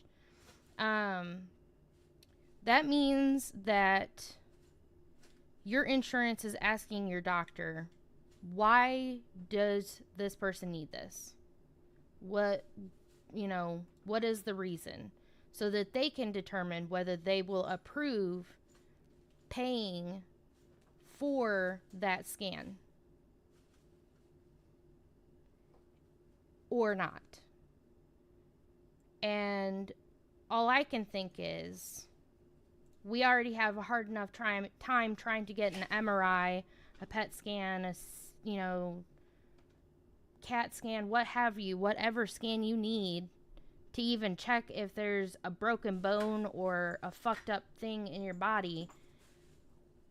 And then you want to add on this side, which a lot of insurances still don't even cover therapy. Like, they don't pay for therapy or, you know, diagnosing of autism or ADHD. So, like, I think it'll be, and I hate to say it because it's going to make me sound so, like, hopeless or whatever, like, negative, but I think the day that insurance starts to cover therapy more often, like more insurances and more therapists start to actually work together, and more of that is covered, along with the fact that we can actually MRI, PET scan, and whatever to diagnose autism, or even do the regular autism and ADHD diagnosis that we can today. Being covered by insurance will probably happen after I'm well, dead, and gone. Because we, as a society, though we've come a ways than we used to be, especially in the 90s and early 2000s, we still have so far to go that we still have a hard time struggling with owning up to what something is a mental issue versus not a mental issue, and like insurance covering mental health stuff to also add into that. So I think it would be an awesome idea. I hope that I'm wrong and that it happens sooner rather than after I'm dead and gone and like no longer existing. But if we keep going at the rate that we're going, I don't really see it happening anytime soon within the next 10 to 15 years. It only includes adult participants. They need to compare them to child and adolescent participants in the future to confirm whether this is an adaptation for someone who has lived with autism or if this is a foundational molecular difference in the autistic brain from the start. Follow us. We don't know where we're going. So that's what I found and came across, and I thought that was really awesome and helpful in the potential of where things could go. But again, I thought of that exact thing that I just said, so I'm not sure if we'll even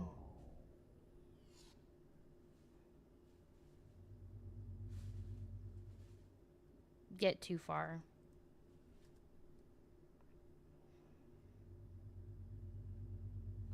Oh man, I wonder how this one goes.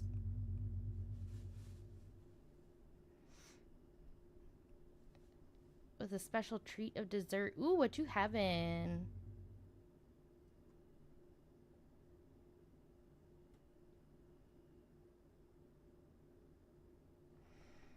Alright, guys. I think I'm going to end a little early tonight. I am pretty tired. So, without further ado,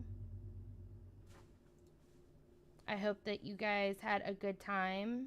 And again, like I said, please check out the poll in Discord and see about voting if you want this to be a podcast. There'll be other polls that have to go or deal with this as we go, because I'll have some other questions. But I really had a fun time. I thought this was a lot of, oh my goodness, you gonna make me nut. Oreo cheesecake with cookies and cream ice cream. Talk dirty to me. Anyways, so I think it was a great session of being able to communicate and talk about things and people learning stuff, and I had a lot of fun. I hope that you all had some fun or learn some stuff. You got a new desk. That's awesome, Jem. So I hope that you all enjoyed it, and if you guys want to see it regularly, then we could do it once a week. We could either have it just as a podcast and no stream, or we could have it as a podcast and a stream. Whatever floats your guys' boat.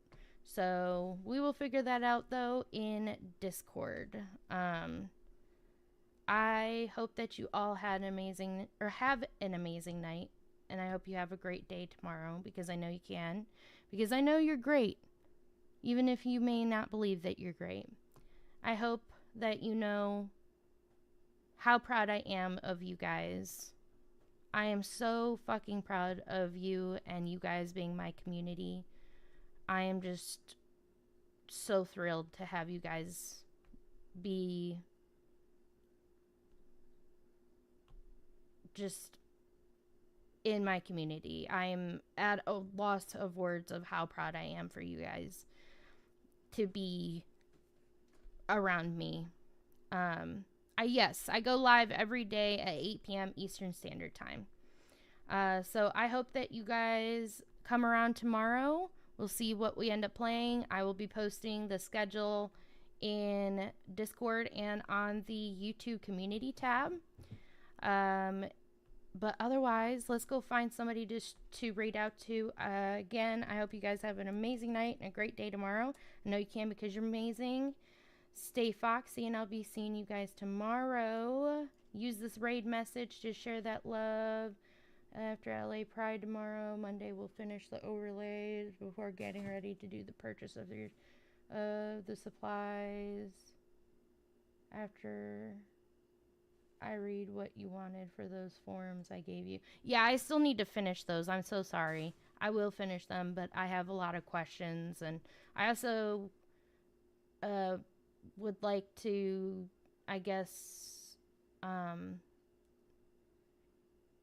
I'll message you about the soap bar that we were already talking about. Not the fur babies one, but us. Let me find a person to raid out to.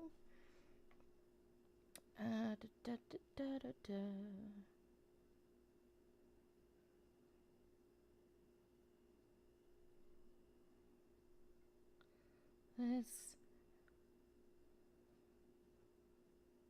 going to be for spray painting. Nice. That'll be fun. You're in a well-ventilated area while you do spray painting, right?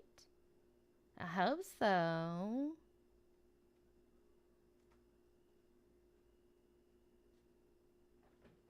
Okay.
Let's see here.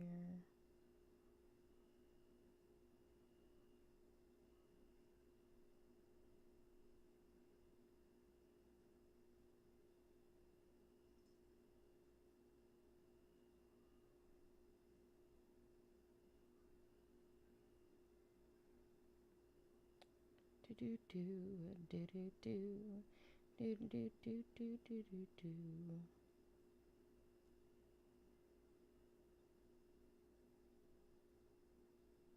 Yeah, I definitely have to agree with Techo. Outside is a good idea because of the air needing to be fresh and all that. I have somebody we can raid that I haven't seen in a while. Maybe, baby.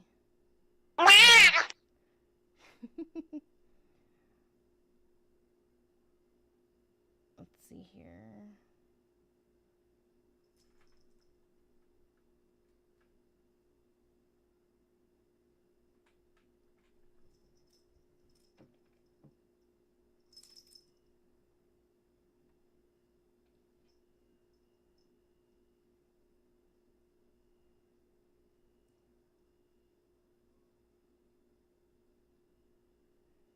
Let's see here.